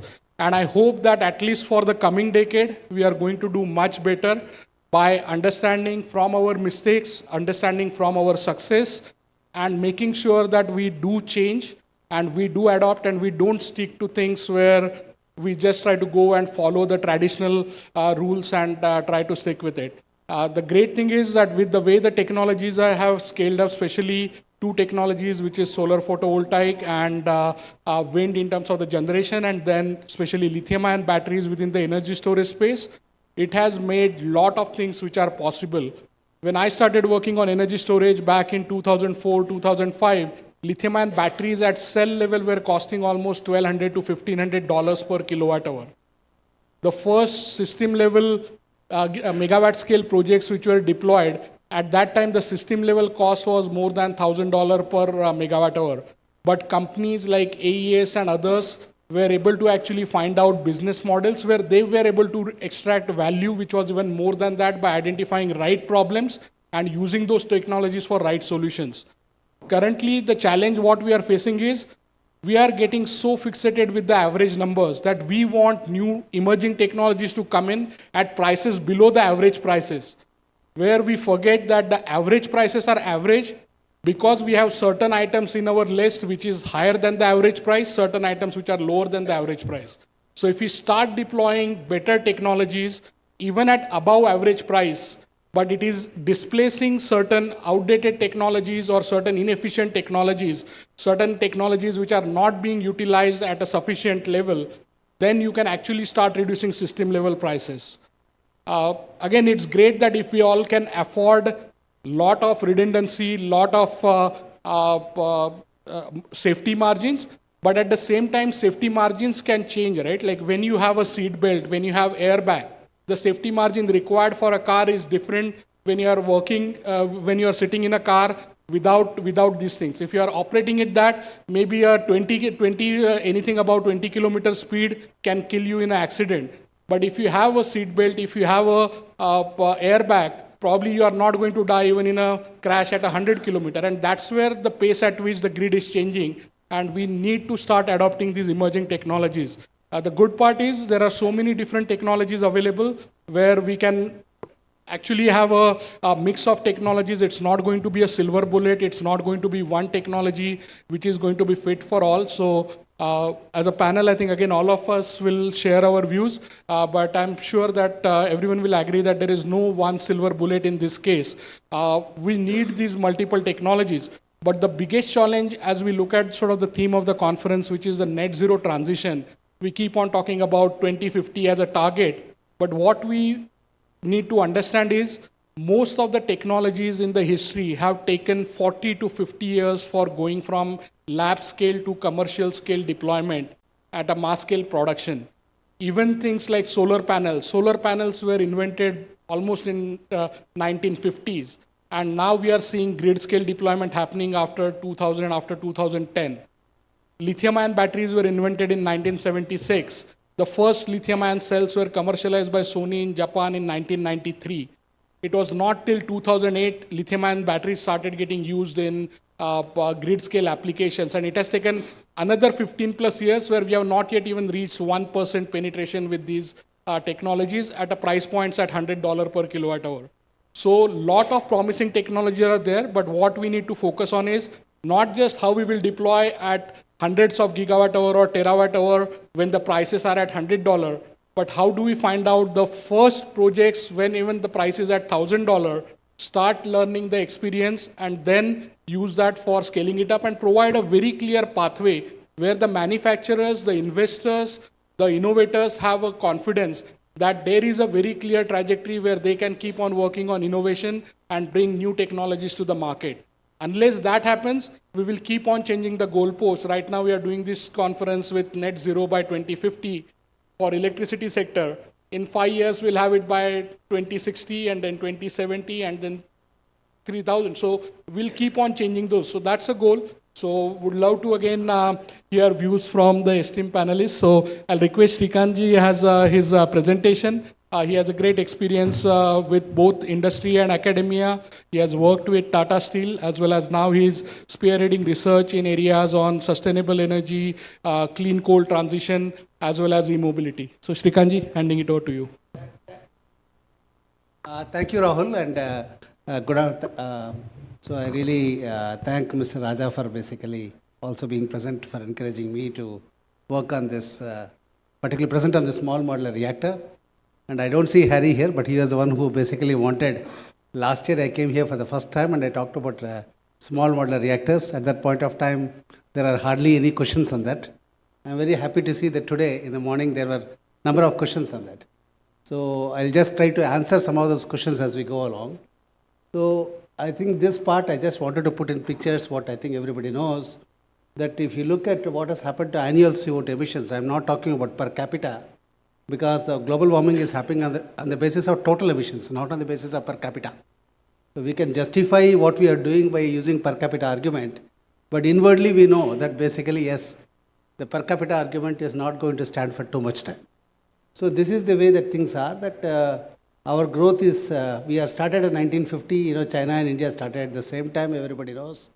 And if you look at what China has achieved now, it's really stupendous in terms of CO2 emissions. That is obviously because their per capita energy consumption is 4 times that of India. So that is basically what they have done. And so their total CO2 emissions are also very high. They are the highest in the world. But now what is actually happening is India's emissions are also going up.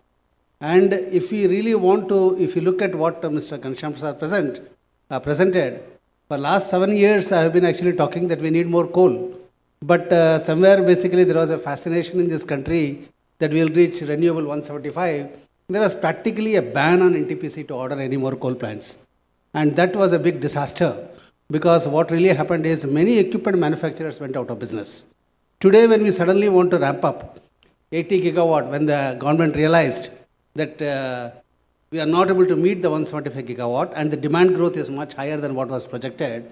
So suddenly we basically start ordering. And now basically there is a complaint saying that, okay, we are having BTG, boiler turbine generator, L&T and BHEL on competition, but we don't have anybody basically who is doing the metal handling system, the balance of plant. So the problem is that we can't have this boom or bust in infrastructure.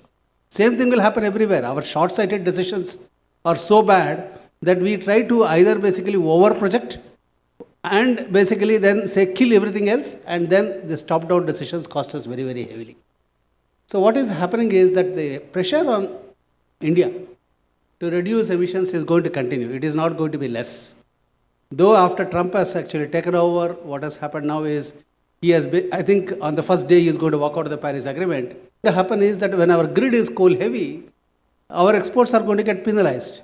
And definitely when exports are going to get penalized, we will be less competitive. Less competitive means that some factories here will shut down, which means less jobs. So therefore, the pressure that is there externally will also be transmitted internally in due course of time. So now there are various basically studies.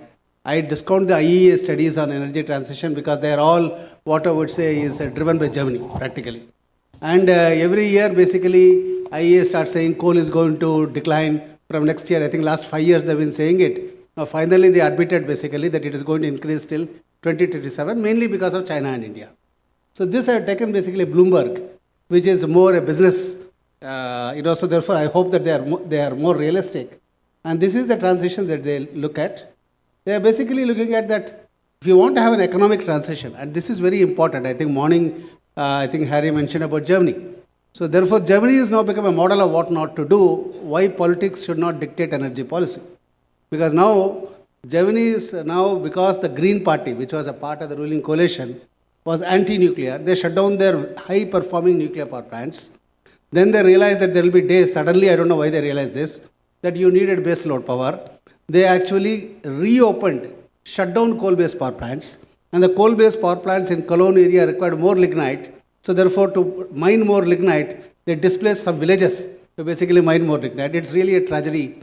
The only way the Germany is surviving is because they are able to rely on the clean nuclear power from France. Otherwise, what would have happened is already it has happened. Germany has the highest energy prices. There is, I think, a debate whether Germany or UK, which has got the highest energy prices. And you can actually see there is a deindustrialization of Germany that is happening. So definitely India can't afford it. Germany has still enough money to pay everybody welfare allowance so that nobody starves. In India already 80 crore people are basically living on food from the government, subsidized or free food from the government. So we can't actually have a situation where our manufacturing cannot grow. And I think that is now very clear that we can't actually create jobs through services alone. For too long a time, this focus was that services is going to lift us out of the job creation problem. But now the demographic dividend will turn into a disaster. So that's what, if you look at it, there is going to be coal even in 2050. And this is the forecast, and we can see that happening. That I don't know which person is trying to say that 2050 electricity in India will reach net zero, because some of the plants that are going to be ordered now are going to come on stream only in 2035.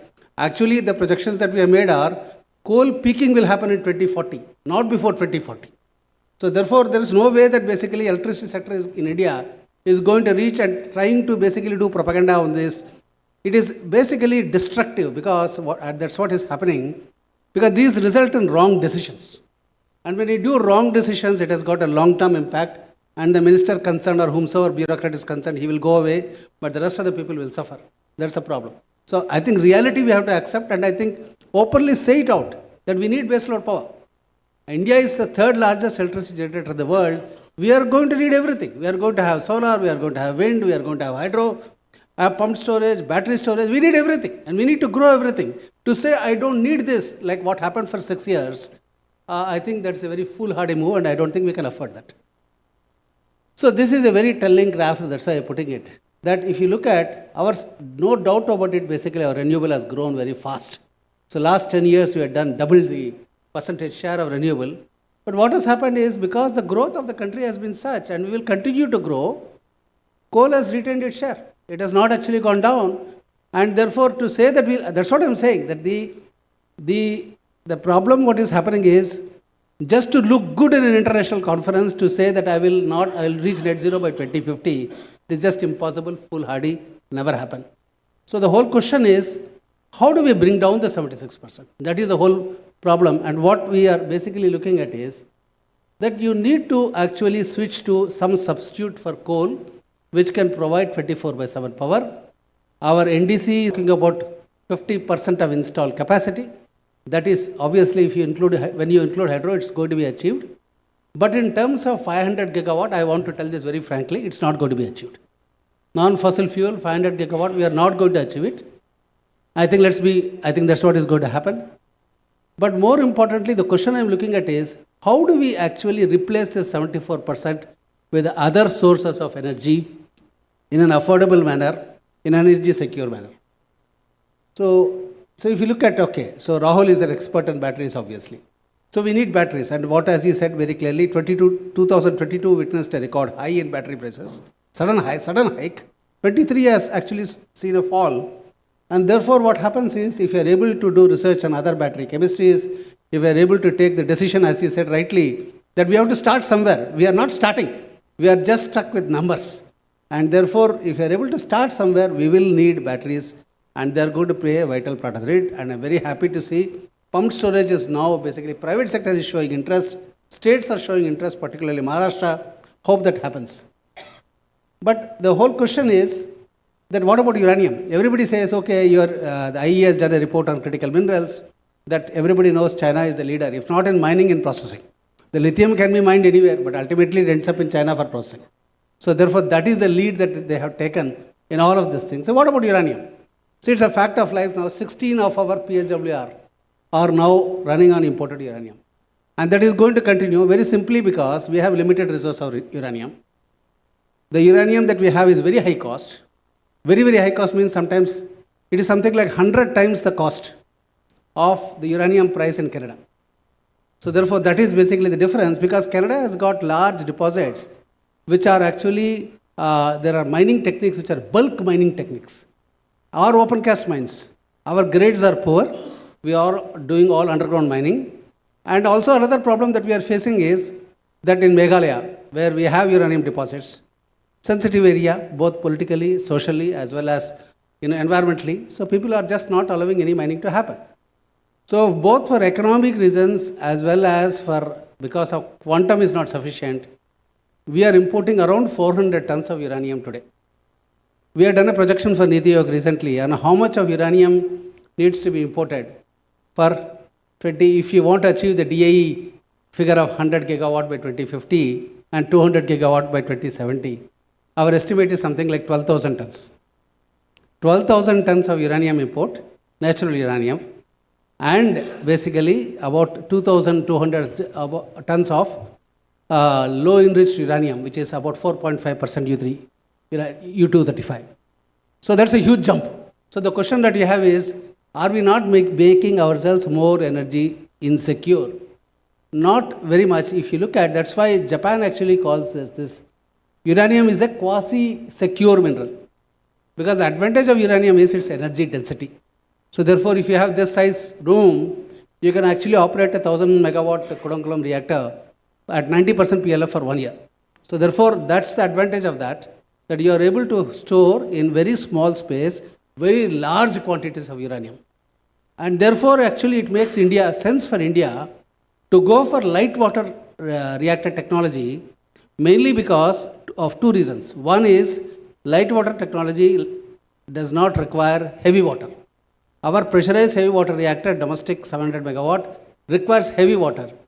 And the amount of heavy water that you can take from normal water, that to fresh water, is minuscule. So therefore, we are going to face, I think yesterday's session was all about water. We are going to face a big water crisis in this country because of climate change and many other factors. So therefore, our heavy water production that basically needs to grow to that level, it is very suspect whether we will be able to do it at all, mainly because of acute scarcity of water itself. The second thing is that if you look at U3O8, which is natural uranium, that's 0.7% U235 atom density. The density of the low enriched uranium, which is widely traded in the market, which we use in Kudankulam, is maximum of 5%. So really what is happening is that because energy density is high, the amount of uranium required is very low. So for 1 year operation, DAE official figure for Kudankulam is 15 tons only. So 1000 megawatt reactor, if you need 4 million tons of coal to operate it in a year, you require, on the other hand, only 15 tons of uranium. The world has enough uranium and it's widely distributed and very much in friendly countries. I still feel Canada is a friendly country. I think the person was mad, but he is now going to be out very soon. I think we have got so many record number of Indians in Canada. Australia has got a lot of uranium, and thanks to the 123 agreement, we are importing uranium and we can continue to import the uranium. So therefore, if we store the uranium, and that's why there is a need for a national storage policy for this. So another thing is basically look at GHG emissions. So this is basically a study done by NREL, National Renewable Energy Laboratory in US. So if you look at it, nuclear and hydro are the ones which actually have the lowest life cycle emissions. So while we still need all technologies, the way that we can actually get our GHG emissions lower and lower in a very fast way is through nuclear. So what are the recent developments that happened? So one is that public support for nuclear power is growing. So all of us know after Fukushima, Japan shut down all its reactors. Today, 11 reactors have been reopened in Japan and they are operating with full public support. So the second question now, Ukraine, a country which is affected by war, and there is the largest nuclear power plant in Europe is at the center of that war. They are also one of the countries, there are more than 22 countries that signed the tripling of nuclear power pledge. Now there are actually 31 countries which have actually tripled. They have signed a pledge to triple nuclear power. So therefore, there is a lot of now basically momentum that is actually going towards nuclear power. And what also has happened, that nuclear power plants were not being funded by banks. For example, the US Exim Bank during President Obama's time had a ban on support of any funding for nuclear. Now, last year they have removed that ban. Because they removed that ban because basically the current US government decided that if they don't remove that ban, they are losing the race to Russia already. They are also going to lose the race to China in terms of nuclear power plant export. So therefore, they didn't want that to happen, so they have now removed the ban. So now US DOE basically has got very ambitious plans, and the way that Americans do normally, there is a good saying, I think attributed to Churchill, that you can always rely on the Americans to do the right thing, right? But after exhausting everything else. So that's what happened. They did not put up any nuclear power plant since 1970s. Now they've woken up. They are now seeing the benefit of nuclear because 2 plants have started last year. In Georgia, 1000 megawatt each of this thing. So they are now going full blast for nuclear. But what they are also doing is to remove the prime problem with nuclear, that is time overruns and cost overruns. They have gone in for this small modular reactor. Last year in November 2023, they actually introduced a new rule which basically says small modular reactors, they defined it as less than 1000 megawatt thermal, which is approximately 330 megawatt electric. They will now basically have separate rules. And those rules will be distinctly different from that of large reactors. And this is very, very important because the emergency planning zone for large reactors is 10 miles in US, which is just converted to 16 kilometers in India. And therefore, if you don't change that rule, you are not going to have basically nuclear power growing. So therefore, the technologies that have come up in the SMRs, everybody basically says, okay, there is no SMR, there is no SMR, etc. So I am happy to tell you today, an SMR is under construction in Canada. GE Hitachi BWRX 300 is under construction in Canada, and already the Canadian Nuclear Safety Commission is holding public hearings on that. One public hearing is over, other public hearing is going to happen this year for construction permit. But they already finished the site leveling. The licensing is happening at a very fast pace. By 29, let's say, the first SMR in North America will be in operation. And already the US government has sanctioned $500 million as a subsidy to Tennessee Valley Authority for putting up the same GE Hitachi reactor in near Oak Ridge, Tennessee, which is actually one of the oldest sites of nuclear power in US. So now Russia is already building a SMR, which is meant for a gold mine. China has already built SMR. So you have now got basically a momentum that is happening. And UK now has basically done the shortlisting. They are now they are asked 4 companies, GE Hitachi, Holtec, which incidentally is headed by an Indian entrepreneur who is actually in the business of waste reprocessing and operation of plants, Rolls-Royce and Westinghouse to bid for SMRs. So therefore, by 2030, all the naysayers of today, including those in DIE, I think will be pleasantly surprised to see basically SMRs in operation. And once the technology comes, the momentum behind that is so high. Poland has already ordered, a private company in Poland has already ordered 14 SMRs. So there's going to be a flood of SMRs that are going to come when people realize that otherwise they can't achieve the decarbonization targets. So now, what has happened in India? So there has been a study by IIM Ahmedabad, which has been funded by the Principal Scientific Advisor, and that clearly indicates that if you want to achieve net zero by 2070, at the same time, if you want to achieve a human development index of 0.8, which is the minimum required to be called a developed country, today we are at 0.63 or so. So you have to have at least 200 gigawatt of nuclear capacity by 2070, and that means something like 36% of the electricity has to come from nuclear. And please keep in mind, the share of electricity itself in total energy has to go very, very rapidly if you want to decarbonize. So what has happened is this is a study that we have done in our institute, so that we can't do it without private participation.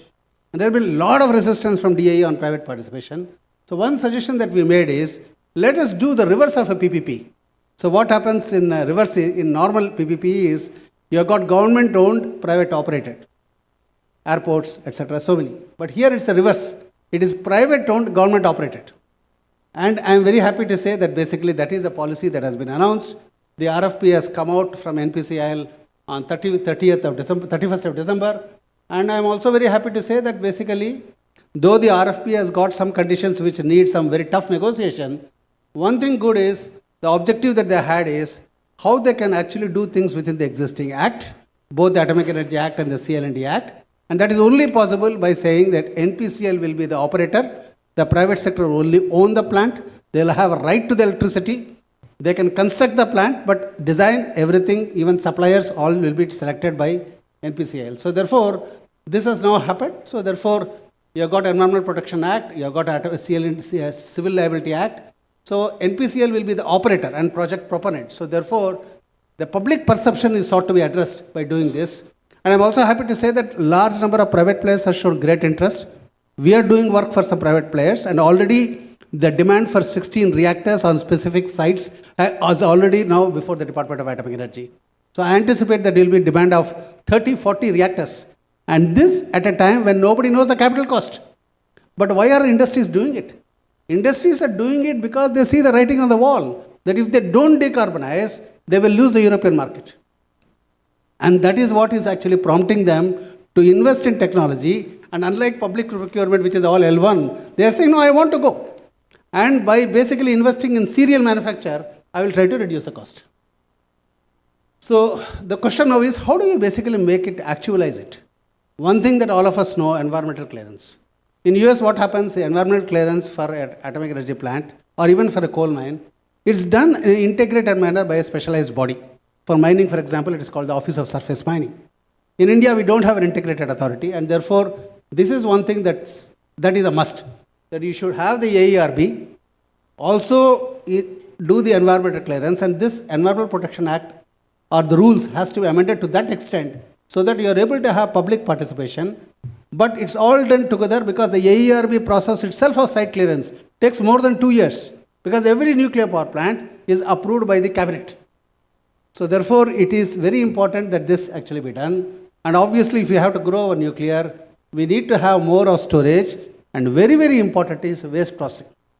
So what is now happening is today, we are doing the processing of waste which is generated from our domestic uranium, which is not under safeguards.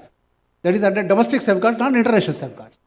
But all the uranium which we are importing, both for PSWRs as well as for the Kodunkulam, we are not reprocessing, we are just storing it.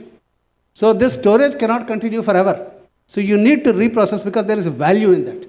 We are not set up, and good thing is in the 123 agreement that there is a permission for India to reprocess. We are not actually done even 1 rupee investment in that, and that is very important.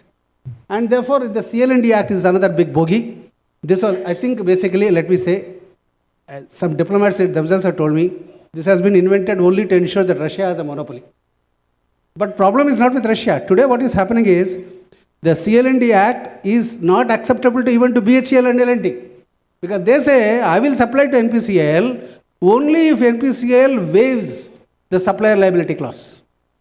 So the whole question, what's the point of having an act when your own domestic government companies and largest private sector nuclear supplier are not ready to abide by the act? So the question is, there are a lot of ambiguities in that act. Everybody says, I am agreeable to a limitation of liability. I am agreeable to basically conditions of patent defect, etc. But what has happened is that so many ambiguities are there, and I think people are in the stalwarts in the room. An act like Electricity Act 2003, if you see one ambiguity, you will find somebody is driving a truck through that ambiguity. And then you have all this confusion, we have litigation for so many years. And if you come to nuclear, it's very, very important for us not to leave anything to chance. So why SMRs? So why basically this question Harry raised, why if the Department of Atomic Energy has got this Bharat small reactor, indigenous technology, why do you need SMRs? The reason is very simple. The BSRs are only part of the solution. A BSR is nothing but a conventional reactor operating in Kalpakam in Chennai, or in Kaiga in Karnataka, or in Narora in Uttar Pradesh. It's the same. So therefore the whole question basically is that the emergency planning zone for that reactor is 16 kilometers. So the question is that how can any industry have it? And if you want, because industry says, I am not a government authority, I cannot exercise control of emergency planning for a distance of 16 kilometers. I want the emergency planning zone to be limited to my site boundary, maybe 1 kilometer maximum.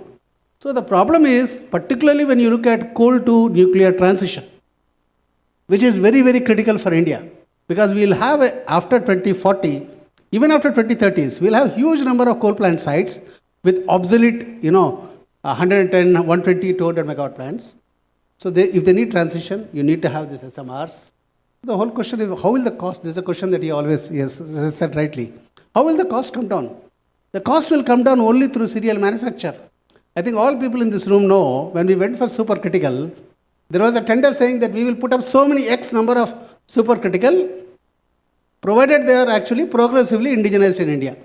Now you need that sort of vision, rather than without knowing the cost, you take a decision that all thermal power plants coming up in the 13th plan onwards will be supercritical technology. If the government doesn't take such bold decisions, what will happen? We'll go through the same thing, right? Okay, what about L1? What is this? What is that, etc. So these are sort of recommendations. Yes, there should be research on thorium, because that is a very promising fuel for India. But the whole question is, that may take another 20 years. Let's not wait. Carbon dioxide emission is accumulating every second in the atmosphere. The time to act is now. Thank you. Thank you very much, Professor Shrikant, for a very detailed presentation. Since you have to leave for airport, maybe we'll take, if there are any questions for you beforehand. So if there are any questions for Professor Shrikant, yeah. Rajput sir, can I have a mic?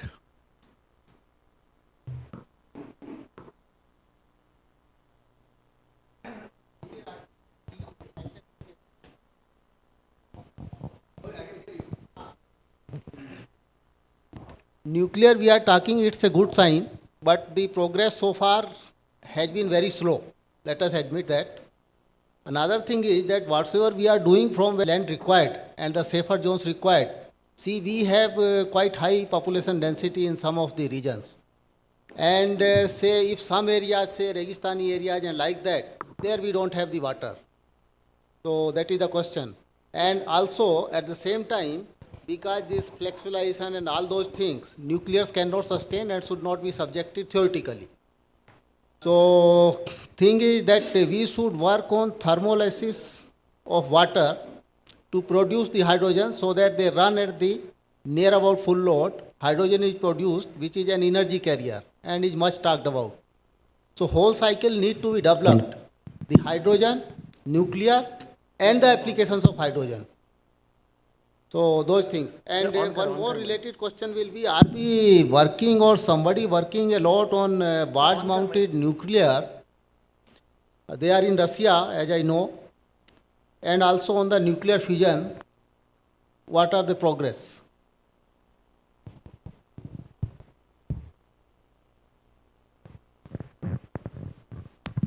Hello? Yeah. Okay. So on the land question, you see, we have done a study. We have already identified, and this study is still going on, and this study funded by DAE. We have identified places where you can have 40 gigawatt of nuclear capacity addition today without any change in the emergency planning zone, and with enough water meeting all the ARB criteria, etc. So it is possible. There is no reason. I mean, we have proved that it is possible, number one. Number two, if you go the SMR route, a number of plants, I'm not saying 100%, a large number of plants can be actually converted to nuclear progressively, because there are areas where you have got large number of 210 megawatt plants. Even in Raichur in Karnataka itself, we have got 210 megawatt plants, and they have enough water already, and therefore there are basically places. So I do not, for 100 gigawatt of nuclear, there is no problem at all. What we have to look at is with conventional itself. If we want to go with more than 100, that is when we basically require small modular reactors. So therefore, SMRs will come to India beyond the mid-2030s. And also what is happening is air-cooled SMRs are also going to be developed. So like we have got air-cooled thermal power plant, Patratu is an example now. So that is also going to happen. Technology is evolving, there is a need, but the drive towards nuclear is now basically taken off. The plane has taken off. The whole question is, when will it reach the cruising altitude? I think mid-2030s we'll see that. And therefore, I think we have no option but to include nuclear in our energy mix. Sir, just let me, I have to leave now. In 2 minutes, I'll leave. The second thing, basically, what you asked is about fusion, etc. It's still in the laboratory stage. I don't think it's going to happen, anytime commercial. So what we are basically looking at, you require a mix of light water reactors, which are imported technology, so that you can generate on the coast at a particular site, you can generate large amounts of clean energy. You require domestic PSWR 700 megawatt, so that you can have inland large number of plants with domestic technology, lower cost. You also need Bharat small reactors as an interim measure. And fourth, you require small modular reactors. So just like what you see in thermal, you will see a wide variety of technologies. And that's the beauty of India, It's like dil mange more. So all of this will coexist. All of this will happen. We have basically transmission systems from 33 kV right up to 765 kV. So we have got, there are different applications for all that. So it's not that we have to say this is bullseye, only this should happen. The beauty of India is unity in diversity, and I think that's what is going to happen. Thank you very much, Professor Srikanth, for a very interesting presentation. And I agree wholeheartedly that I think, again, nuclear, there are a lot of positive developments, and especially with the climate change, people are realizing that nuclear has a role to play. The only one aspect which I would like to add is that it's, I think, really great where they showed a certain trajectory for it. But just to be all the cautious as a sort of a student for policy making, what I just feel is that many times when these targets are given, we don't need to wait for the last date of the target to decide if we are meeting it or not, which happened even in case of solar, where MNRE kept on refusing that they are going to miss the 100 gigawatt target for 2022 till 31st December 22. So this happens many times, and that's where we end up falling short. And then I think the targets what Suni sir talked about in terms of the reliability, in terms of the margins, when you wait till last date of the scheduled plan for deciding if you have missed the boat or not, then it's too late to catch up to another boat. So that's where I feel that the diversity is also in terms of technologies. Some technologies have 10-year, 15-year lead time. Some technologies can be deployed in 6 months. And that's where we need to be flexible in our regulatory targets. And I think we have an excellent speaker for addressing this point. So I would like to now invite VP Raja sir. As all of you know, he is a former regulator. I was fortunate to have a chance to work with his team. When we started, we came back from US, and one of the first things which we had done was to work with Tata Power and MERC for launching India's first voluntary demand response program in India.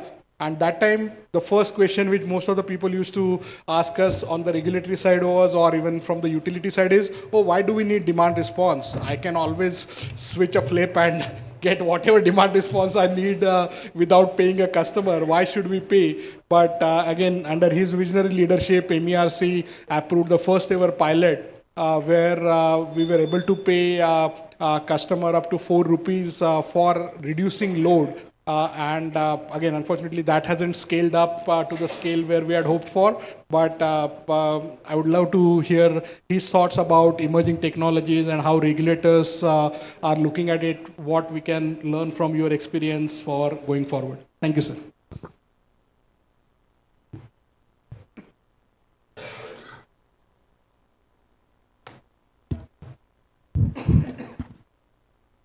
I'll complete the story which Dr. Valavalkar started, the demand response scheme. A lot of credit goes to Ashok Sethi, who was with Tata Power at that time. It was his personal passion to make it successful, and we only helped him, and our consultants also helped us to create a regulatory framework to make demand response successful. And within Mumbai, it did succeed. I wanted to push it further because at that time, when I was chairman MERC, I'm talking of the 2008 to 2013. At that time, we broadly found that 3,000 megawatts was the air conditioning load in Mumbai. So if there is a difference in temperature, if temperature goes down by 1 degree, the air conditioning load will come down. And all these commercial air conditioners and commercial buildings and all, they were following a philosophy of cool air and, in the night, the coolant, they'll be adding coolants which will then make and operate the fans, switch on and switch off, that kind of a thing. So some new buildings, I remember the National Stock Exchange, for example, put up a technology where this demand response was also put into it. But retrofitting existing buildings didn't succeed. Retrofitting of older buildings which already had the air conditioning systems didn't succeed. Anyway, that was just to complete Thank you, sir. Rahul's story. Because whenever initiatives are taken, a lot of things happen. I think both yesterday and today we had outstanding presentations on a variety of subjects. All speakers were outstanding. And when it comes to the power sector, nothing to beat Ghanshyam Prasad, Dr. Ghanshyam Prasad. Because he was comprehensive, he was focused, and there was clarity of vision. So having heard so much of the power sector, and he covered everything. He didn't miss anything. He covered nuclear also. So one thing is, I think there is now a consensus, including people in this room, that in any energy transition, nuclear has to be a component. In fact, various options for energy transitions were created. But in those options, as was also brought out by Ghanshyam Prasad, you also have to take the ultimate consumers. They are also stakeholders. So, which means energy transition, whether it is net zero in 2070 or 2050 or 2060, whatever it is, there are various routes to the transition. How do you achieve that energy transition? At the moment, it is the push on renewables. But while doing all this, what is its impact in terms of tariffs? So one of the things which worries me is that,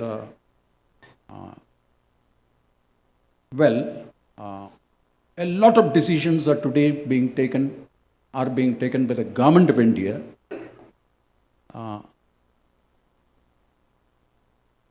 and pushed on the states. So obviously, when the political party in power in the center and the state is one and the same, it gets implemented. But when the political party ruling in the state is different from the political party ruling in the center, there are a lot of tensions. This creates larger constitutional issues with which I will not get into.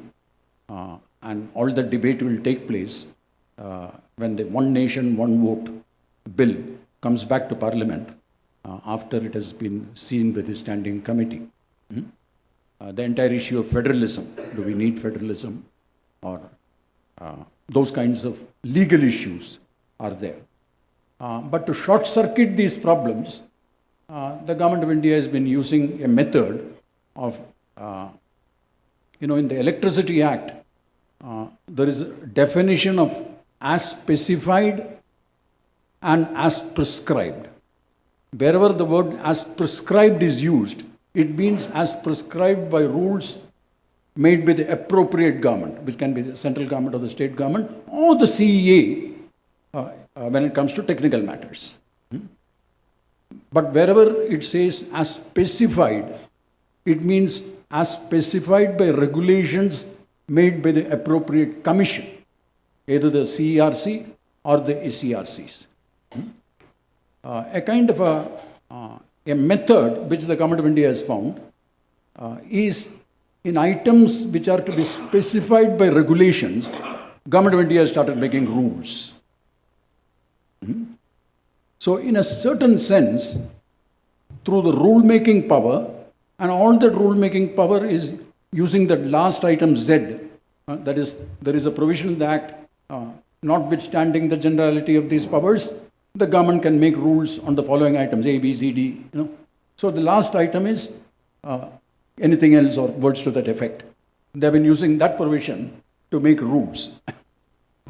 That is a kind of a backdoor method of reducing the authority, responsibility, and powers of regulatory commissions and taking it over at the center.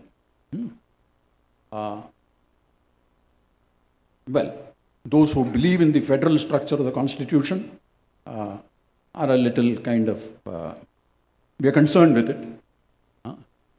I once raised this with Ghanshyam Prasad also, perhaps in a previous conference. He told me in person that some people did go to the Supreme Court on this, but they were kind of talked over to say, don't make an issue. It'll reduce our speed with which we want to achieve things. So the state center thing is a... Second is, I presume that the majority of the audience here are engineers, mostly electrical engineers. I asked Ashok Dasgupta, he told me, yes, over 90% are engineers. So I don't think I will now, having heard so much about nuclear, both from Ghanshyam Prasad and from others, and having heard about the small modular reactor from Shrikant, the only thing I want to add in nuclear is the positive aspects of nuclear. It can provide a stable base load. And as was already pointed out by Dr. Shrikant, a lot of uranium can be stored in a small area. 16 of our nuclear reactors we have put now under safeguards, which means International Atomic Energy Agency have come and fixed cameras and they monitor whatever is happening in these 16 reactors. And whatever is happening, they can see it directly at Vienna. In addition, facilities like the nuclear fuel complex, which stores also imported uranium, that area is also under IAEA safeguards. But the domestic uranium which we kind of mine is not under safeguards. And whether you import uranium or what happens is this domestic uranium and imported uranium, even though the imported uranium is under safeguard, they're fungible. So uranium is important not only for the nuclear power program, it is also important for our strategic program. So when the 1, 2, 3 negotiations with the United States, the main thing by which we have benefited from that is that now we are able to import uranium only for the safeguarded reactors. But that also means we get the domestic uranium we can use for strategic purposes. That is one. Second is the 3-stage program, the nuclear power program, which was visioned by Homi Bhabha, is still true. Even at that time, Dr. Bhabha realized that we have very modest resources of uranium in India. Natural uranium, available in the Earth's crust, which can be mined. At the time of Bhabha's time, that was sufficient only to operate about 10,000 megawatts of power. And the total uranium we had at that time was about 1 lakh. Now it has increased to almost 2 lakhs because of the work done by Atomic Minerals Directorate. A lot of new sources have been identified. And some sources have been identified, very good, but we can't operate it because of the sensitive area, which was mentioned. Meghalaya has excellent uranium, but we can't touch it because the Khasi Students' Union is opposing it. And the then Prime Minister, Dr. Manmohan Singh, said it's a border state, sensitive area, so leave it. Don't press on it. But we have a lot of uranium in Andhra Pradesh, where there are other problems, because most of that uranium is in densely forest areas. Dense forest areas.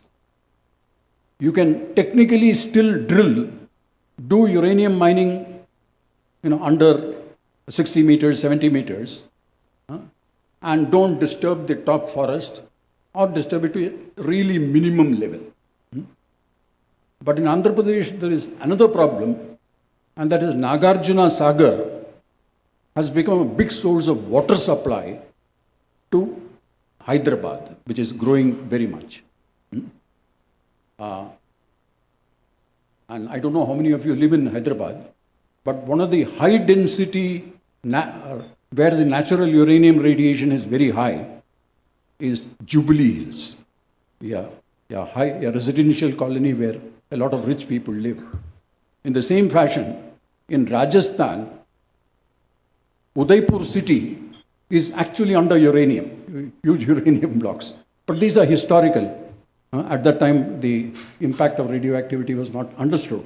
But both Udaipur city in Rajasthan and Hyderabad, not the entire city, but Jubilee Hills has very high natural uranium from the Earth's crust. So we can't mine there. So where you can mine is this richly forested areas. So that's a challenge. One or two, the Atomic Minerals Directorate has done the exploration, but real mining has only commenced at 1 or 2 places. Second about nuclear power is many people have this perception that is very dangerous. It is. There is risk associated with, and only 0.7% of the isotope uranium-235. It is because of this that Dr. Baba chose the pressurized heavy water reactor as the mode. To give a simple example, that is, in the pressurized heavy water reactor, this natural uranium is used as a fuel. The isotope, the 0.7% of uranium-235 fissions, produces other products, and there is a mass defect. So the entire nuclear process is not based on combustion. It is based on the famous Einstein's equation, E is equal to mc square. It is a little mass defect which gets converted to energy. And that is why, in terms of carbon emissions, there is no carbon emission. There can be carbon emission in the manufacture of some of the things used in the plant. But the process itself, there is zero carbon dioxide or zero carbon emission of any kind, because it is not a combustion process. All other fossil fuel uses a combustion process, whether it is coal, whether it is hydrocarbons, everything is a combustion process, but nuclear is not a combustion process. It is converting a small amount of mass, often called the mass defect, into energy. So that should be understood. Now, depending on the physics, so the pressurized heavy water reactor, which uses the uranium-235 as the fissile material, decays in totally 14 steps. Amongst those 14 steps, there is one step where it produces a gas called radon, which in a closed atmosphere is quite dangerous, which was discovered much later. Finally, it becomes lead. So in these 14 steps, in every step, there are various kinds of isotopes. And every isotope, specific to it, has an exponential decay. That is, if you start with n atoms, it goes by n is equal to n naught e raised to the power minus lambda t. So you can calculate when will n become n naught divided by 2. How much time will it take? That is what is called half-life. Now, isotopes which have a very short half-life are more dangerous to human beings than isotopes which have a very, very long half-life. This is one thing that must be understood. There will be some radioactive material which will continue for literally half-life means, in effect, it can take a very large number of years to literally become zero. But short half-lives decay into heat. So the short half-life decay mostly takes place in the spent fuel base of NPCIL reactors. There is cooling provided there, and most of it decays. The rest of, when you use the pressurized heavy water reactor, the rest of what is there, what has not been used for fission, basically has unburnt uranium, which is called depleted uranium, which is still uranium-235, and a large amount of plutonium. Plutonium does not occur naturally in the Earth's atmosphere. But plutonium is a fissile material. So the pressurized heavy water reactor not only produces energy in the first stage, the spent fuel is a plutonium source. And through this process called reprocessing, you can take out that plutonium. And that technology has also been mastered by us. And new reprocessing plants, the old reprocessing plant is still functional. One is in Tarapur, another is in Kalpakam. One new plant reprocessing plant is coming up in Kota. So that is the reprocessing technology. We also, as compared to other countries, India uses what is called a closed fuel cycle. So the spent fuel becomes a plutonium source. The plutonium becomes the fissile material for the second stage, which is what we call the fast breeder reactor. It is the fast breeder prototype fast breeder reactor which is under construction. It was mentioned that it's likely to be commissioned this year, 2025. There are a lot of challenges in it. Just as the Baba Atomic Research Center is the basic research center for the first stage of the nuclear power program, the Indira Gandhi Center for Atomic Research is a research center for the second stage of the program.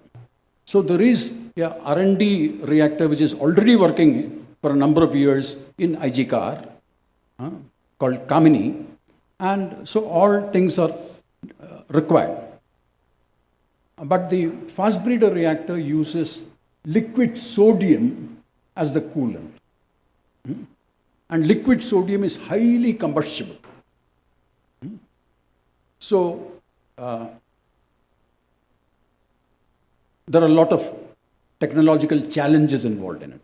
Because the physics of decay of uranium-235 is different, rather the physics of decay of plutonium-239 is different from that of uranium-235. So that creates, for example, the materials that you can use. In case of uranium-235, the PHWR, that is the technology which we have mastered, India has mastered. India is completely self-reliant. You don't need anything to be imported from abroad. Everything is produced within the country. And Indian industry has also mastered it, particularly organizations like Larsen and Toubro. The only thing is, of course, being in the private sector, they need orders for the next 40 years. So the department is also using what is called the fleet mode. The fleet mode is, and we get approval of the Government of India Cabinet for that we'll put up these 10 reactors. And, it's not merely announcements after site selection, etc. So that's the first stage where we have mastered the technology. Second stage, a lot of work has been done. There are a lot of surprises. But at every stage, the regulator's clearance is required. AERB clearance is required. So a few months ago, they gave clearance for loading the fuel. Loading the fuel in the fast breeder reactor. That is the stage in which it is. In between sodium, we have also in the department followed a policy that unless we indigenously master a particular technology, we should not merely import. Because import can be thwarted at any time. So you master the technology, then import, because import is much cheaper. For example, it is much cheaper to import liquid sodium than to do it yourself. But we have imported it, but simultaneously mastered the technology. So if there is a technology denial, we'll be able to do it ourselves. Now on this also there are some challenges because uranium and plutonium are directly fissile, but there are a lot of other materials which are required in the reactors. The material, as I said, to give the example of the PHWR, the nuclear vessel must necessarily be made of an alloy of zirconium and niobium. 97.5% of zirconium and 2.5% of niobium with very little, less than 100 parts per million of hafnium. So if you see the periodic table, zirconium and hafnium come in the same column. But if there is even a small impurity of hafnium, the reactors will shut down. Because amongst all the elements in the periodic table, hafnium has the highest neutron absorption cross section. So, we have mastered the technology. We produce sufficient zirconium, and the zirconium is melted 4 times at the nuclear fuel complex in Hyderabad, just to remove all the hafnium. And at every stage there is quality control, very strict quality control. Everything is rejected if the hafnium can, because it won't work. The chain reaction will stop because of the hafnium. So I'm just giving an example of problems which have been solved. In the plutonium physics, there are different kinds of problems. For each of those problems, depending on the elements and isotopes involved in the decay, your materials have to be selected. The material selection itself is a big issue. So right now, we are in the stage, we have entered the second stage. The first stage of the nuclear power program we have mastered, and as correctly pointed out yesterday and today also, 700 megawatt pressurized heavy water reactor we can do. We have become self-reliant, Atmanirbhar. Second stage, we have entered. When the prototype fast breeder reactor gets commissioned, hopefully this year, but I must confess, it was expected to be commissioned many years ago, but I must also confess that, new challenges kept on appearing, and each of those challenges had to be worked out. So whenever it gets commissioned, we will have, and it's called a breeder reactor because it breeds plutonium. So as was correctly pointed out yesterday, when we have 4 or 5 such fast breeder reactor, then we can start putting thorium blankets. Why is thorium important? Thorium is also not a fissile material, but it is naturally present in India's coastlines. In fact, we have roughly about 50-55% of the world resources of thorium in India, in the beach sands of India. We have a coastline of 6,000 or 7,000 kilometers, and in those 6,000 or 7,000 kilometers, beach sands of Kerala, Tamil Nadu, Orissa, that entire coastline is full of beach sands. And these beach sands contains lithium, contains zirconium, contains thorium. They are actually in the form of oxides and chlorides of lithium.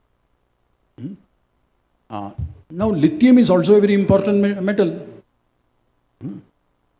First, you remove the chloride from it.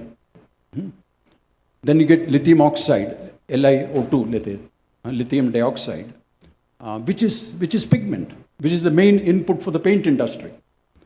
If you remove the oxide also, you get lithium sponge, which the moment steel gets over, lithium will become the main metal of the future. It has already become. In countries like China, in Shanghai, etc., instead of steel, they're using lithium. The entire aircraft industry uses lithium. 70% of an aircraft, both commercial aircrafts as well as military aircrafts, 70% of the aircraft weight is lithium. Because lithium has this property, lithium sponge, that is lithium metal, has this property of the lowest weight and the highest strength. That is why lithium is also used in missile heads, because the tip is made of lithium. So lithium is a strategic metal.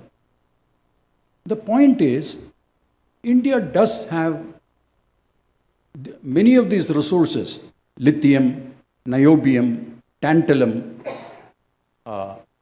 these are available. A lot of it is in Chhattisgarh state. Today what is happening is, people mine that, like rat hole mining. You can get lithium without too much difficulty, dig about 10 feet in areas like Bastar, you'll get it. So local villagers take it out. They put it in butties, and whatever they are able to take out, they take out some material which then gets transported to Hyderabad, where it is used for, mixing it with silver, etc. And other material, there are traders who take it and send it abroad. So there is a lot of illegal transfer of strategic minerals happening from India, and there is a big trade on this. But recently, Government of India has amended the Mines and Minerals Development and Regulation Act. In 1996 also, the government amended it, and at that amendment, the government said that foreign investors can come and do this beach sand mining, subject to they putting up a value addition plant in India. For example, by taking lithium to lithium oxide up to pigment stage or up to. That was also some Canadian companies misused it very badly. They formed a company called Earth Minerals Limited, which started mining it and sending everything to Canada. But those things were stopped. But today with this opening out, government's argument, of course, is that if we do what we are doing, so private sector is already there in this beach sand mining. There are big parties, both in Orissa and Tamil Nadu. There is a party in Tamil Nadu called VV Minerals, who have become very big. They were the main political financiers of the Jayalalitha party when Jayalalitha was the head. In Andhra, there is a party. So there are these, but even with that private sectors, government thought that it will take so many years, so let us open it up completely. Open it up means they have removed some, in the Mines and Minerals Act, there was a separate list of atomic minerals. From those, they have taken out some of these minerals and taken it with a list A, where the Government of India can take decisions. So again, some of us have misgivings on that. There are pluses and minuses. The same kind of thing was prevented. America uses a philosophy where they master every technology, mothball it, and then see which is the cheapest source from where it is available. So there was an attempt to get some strategic beryllium from India. Dr. Kalam stopped it. At that time, he was the scientific advisor to the defense minister. He stopped it. He said, nothing doing. So policies change with time. And that's where engineers need to understand a little bit of politics and economics. But the difference between politics and economics on the one hand, and subjects like mathematics or the natural sciences or the engineering sciences based on the natural sciences, the main difference is there is nothing right or wrong in economics and politics. It is all your view of what kind of society you want. So there is nothing wrong in communism, there is nothing wrong in capitalism, there is nothing wrong in socialism, and there is nothing right also. There is nothing right or wrong. They are different, and there is a complete line. You can be anywhere in the spectrum, and your own views will change as you grow up. Raja sir, I think organizers are suggesting that we are Okay. Okay. Then I think I will not get into the lecture mode. I will now go to what I will call as. So there is a lot to be learnt in the nuclear sector. The most important thing is, in the nuclear sector, you can start performing only after working for about 15 years. That is, there's a lot to be learnt on the job. It's not basically only theory. Theory you have to learn, but you have to do that. A few general ideas I wanted to give.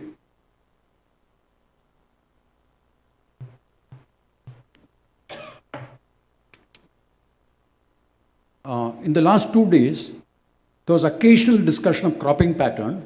Harry had raised it, but it's much more important. It was also raised by Dr. Jain. I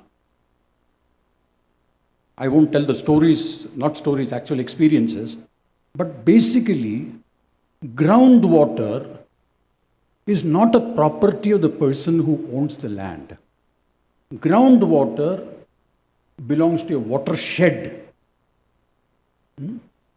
So, a owner of a particular piece of land can't say that all the water aquifers under that is his. It is not his. It is for people of that entire watershed.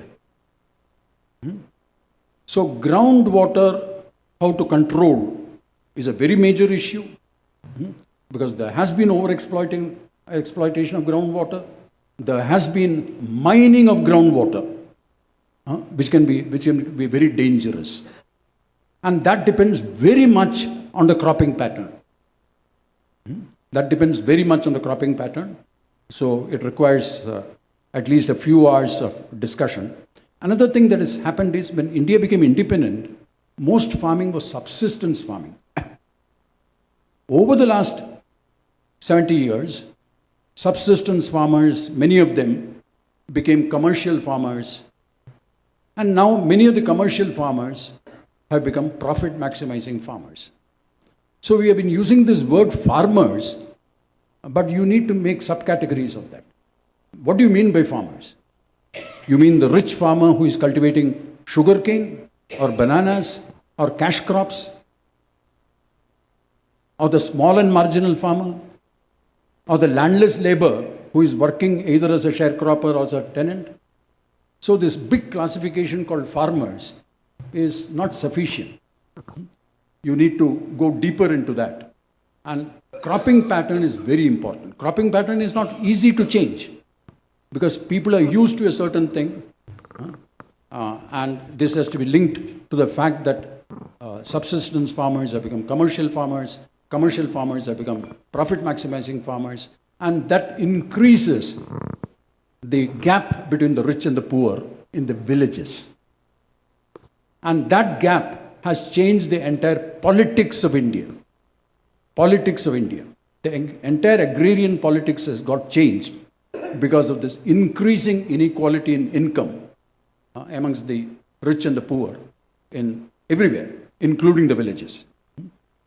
Rajesh sir, I think the next panel is also waiting, so we need to. Okay. Yeah, so I'm getting messages. I think I'll stop because I normally need to warm up, but there will be other occasions. Thank you very much. Thank you very much, Rajesh sir. Sorry to interrupt, but yeah. So if there is just one question, then we'll be happy to take. Otherwise, without further delay, we would like to hand it to the next panel. No, my opening remarks. You're the expert in battery storage. No, I think again, in storage, maybe I'll just quickly wrap up in a couple of minutes. I think as all of you are aware, I think the good part is now I don't have to speak about storage anymore because now there are so many experts who have been trained in storage over the years.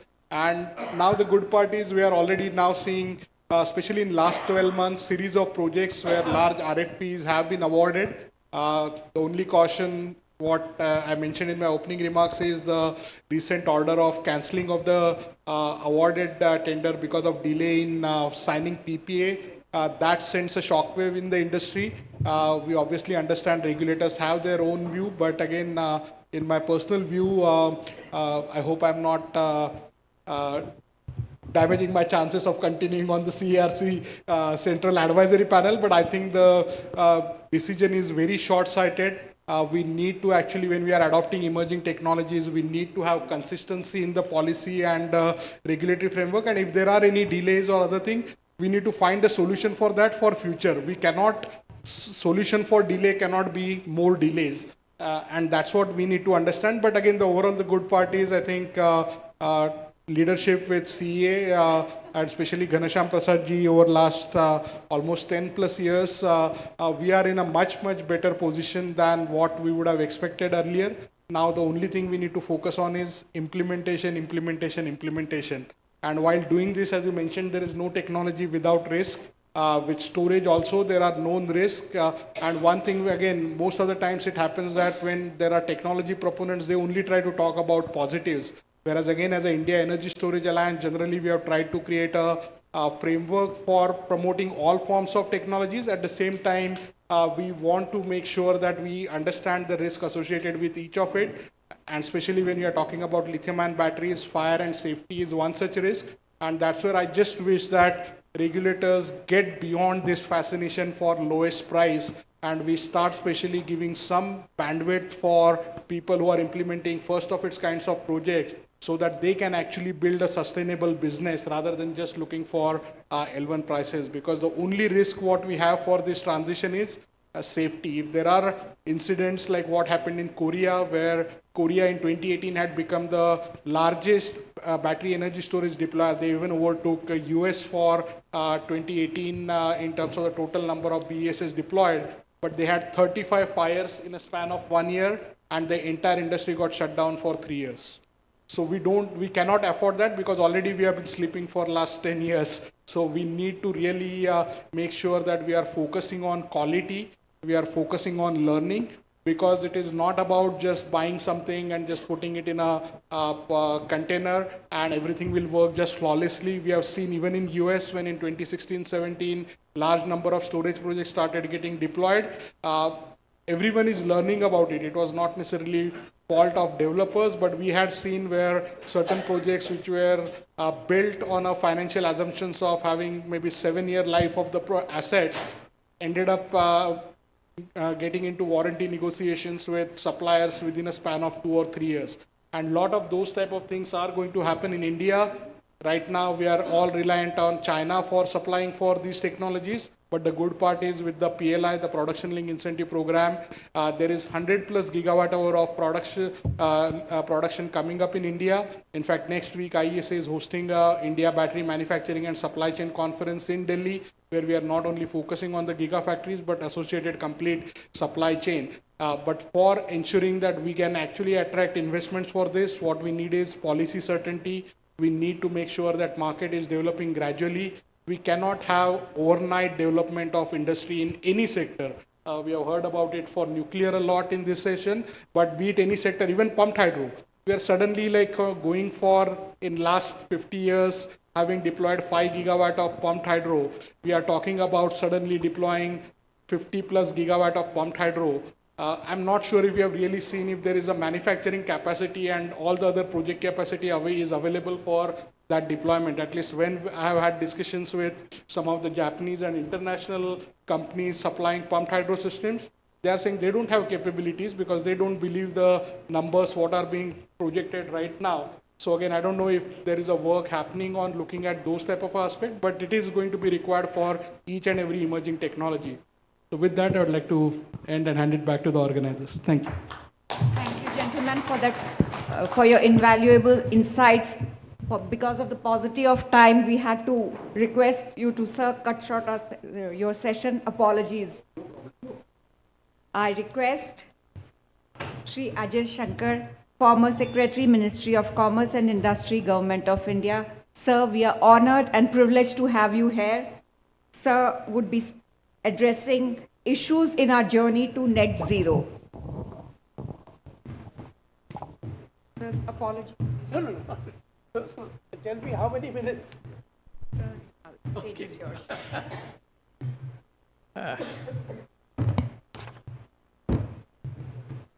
I think I'll take out my wristwatch and keep track of the time. First of all, let me begin by saying that I'm personally delighted at the successes we've had in this sector in the 25 years since this annual event began. I've been around for a long time, so things which I thought would not happen easily happened far earlier than we expected. So mention was made of the great achievement on the power grid side of the national grid. And how successful we were, I would say that in my second last year in the power ministry, which is about 2006, a Chinese delegation came to understand how we were succeeding in making a power grid of the national level. By then, China was very far ahead of us in many fields. But they took our success so seriously that in the conference room of the power ministry, there was no room for the Chinese to even stand. So some of them were standing next to the wall.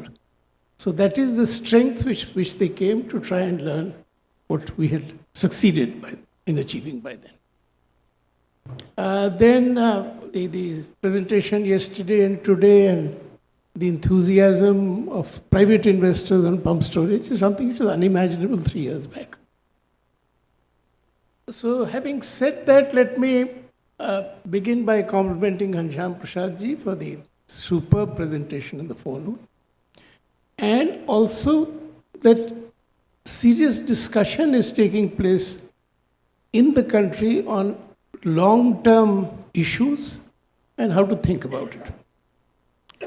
So in my time that I have, I will begin by saying that first of all, I think when we think about these things, we need to think separately of two trajectories.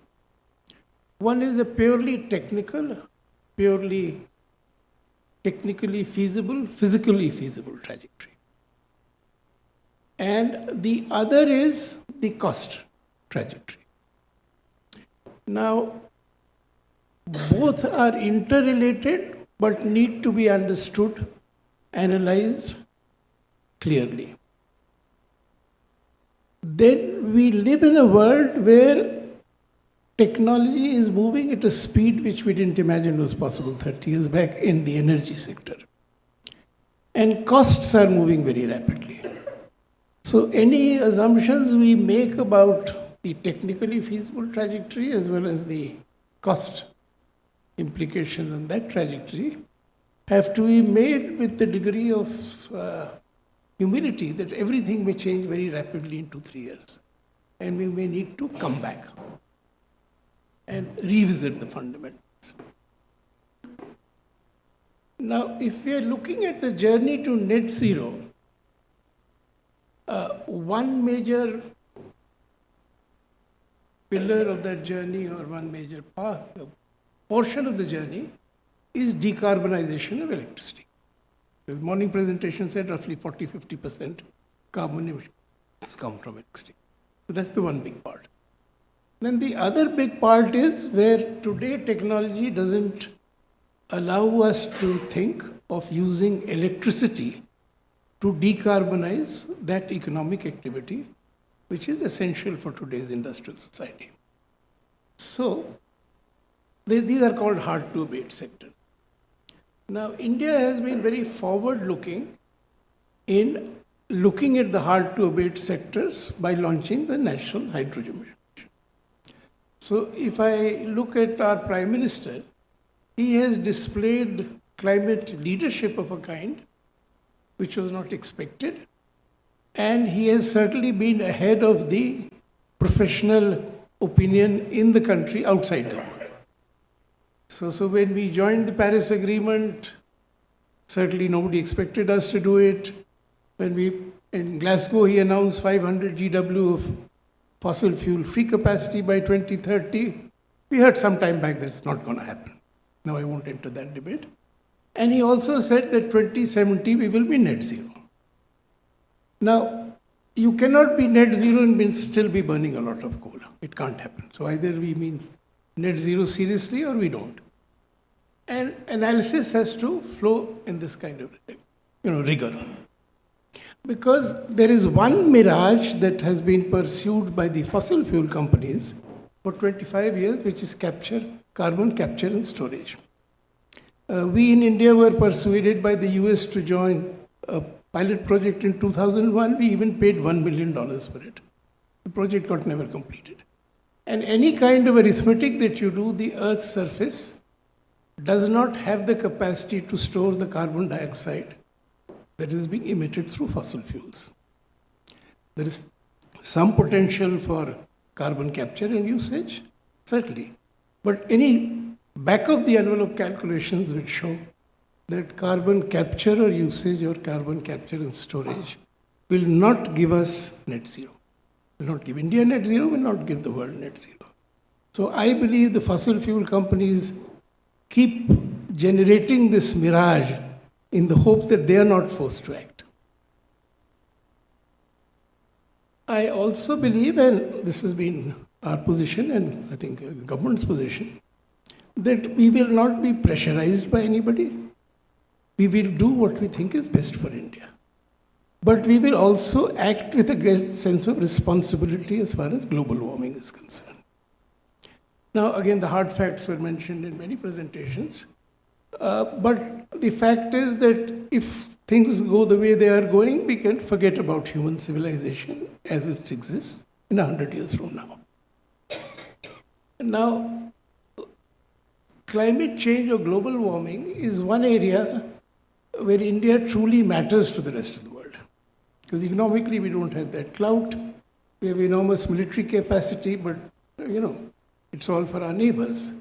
But as with 1/6 of mankind, what we do will either save the world or sink the world. And this is an argument which is used in the US for the last 25 years. What's the point of our doing anything? China and India will occupy that carbon space. China has already done it, so they're the largest emitters. So we can choose to become China or we can choose to be responsible, but I'm very happy and proud that our Prime Minister has chosen a path of responsibility.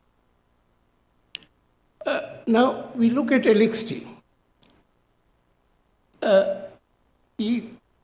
What are the milestones? First is to reduce carbon emissions per unit of LXT.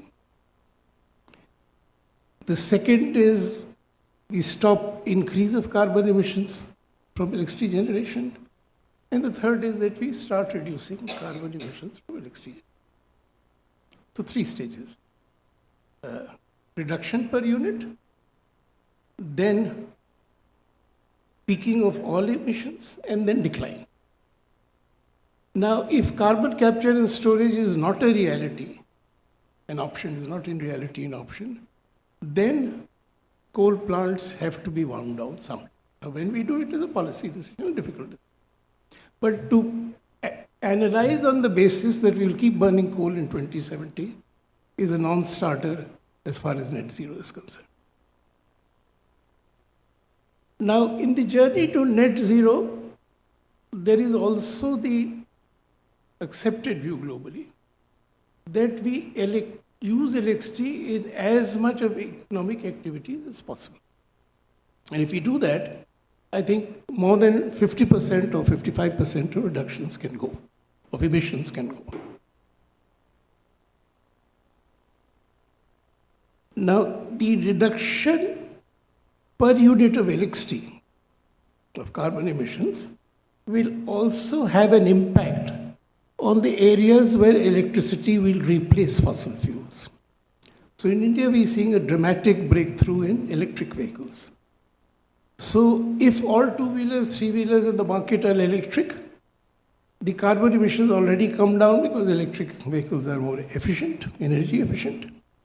And as the carbon emission per unit of LXT starts going over the next 10, 15, 20, 30 years or whatever, the carbon emissions from surface transport will also start.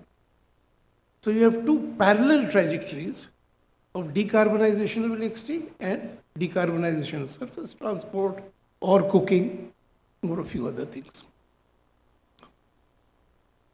Now, as the share of renewables rises, per carbon emissions per unit carbon emissions of LXT will automatically start declining. Now, the big question is, how rapidly do fossil fuel resources replace the building of new carbon emitting plants, new thermal plants, and when do we wind down the existing fleet? These are the two tough questions which India will have to confront in the years ahead. Now, the fortunate development is, and this is something I had not expected even 4 or 5 years back, is that the cost of renewables has crashed in a manner which was unexpected. When the solar mission began, I think the CRC had approved about 17 rupees. The first round of bids gave us 12 rupees. And Rahul, absolutely right that unless policy chooses to pursue a technology and give it space, India will never get anywhere. And the learning of the solar mission was that 17 rupees a unit, we'll still try and get it and see where we've reached. The hydrogen mission will confront a similar challenge because hydrogen is frightfully expensive, green hydrogen. So the first milestone that we have to reach in LXT is when do we stop building new coal-fired plants? Now, as of now, my reading is, but I could be marginally wrong, that the cost of new renewable plus storage is less than new thermal. So on purely economic considerations, you don't need to build new thermal at all. Now the question is, I have to provide reliable supply. Now, reliable supply needs storage. Without storage, it cannot be ensured because that's the way it is. Now, storage, I think, is, in my view, being seen in a narrower way than it should be seen. So today, storage is being seen as a way of getting round-the-clock green electricity. So I'll take renewable power, non-carbon emitting, then I will store it, I will use it. I think we need to first use storage to see that we keep the thermal PLF very high, reduce the costs for the system, and put in the 500 GW of solar and wind that the PM has announced.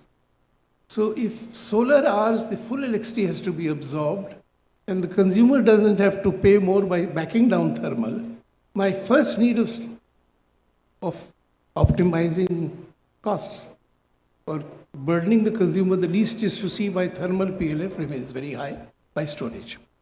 And that will meet the other need of the increasing gap between peak demand in the day and over the seasons. So storage is a way of meeting peak demand without creating new capacity. The next stage would be that you create even more storage and you are confident that all additional demand can be met reliably with renewables plus storage. Now there is one view about storage which is popular is that we don't have the land to generate enough renewable electricity as far as solar is concerned. Now I believe that a realistic planning for the future must assume that in spite of all the efforts we'll make on energy efficiency and so on, simple lifestyles, our per capita consumption will keep rising, and I don't see it plateauing before we reach current European levels. And current European levels not only of electricity consumption, but of fuel consumption or road transport. So any realistic long-term planning has to assume that India will consume the energy that Europe consumes per capita, whether it happens in 2050, 70, 2090 is a different matter. So the transition to net zero must assume unconstrained growth of demand. But in theory today, technology permits us to increase non-carbon emitting generation in India in a manner which does not have limits, and also store that electricity.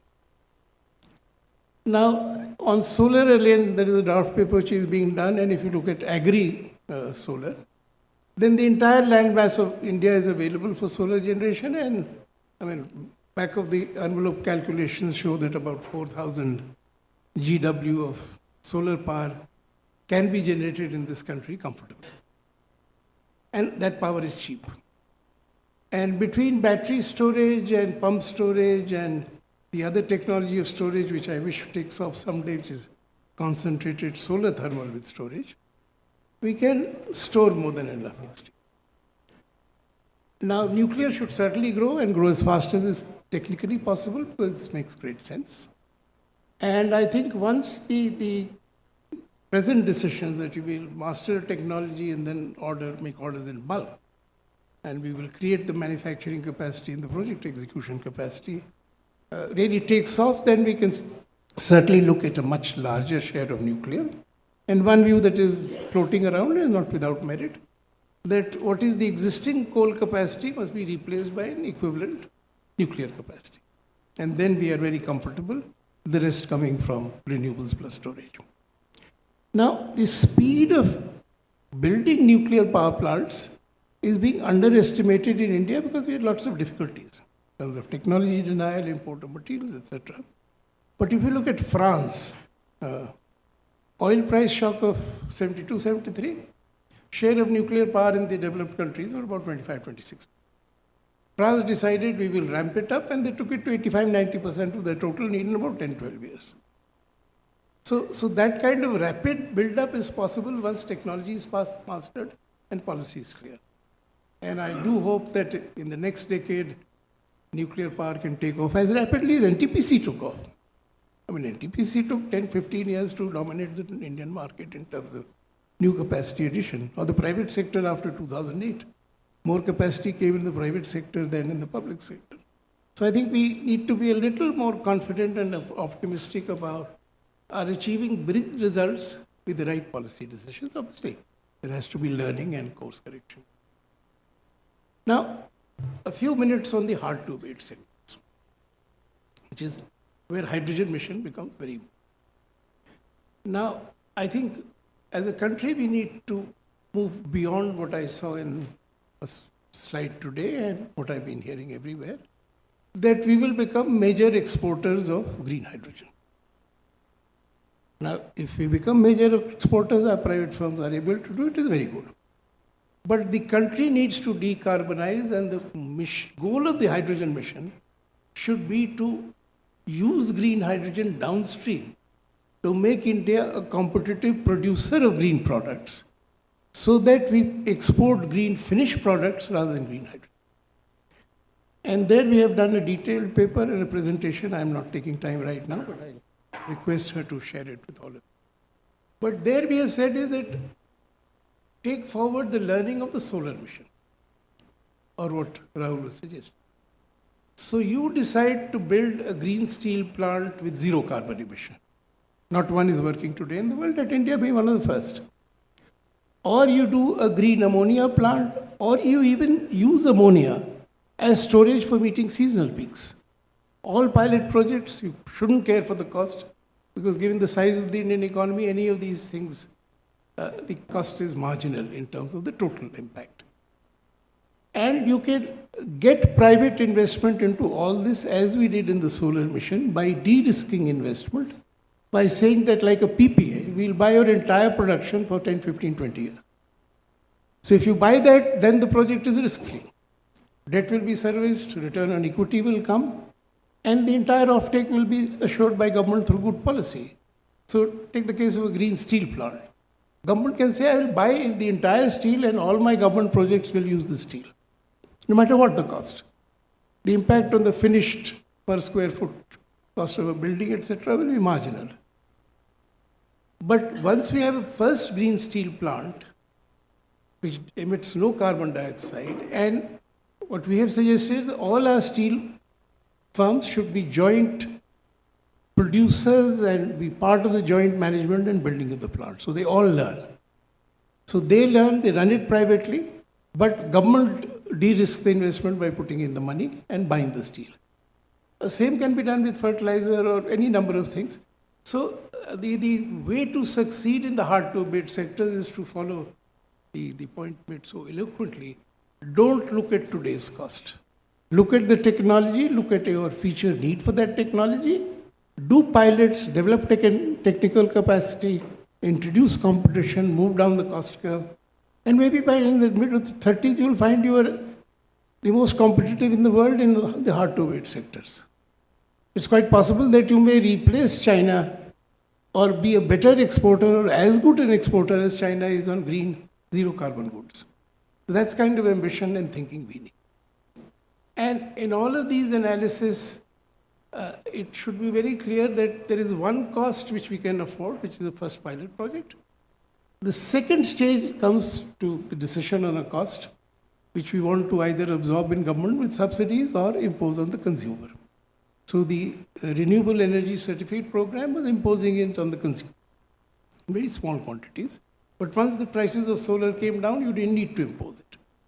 So the way forward in the hard-to-abate sectors is do the first pilot, do the second pilot, introduce competition, discover where costs are, where technology is, then decide when and what scale you would ramp up. But the ramping up will have to move similarly as it moves in electricity. No new plants which emit carbon, and then the winding down of the existing. And it would be irresponsible for me to say that there will be no costs. But you can handle costs intelligently, and if you get competitive advantage in exports, then the costs may be easily absorbable, or there may be no real costs. Thank you.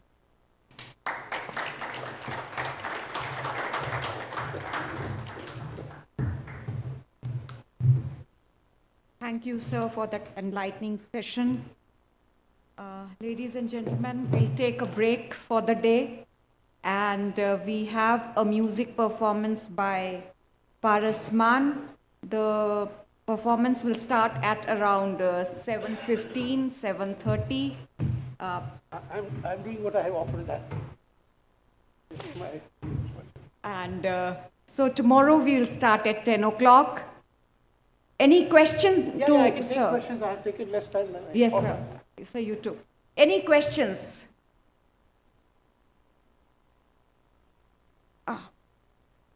Sorry.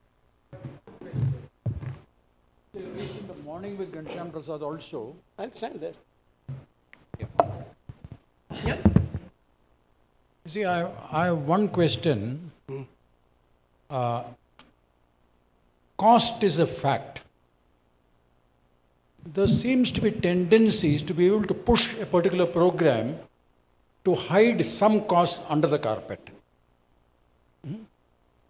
Like in case of solar, whatever reading I have done indicates that in about 15 years, the panel's efficiency comes down quite a lot, which means solar panels which are in existence already about 15 years ago, now will be the so-called efficiency level will be so low, or many of the panels would have become dud. So what happens to that? It just becomes waste. You're going to, how do you, so that cost has to be factored in right at the beginning. May I react? Yeah. Lots of people who are technical people are very keen that whatever is their favorite area should get more government funding and support. So there's been a tendency to understate real costs in very conventional projects like large dams. Overstate benefit, understate costs. So the challenge is for policymakers to take a much harder-headed view of real costs. So again, solar mission, because I had something to do with the original design, so it was very clear by then that the generation comes down. It was also very clear then that we need to make it more palatable to the buyer, which were the DISCOMs. So the decision was taken that transmission charges would not be levied. Now the time has come where transmission charges should be levied, so real costs are discovered. And as far as the decline in generation is concerned, it's a matter between the developer and his financiers. Because the government is paying him only for the unit of electricity supplied at a particular rate. There is no two-part tariff as for thermal plants that he's getting paid for his fixed costs. So when this competitive bidding idea was there was great debate that he will bid, he will not supply, he will supply less. And the argument I used to make was that the DISCOM will pay only for the electricity it receives. And it's a long, long way off before the DISCOM is really going to be dependent on that electricity. and the issue of reliability will come material. That's a long, long way off. Even today it is a long way off because share of renewables is barely 10% in total generation. Sir, I have Yeah. one more. I was not present in your whole lecture, but you were talking of the hydrogen. Now, we are trying to become an exporter of hydrogen. I said we should aim at using green hydrogen downstream to decarbonize hard to abate. We have not yet finalized any such policy. I'm advocating that. I'm not speaking on behalf of Yeah, government. that's okay. That's my question always, even from the government people. We don't know how to use the hydrogen. We have not finalized how to transport hydrogen. We have not set aside any firefighting or something, some such things. Even Niti Aayog was not clear whether our EVs, electrical vehicles, will be there or it is hydrogen based. They, at one point of time, in a statement came from the Niti Aayog that you have to drive the vehicle within the city, be electrical, but if you have to go outside intercity, etc., then it will be hydrogen based. But we have not developed the hydrogen cells or something like that. We have not done that work at all. And I tend to agree with Mr. Raja that so many costs are hidden, even for solar. We don't say that when we have to shut down or reduce generation on thermal, their efficiency comes down, and there is a load of fixed charge as well as the variable charge on them. Nobody takes care of this, and we are just going ahead. This is what I'm saying. But we can't hide it when it No, we comes to should not. practical. I mean, I'm very clear that we should not. We should consciously decide that this is the real cost, to make the real cost appear lower to the buyer who pays cash. These are the things we are doing. Similarly, But policy needs that clarity. waiving off of transmission is not a justifiable policy. Correct. After all, somebody pays for it. Correct. It is not free. Then whom are we deceiving that the cost So of... I said that should go. In No, my that comment. that should go. But why the decision makers are not listening to this? Well, few of us talk a little more loudly, maybe they will listen to. But on hydrogen, let me just clarify. Globally, the technology has reached a point that buses and light duty trucks can be electric and are commercially competitive. So we invited a bid, I mean, some part of government did, for electric buses. And the rates were so low that it was cheaper than running a diesel bus. So now Delhi and India are going to see more electric buses than many other countries in the world. And we are not sharing also among the people that what is the replacement cost of the battery. You see, the bid took care of that. Yeah. It's like the solar power bid.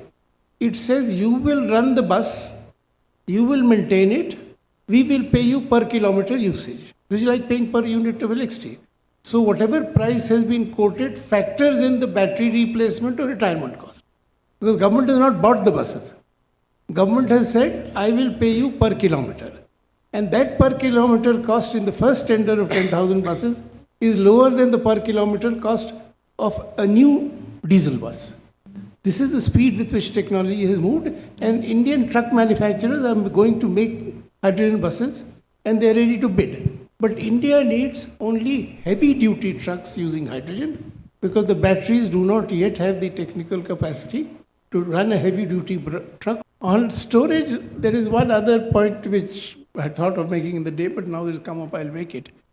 I have said earlier, right now, that storage needs very high priority to even fully utilize our thermal capacity. But in terms of the market, I think it would be much better if DISCOMs or generators contracted for storage rather than the market looking for green renewable energy plus storage, because there the risks for the investors are higher and therefore the costs would be higher. So if separate procurement of storage capacity took place, and that storage capacity can be used by a DISCOM out of existing PPA for thermal plant or solar plant, or a major generator trader, then the price of storage would probably be a bit lower.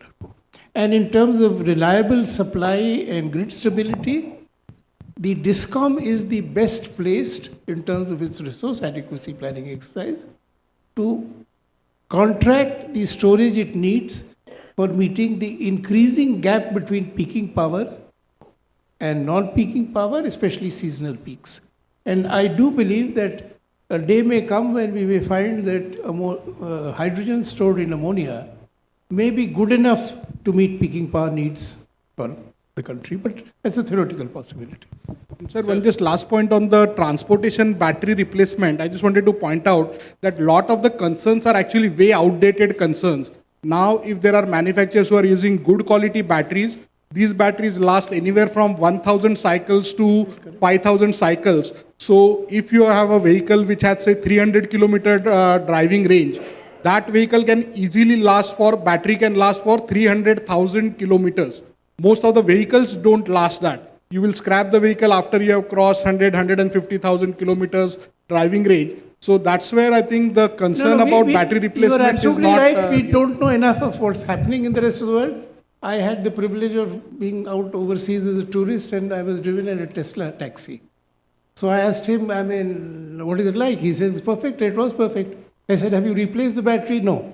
How long have you been running it? 4 years. How much have you driven it? He said, over 400,000 kilometers.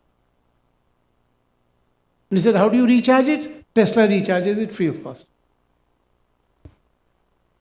And I think Sweden or Norway have now built a road where the electric battery will be recharged as you drive on that road.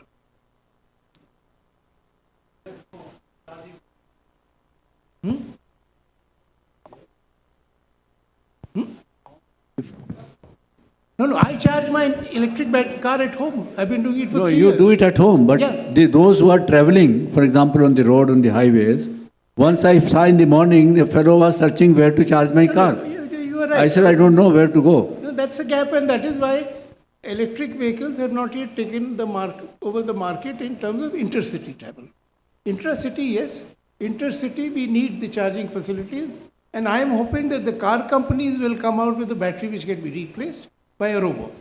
Because you could just put a robo in a... Till such time, I mean, theoretically it appears very easy. You have a charged battery, you have a sensor which measures the charge left, you take out the existing battery, put a new one, and a robo does it, so there's no risk to a human being. In two-wheelers, it's already happening. There are companies which are now replacing batteries in Delhi. Sir, the views I would like to hear is on number of discussions are going around about single part versus two-part or multi-part tariff. The fact that all the tariffs are paisa per unit, that means we are only valuing energy.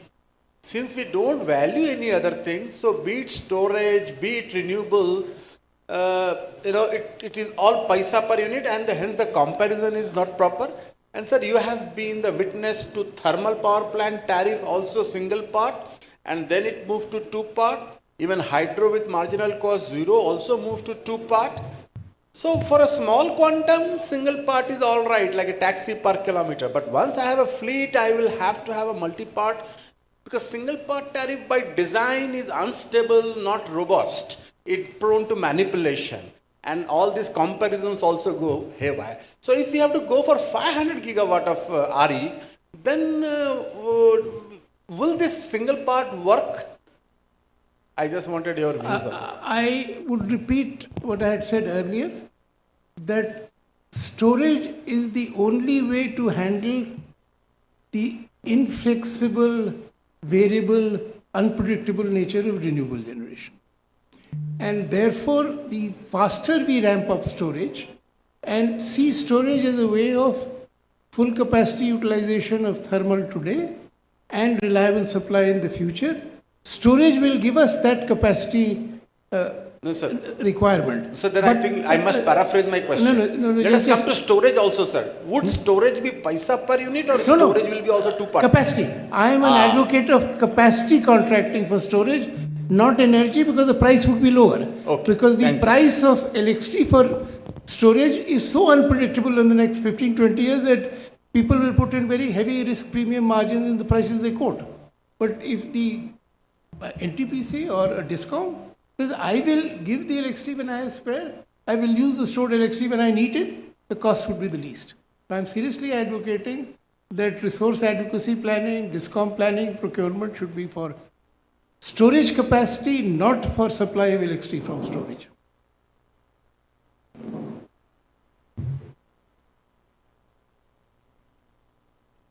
I am not seeing any other hand, so I presume I have answered the questions that came up. Thank you. Thank you, sir. The last session for this evening, we will be taking it up tomorrow morning. We intend to start at 10 o'clock. So I'm requesting the delegates to be ready by 9 a.m. At their hotels, the cabs would be ready to pick them up and bring them here.